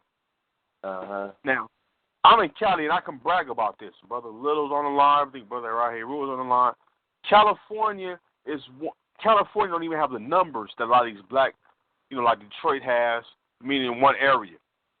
Uh-huh. We've had 2 riots in 1 century. Y'all know that, right? Uh-huh. LA, the city of LA alone has had 2 riots in 1 century. Yeah, 95, yeah. The Watts riots and the Rodney King riots. Uh-huh. Harlem in history has been revered as being the metropolitan of blacks. If you will hold an event that wanted that energy of rebellion, you go to the areas. If you look, even if you look at Malcolm X's first blow up was when those 2 brothers of the nation got killed by white police in L.A. Y'all remember that? Yep. That speech that Malcolm gave, we will kill you for our women. He was in L.A. Uh-huh. And 2 police officers try to run up in the mosque. You know what I'm talking about. Go ahead. No, you're right. But that's when Elijah told him, he was like, look, we can't just be letting these officers run up in our mosque, killing our men, fucking with our women. That's when Elijah told him, like, man, listen, we a religious organization. So we going to have a religious solution. Now, I'm going to say this, because the line, I'm going to say this. If Hollywood is in California, it was California that sparked that rebellion of Malcolm when he was talking about the police brutality and how they ran up in the mosque, like you were just speaking on, right? Yeah. And when he got killed, it was California that organized the Black Panther Party.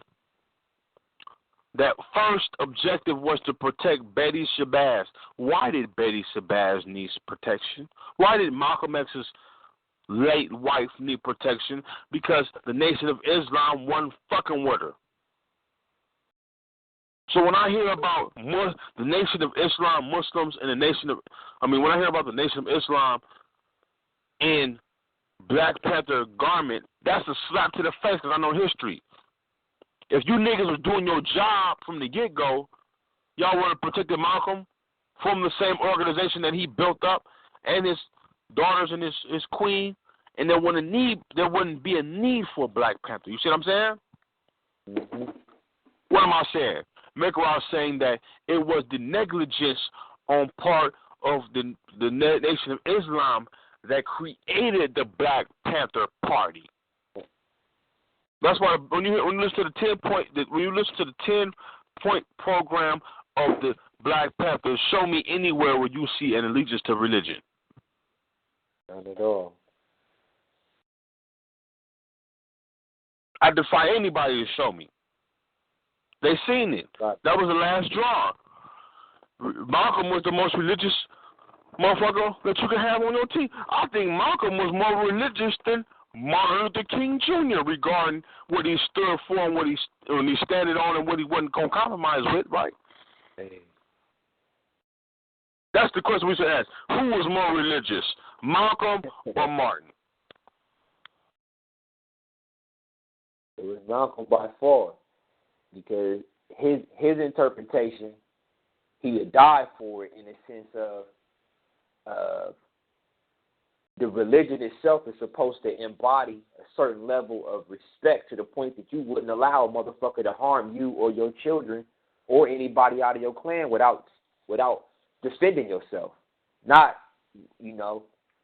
allowing a motherfucker to do whatever they want to do to you, and by not defending yourself, you proving how religious you are. Like, nah, you got to be willing to put your shit on the line. And anybody who really was truly religious would, to the point where the religion is supposed to empower you, not soften you. So if you using that shit and you getting your head busted and you're not retaliating in the manner in which you would protect yourself, then your religion is not empowering you. Just like when the Arabs use Islam, them motherfuckers put on bombs and the motherfuckers walk out and blow motherfuckers up. You sacrifice 1 for 10. That's the type of power that your shit is supposed to have when you really, truly believe in that shit. You ain't supposed to take an ass whooping, and that's supposed to be showing strength. But go ahead, Joe. You're right. Because, see, Christianity sanctions war too. It was Christianity that forced slavery or approved of slavery. And that's something that I don't hear the more niggas talk about. Our predicament right now as a black people in the United States comes from the Roman Catholic Church involvement with the Spanish Inquisition. You see what I'm saying? Mm-hmm. When Christianity came, when Catholicism brought Western slavery into being.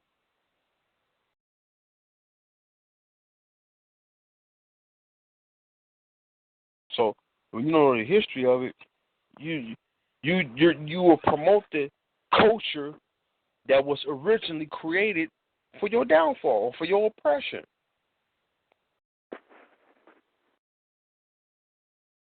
And the one thing I'm noticing that they've been using, the tactic they've been using is forget and forgive. Remember, it used to be forgive, but don't forget, right? Yeah. It's better to have a slave with no memory than it is to have a slavery with a little memory. Don't even try to remember shit. In fact, don't look past your experience in America. Your experience begins with your birth into this nation. You see what I'm saying? And this is piggybacking on Thursday's conversation. We should not expect no help from no outsiders. Because they look at it like, why you guys not get on the bandwagon? America is doing great. Democracies, the Western Empire is doing great. Black people just don't want to get on the train. Doing this to yourselves, huh? You don't want to get forward. China man to know my experience in America. I don't expect an Asian, period, or a Latino. You see the point I'm making, or a Caucasian. Oh yeah. And I wouldn't expect him to understand me to understand his experience or her experience when they know that my experience outweighs theirs by a long shot. You see what I'm saying? Everybody that's doing well in this society are individuals who either benefited from the slave trade or benefiting from the current state of those who benefited from the slave trade, or individuals who don't care, just looking out for themselves. You know what I'm saying? Those are the worst ones.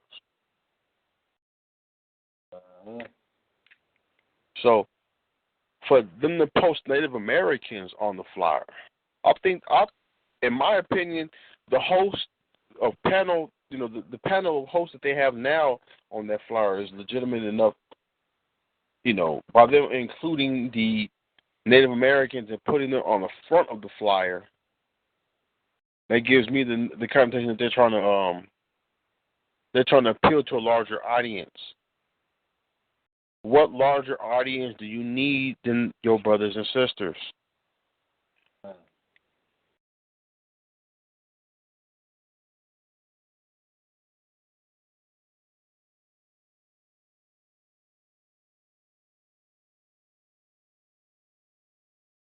I've seen since I was 19.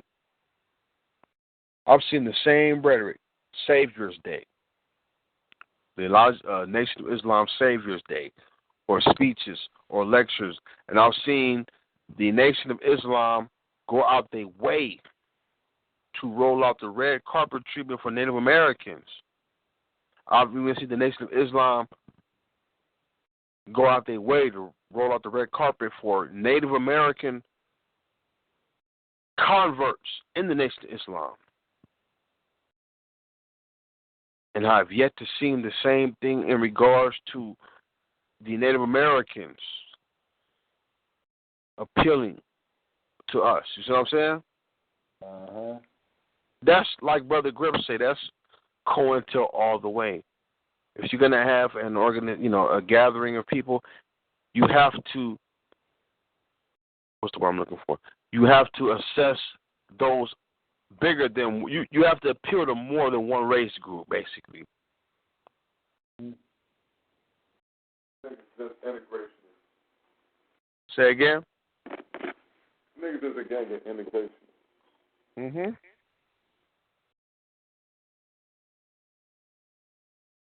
And what are we integrating to? Submission? What is integration? If I integrate cream into my coffee, what happens? That shit get weak. The coffee is compromised by the cream, right? What Malcolm say used to keep you awake. Now put you to sleep. And the thing too, people got symbolic.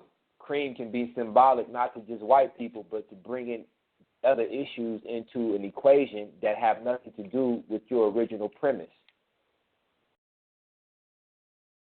And a lot of times, as soon as you use racial shit with black people, sometimes they always make it like we talking about black and white. But now you got motherfuckers pushing transgenderism and all this shit. So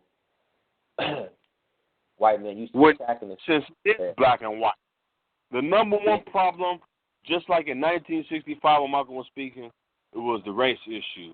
The same problem right now in 2016 is the race problem, right? Yeah. If the race problem didn't exist, Obama would be just a regular motherfucking president, right? White folks don't understand that. Because it was white folks that said he's the first black president. Now, you see the point I'm making? So you can never say we're racist. We throw off too many colors. We accept people for who they are. White people don't. Well, Brother Griff Minkawa, aren't you going to vote for Obama? He could be the first black president. If racism didn't exist, it would just be more or less on his policies, right? I can see how you vote for him. His policies are for this and for that, right? It would be in the wind, like Bernie Sanders versus this nigga Trump, right? That ain't the case. That's why they're the worst ones. That's why they're the number one worst ones. And these times we living in now are very sensitive. Is it just me? Because I want to pass the mic to everybody else on the line. Can't nobody take no criticism right now. Am I right? No accountability and no constructive criticism allowed.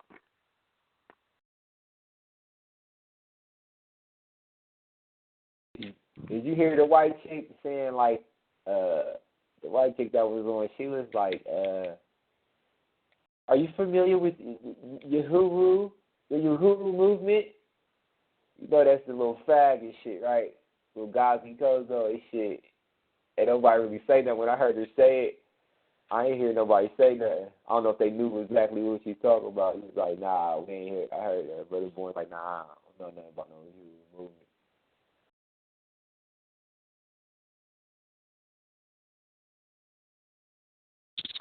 That's called fishing, right? She's fishing for intel. Thinking that was going to appeal to us, right?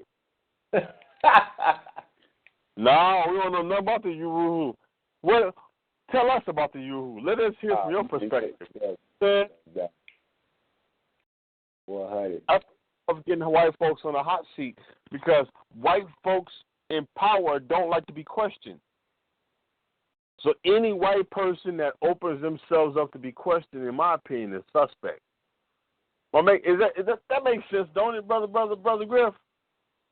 Oh, that makes perfect sense. And if you listen long enough, they're gonna tell them they're usually going. Like she was confessing herself the more she talked. You know what I'm saying? So it became evident where whether she knew it or not, where her motives was, where her intent was, became evident. Yeah. So you can. I've noticed even if in college, you can confess your ignorance to a professor in the form of a question, but you can never question the competency of the professor. You understand what I'm saying? Those are two different things. No doubt. Well, and the key words for that is like how, when, where, when, and why, professor. You see what I'm saying? When you ask questions like how did you come to those conclusions, professor? And why do you stand so firmly on it? Who the fuck are you? That's in the back of his mind. To question me. I do the questioning, motherfucker.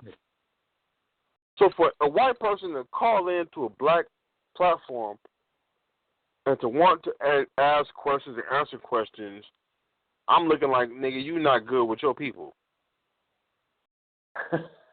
You fucking with us. You are here for a reason, nigga.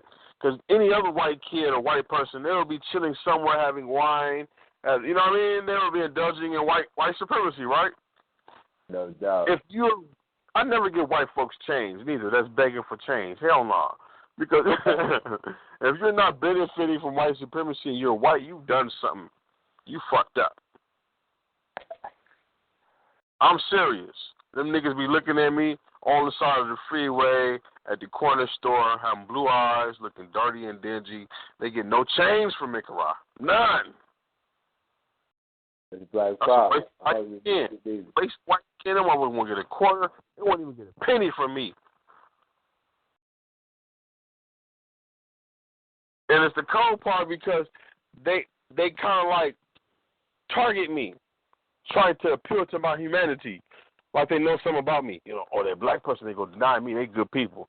Yeah, but I'm too busy worried about my people. I ain't got a quarter, cracker. Nope. I won't give. If I see any homeless brother, I will accommodate him or her if I have it. But nigga, I don't give no change, no advice.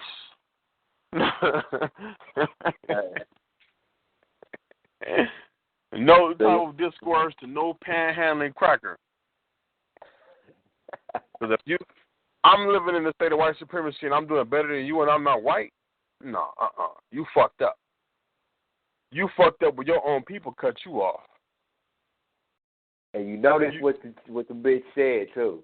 Notice what the bitch said. She said, "Our white people think they're safe, but they're not safe because they allow these things to happen to black people. So if we're going to save ourselves, we're going to have to help the least among us.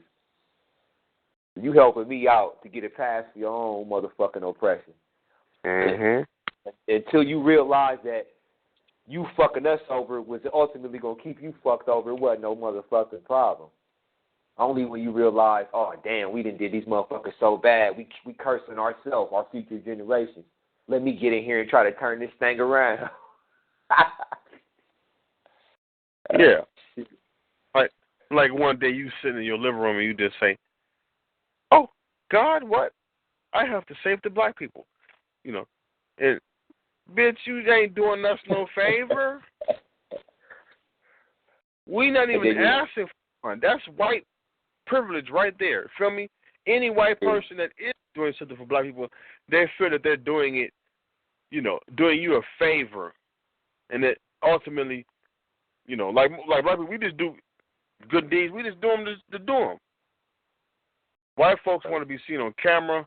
They want to have a book on why they did it. When I donated that can of chicken soup to that black family, I did it out of my kindness of my heart, you know, and they remember it.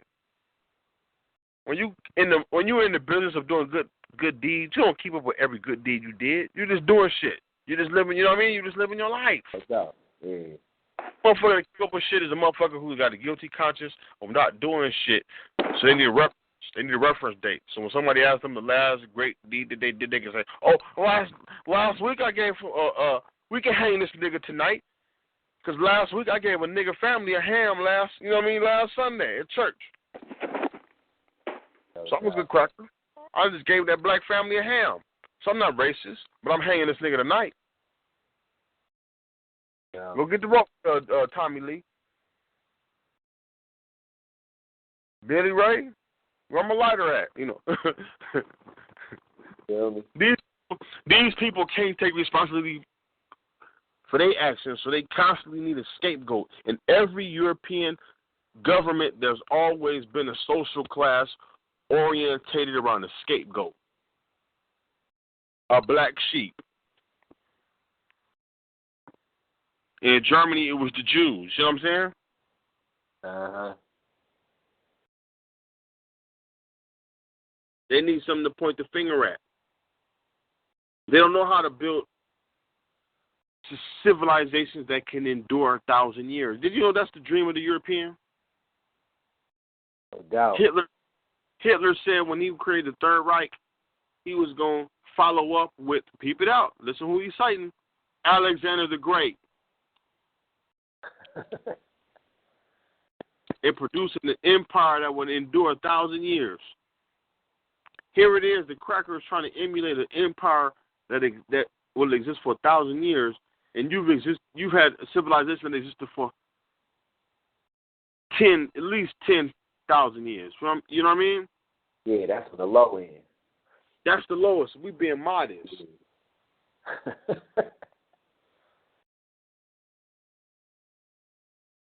Africans wearing shoes, drinking running water, building, living in homes. For at least, we being modest, 10,000 years.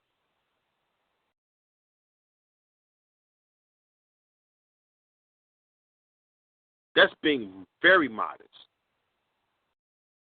That's older than what the dates that they give Norma. That's why shouts out to Walter Williams. Because even the timeline that they give our ancestors in Egypt, y'all know that's still in ordinance with the Bible, right?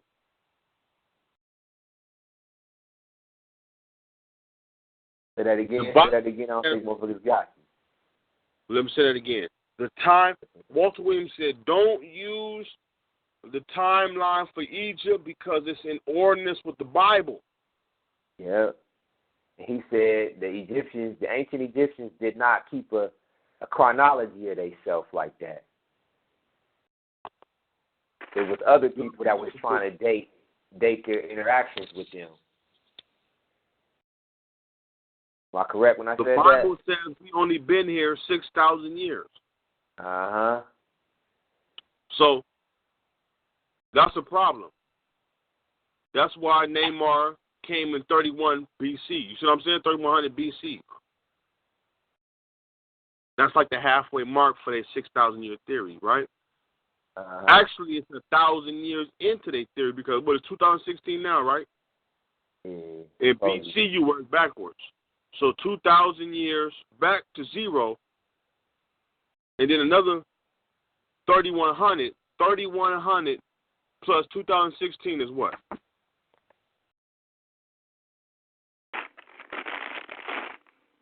$56 something? You said plus or minus? So that's saying, if you follow the chronology of the Bible, that's saying that Neymar came 500 years after the Bible, after Adam. You see the point I'm making? Yeah. I'm going to do that again. In BC, you count backwards. So, okay, that's why they do that, to confuse you. So we're going to go, it's 2016, right? We're going to go 2016 to zero. It's 2016 years, right? Yeah. They're from 0 to 3100 BCE. So 31 BCE, or 3100 plus 2016 is what? That's 5,116. Now, 900 years after Adam, Neymar unified Egypt. It don't add up. See what I'm saying? Yeah. I'm going to say that 500 years after. 5,116. It don't even fit the chronology for the flood. They never give you a date for the flood. That's why Walter Williams is dispelling the myth of the Hyksos. The Hyksos and the Hebrews are two different people. I know why the Jews are using it, because it gives you an inception that they were existing in BC times. But Walter Williams said the Arabs and the Jews are AD people. They have nothing in antiquity worth recognizing. That's a powerful statement. Now you know why the Taliban and ISIS exist. You see what I'm saying? Yeah. Their main goal is to destroy artifacts in that area to give you the illusion that that religion has been there since the beginning of time and that nothing preceded it. But that's not the case, because Islam has its roots, a lot of its roots in Hinduism, a lot of shit that existed before then, Zoroastrianism. All those are AD. You see what I'm saying? Conceptions. But when you have a center figure that you deifying, we know who the real arbitrators are. That's why when the brother made that comment, any Christian is pledging their allegiance to Alexander the Greek. He is the savior. You see what I'm saying? When you read the attributes of the Sotar, the savior, those who that's Alexander the Greek. That was the propaganda he ran to convince Coptic Egyptians to follow him. How do you take over a nation that don't have a standing army? You don't. We have just like then and now. We have a culture that is so strong that it would enculturate the oppressors who try to oppress us with. Every individual, every other culture that came into Egypt and tried to colonialize Egypt in the end got turned out by Egyptian culture. See what I'm saying? Yep. That's why I'm with Walter Williams when he talks about the Persian. When you notice, we can see sarcophaguses of Greeks and Romans built in Egyptian regalia, right? That's the proof that they got turned out, right? Yep. There never was a Persian, because name me one Persian. And the Persians had a longer reign, I think, than the Greeks had. You can't find a sarcophagus or any regalia of a Persian king going. You see what I'm saying? Yep. And the first mentioning of a Persian is coming out of the Bible. Darius the First, and he came to save the Jews. There go your first Moses right there. So it's a debilitating circle of vicious information, misinformation that's going on, and confusion.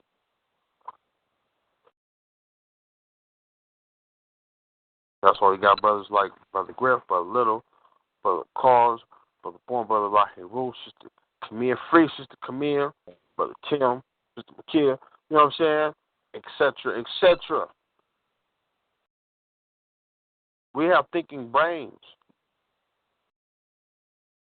For anybody to tell us to turn our brain off and just go off emotion is crazy. You know what I'm saying? Let us analyze this shit, put this shit on the scale, and this shit ain't weighing up. What are we putting on the scales? The leadership and the oppression ain't equaling out, right? Oh. The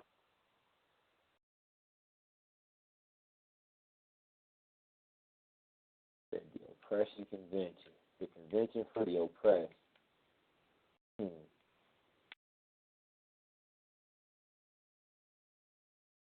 That's crazy.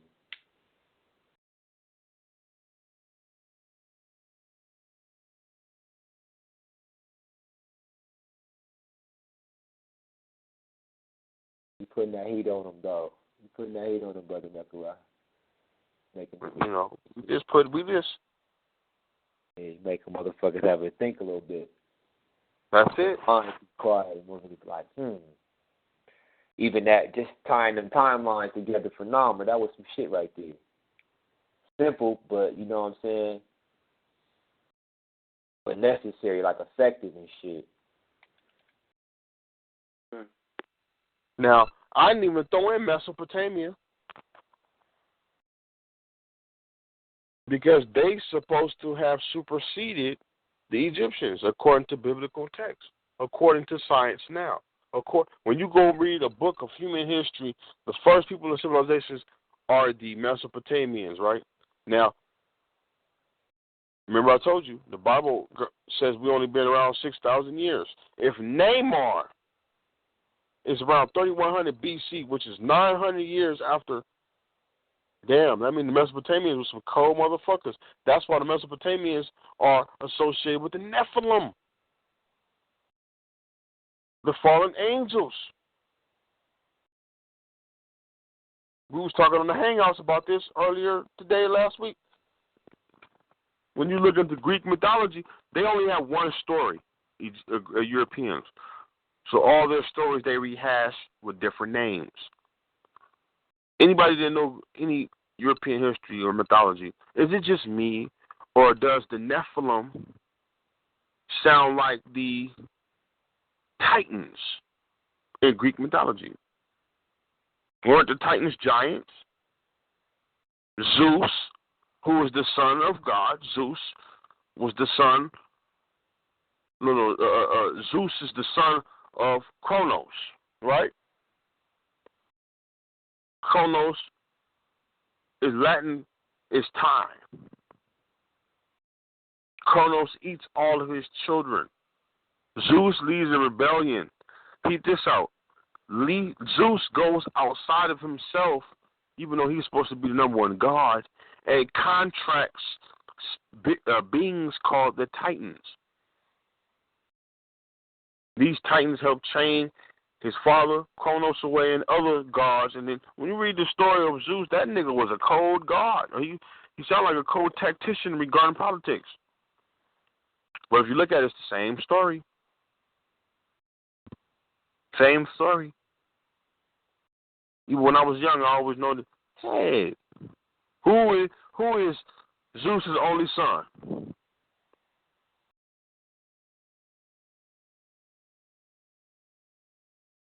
Oh, shoot. Heracles. Half man, half human, right? Half God, half human, right? Yeah. but nobody can remember the name of Hercules' mama. Ain't that cold? You would think that even though this is a god, he would sleep with the best humans, right? The way the story goes, they throw it off like Hercules' mama was a hoe. And even if she was a hoe, God sleeps with hoes. She ain't that pious worth revering. I'm still looking now. What is the name of Hercules' mama? Anybody know?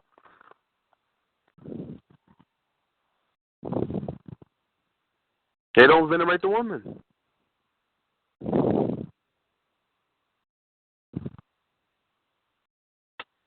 So yes, the same story rehashed over and over again.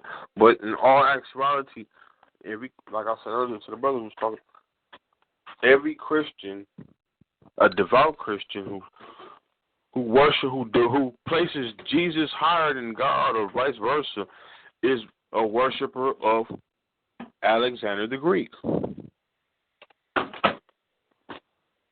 the Soter, the Savior.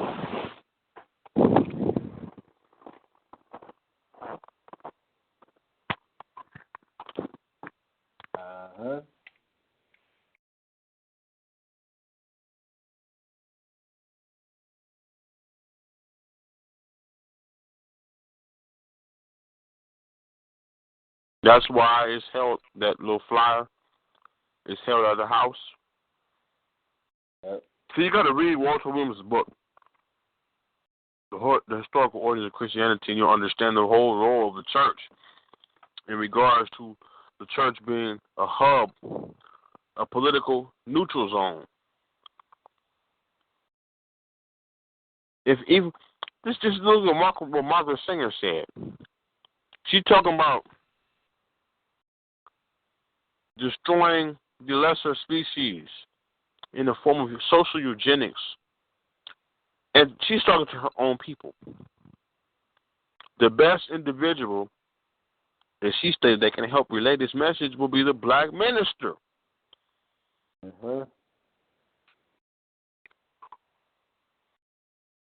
See, that omits a whole lot in regards to the relationship that, first off, the preacher has played and the preacher's connection with Master. And how basically the black preacher is there to govern and control your morality that's set by Master. And just like Powerpuff Girls with that little phone, the red phone, the president, I believe every church has one of those. When that phone go off, they better answer it. I need you to calm your people down in Ferguson. You know what I'm saying? Matter of fact, you already know what to do. You know why I'm calling, nigga. Get on it. You ain't doing your job. I thought I hired you because you was a leader of black people. I need to hire somebody else. Well, I'm on it, boss. I'm on it. You ain't got to hire nobody else. In fact, I got a convention coming on up. Yeah, we're gonna be all one place. We're gonna find out who's the bad shit. We're gonna get them, boss. We're gonna get them. I'll beat you to it.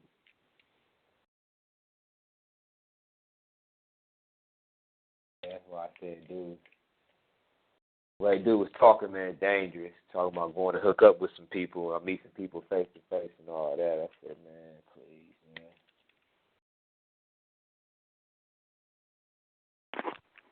Oh, yeah. With all this for the context, Hollywood don't make movies, just on the whim. But it's been a lot of money spent on trying to revisit the Africans' past in early America. You know what I mean? In the midst of all these police killings. Maybe to convince you that this shit is justified? Look, y'all been savages. We've been trying to civilize y'all since we slaved y'all. Look. Any way you want to look at it, the main objective is very clear. It's a misinformation of the historical truth of slavery in America that they're trying to escape from. Mm-hmm. Hey, man, y'all sold yourselves into slavery. Hey, man, you know, we didn't ask. As if Africans to Europe selling slaves. See what I'm saying? Mm-hmm. Don't even speak your language. Yeah. We showed up. It was an African sea ship that appeared in Europe. And when we got through, hey, man, we popped up like gypsies and shit, opening up swap meets. And, we do iron work. We selling jewelry and we got slaves. Come on, man. That's a European operation all the way, right? Yeah.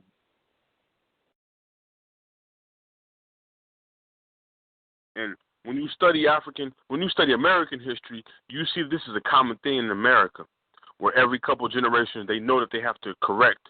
Like 2 years ago, we were speaking on a book written by Robin Derrycourt, The Inventing Africa. This is an archaeological book. And in this book, he's crushing Shankiti Diop.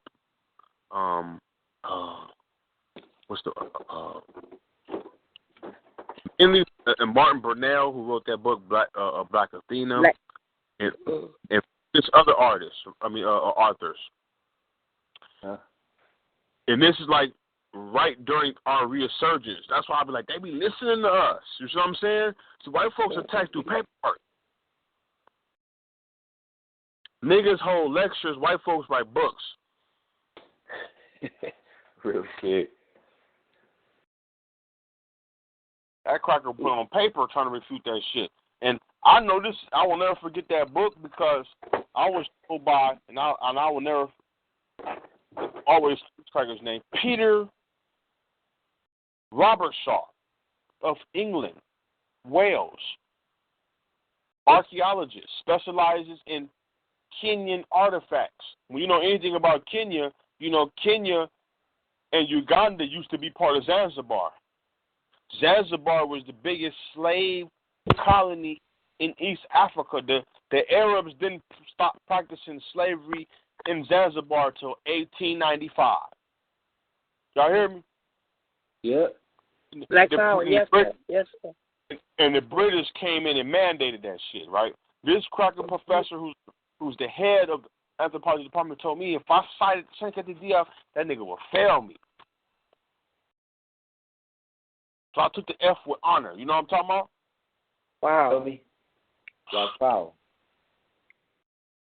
Because nobody else was really going to be able to break the shit down and give you the foundational evidence that you needed to prove your point. So he knew that. So he knew you could use anybody but Sheik. Sheik had the good. He had the good. Go ahead. I asked the cracker, I said,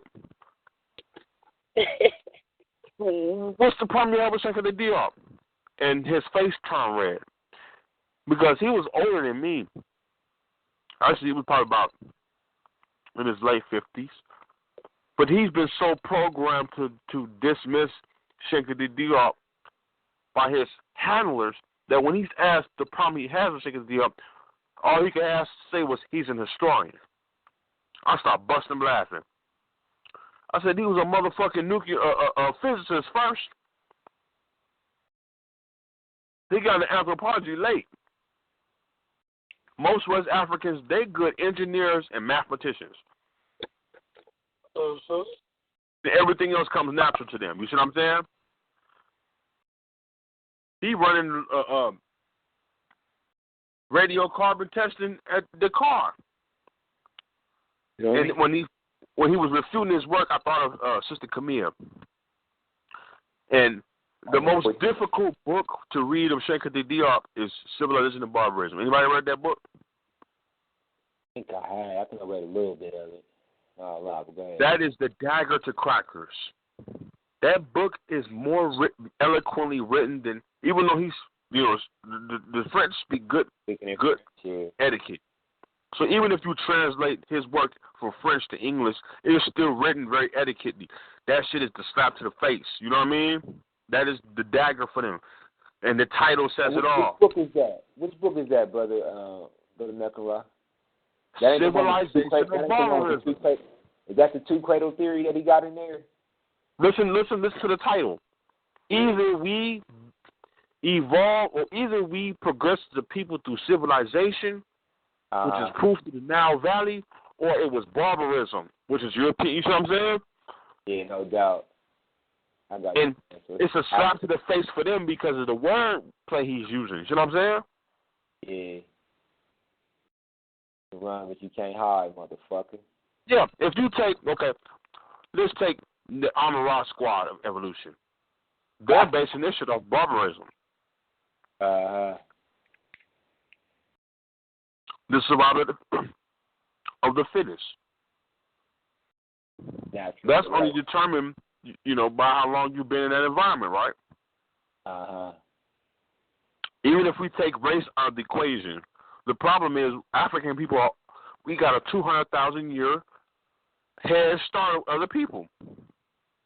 Not 8 looking motherfuckers. I'm talking about, nigga, we've been looking like this, talking like this for 200,000 years. Thinking like this. Everybody else just got like this in the last 20,000 years. See the point I'm making? Yeah, niggas just start walking upright and shit. So it goes beyond black and white. You know what I mean? Even if we don't use race, there's still going to be a problem if you say you're African. Why? Because to say you're African is to say you are a descendant of the oldest people on the planet. And to say that means you have a certain history that you remember of your greatness. That's a problem. We need you to forget that.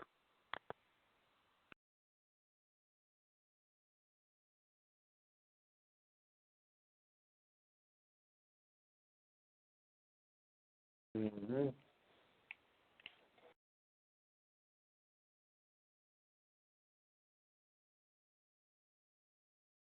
Black power. Black power. Oh. You dozing off over there, bro, B? I'm listening. Oh, no doubt. I could have been off. I was tired earlier. I broke through that shit a long time ago. Did you roll out? Yeah, I was Brother Lincoln around the building, taking notes.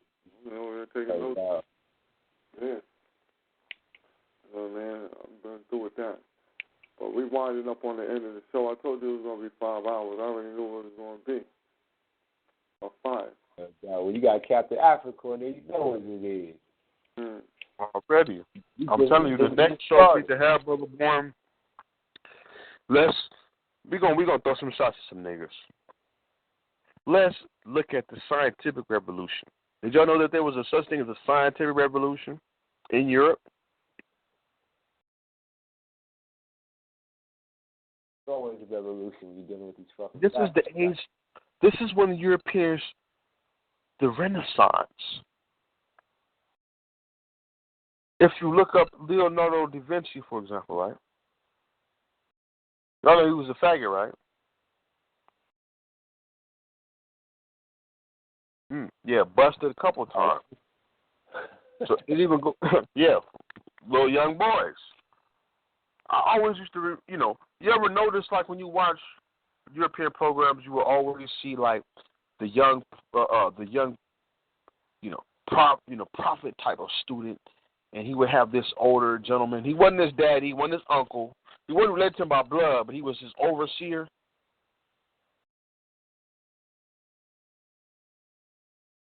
I'm trying to give y'all a visual.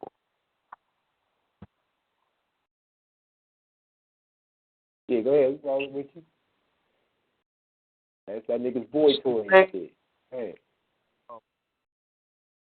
His drafts for most of his inventions, right? Same thing that's going on right now with faggot designers. You know what I mean? All faggot fashion designers have a little young protege. They don't give them, and I peeped this out. I just learned this from watching a video that Brother Carl posted on a couple of days ago regarding Kanye and the gay fashion. But they never give them position of full creative rights of the company, but they give them the creativeness for a certain line of clothing coming out or a certain, you know what I mean? We need to look at the scientific revolution in regards to who had a problem with it. The church. I learned this in a college class. All the way from, what's his name? Sir Francis Galton? No, not Sir Francis Galton. He was, that's Darwinism. What's his name? Newton. He was a white scientist. He became knighted to a sir because of some of his inventions, but he was a strict atheist. And then later in his career, because of the inventions, he had to later get on the train with you. That's why every white scientist, they can never go past the Bible, even if they're being scientific, because Walter Williams blew the shit out the water when, if you study, it was the Jews that financed the scientific revolution, because the Jews produced Martin Luther. The black Hebrewites don't understand this. The Roman Catholic Church had a monopoly on literacy. The only motherfuckers who knew how to read back then in European standards was bishops, Catholics, and they only, they passed that on to the young apprentices, like I was just saying earlier. When Martin Luther came, he got his doctrine and got financed and facilitated by the Jews. And I always wonder, when you hear, like in the news, why America gives so much money towards Israel. Because Israel, them Jews helped America in this age. Out of a couple situations, it was the Jews that helped them beat Germany in World War I. That's what pissed Hitler off. See, all this shit is connected, my nigga. When you get to studying this shit, you're like, damn, okay. Hitler, not Hitler. Before Hitler came, Germany was whooping England's ass. Not one shot had been fired on German soil.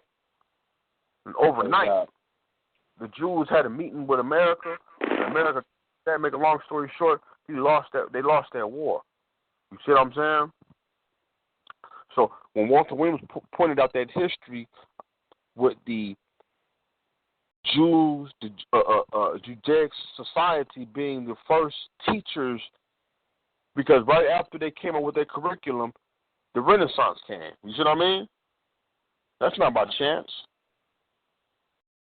And the Catholic Church allowed the Renaissance to take place. See the point I'm making? Mm-hmm. Because the church ain't, if you thought about sex too much, if you thought about this too much, they had contraptions to keep you in line with your behavior. And I mean, when I say contraptions, I mean real contraptions, nigga. Put this on your penis. Some motherfuckers got castrated, you know what I mean? Women that thought about sex, they didn't discriminate. Whatever to keep you in control and keep you predictable and keep your behavior, controllable. They did that shit. So it's important for us, because when I say the scientific revolution of the Renaissance, this is the first period of thinking in European culture. This is after the Crusades. They went into, this is what we need to know. Just compare the dates. Columbus sailed the ocean blue in 1492, right? Uh-huh. From 1492 to the 1650s, that was their Renaissance. You see the point I'm making? Mm-hmm. So in the same whim, the church brought into slavery, and then 75 years later, the church slowly started sanctioning and bringing into being science. Why?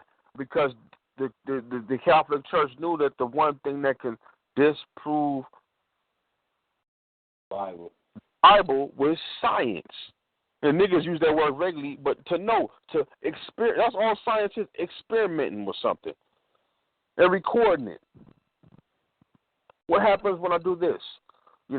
What happens, when I drop this apple from here? Observation. That's all science is, to know. When you know a little something about how this world operates, you can dispel myths about a white man coming out the sky handing you some tablets. Wow. So, that's. Go ahead, brother. Nah, like when motherfuckers say, like, oh, Newton came up. That's the name of it, Sir Isaac Newton. They got the Discovery Channel just did a nice little clip on him. Watch that, and you'll see in the end how that nigga was a atheist, but he found out in order for him to maintain a lucrative success as a scientist, he had to fall in line with the church, and he became a church member. You see what I'm saying?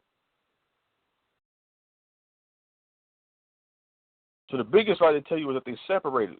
But science, from a European perspective, is the first test is to disprove the Bible. Before, it ain't got nothing to do with African people. That's their context. That's why you can never talk to him. Even if he's scientific, he's an atheist, then they're going to tell you the first civilization was Sumerian. And before, archaeology doesn't say that. Archaeology didn't say that first. The Bible did. You see what I'm saying? Uh-huh. Yeah, the line dropped off. And I was going to say, they talk about Newton came up with the theory for gravity, like an apple fell on his head. Which is, you know what I'm saying, mythological shit, like clown shit, like when Africans are, those are just basic fundamental, you know what I'm saying, concepts that one would know. Just from coming from a halfway civilized environment, you already know some shit like that. But then you think like, okay, they thought the world was flat. How could you think that you walk too far, you fall off? Most of European culture was based on superstition. Mm-hmm. That tell you how lost they was lost. That tells you how lost they were in their religion. Here it is. You see the moon around. You see most of the stars around. You see that when water drops from a surface, gravity pulls it to a circular type of shape. You know what I mean? It's around. Tires around. Rotation. The symbol for rotation is the circle, right?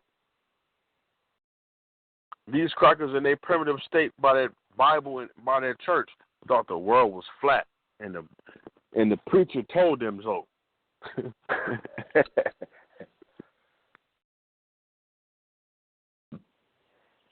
And if me and you was telling people that the world was round, the church was looking for us. You hear me? So the mob. That's the Catholic Church. The mob looking for a nigga. Yeah, we're looking for this guy who says he's telling the truth. We're gonna have to take him out. We'll take them out. Like if a woman found some shit that could heal them, they said she was a witch and shit. If the doctor did, they're like, oh, no, you got to cut your whole fucking leg off. She's like, no, just take this rosemary. And then you be healed, your ass is getting hit. You going to get burned up. They're going to burn your ass. They're going to burn you a witch. So everything was superstition, period. If you had a logical process of doing some shit, like you said, you was considered, like you said, pretty much a threat to the theocracy. You was a threat to the theocracy. Because they knew, like you saying, a motherfucker with a little bit of knowledge could fuck around. Because they had, like you said, they had the whole masses of the people was under control through the mythology and superstition of the Bible. And that was the means of control. So anything that could debase that would set, the masses in chaos as far as they couldn't be controlled no more. Now, ain't that time repeating itself? No doubt. Don't they say now if you too smart, you a witch? You feel me? Yeah, brother, you thinking too much, brother Grip. You reading too much, man. Knowledge is a bad thing, man. You should remain in a state of ignorance, like me. Because God protects fools and babies. You know what I mean? Like, well, nigga, what? And then, like, if you people Christian, they believe the superstition in that Bible. They'll question you 150,000 times about how you know this ain't true, that ain't true, but won't question nothing in the damn book. Mm-hmm. Because they're going against God. And let's be real. God is the white judge that sentences you to life. You know what I mean? No doubt. My uncle was down here and shit. He from Bama, Tuscaloosa and shit. Well, different parts. They live in Tuscaloosa now, but he a preacher. He been a preacher. He's like 70 and shit. So he'll always try to holler at me with the book, and I give him some African-centered backdrop. And he'd be like, oh, man. He like talking to me because he know what the fuck I'm saying is the truth, but he keeps on rebuttaling everything with the Bible. And I'm like, that Bible is not even old enough to address the issues that you're speaking about. I said, so if you really wanted to get a true knowledge of the topic matter, you would have to have several fucking sources. He said, well, I'm with you on the African tip. He said, you need to get this African Heritage Bible. And I said, man, it's the same. I said, that's the King James version, right? He said, yeah, but it's the African version. I said, man, listen, you're telling me things in that Bible as if they're true. And I said, I respect your right to believe what you want to believe, but quit telling me like that, like it's the truth. He's like, yes, this is the word of God. And I said, you lying, man, like you don't know what you're talking about. So quit. I said, you better off just saying, I said, I can respect what you were saying if you said, listen, I believe what's in this book to be actual and factual. I said, but by the fact you telling me that that's what it is, it's the truth, I said, that shit, that's bullshit. And he's like, why you getting mad, man? I said, because I love you, I know you love me. I said, but you lying to me hands down. And you lying to all the young, the youth in your congregation and the people that you're trying to help.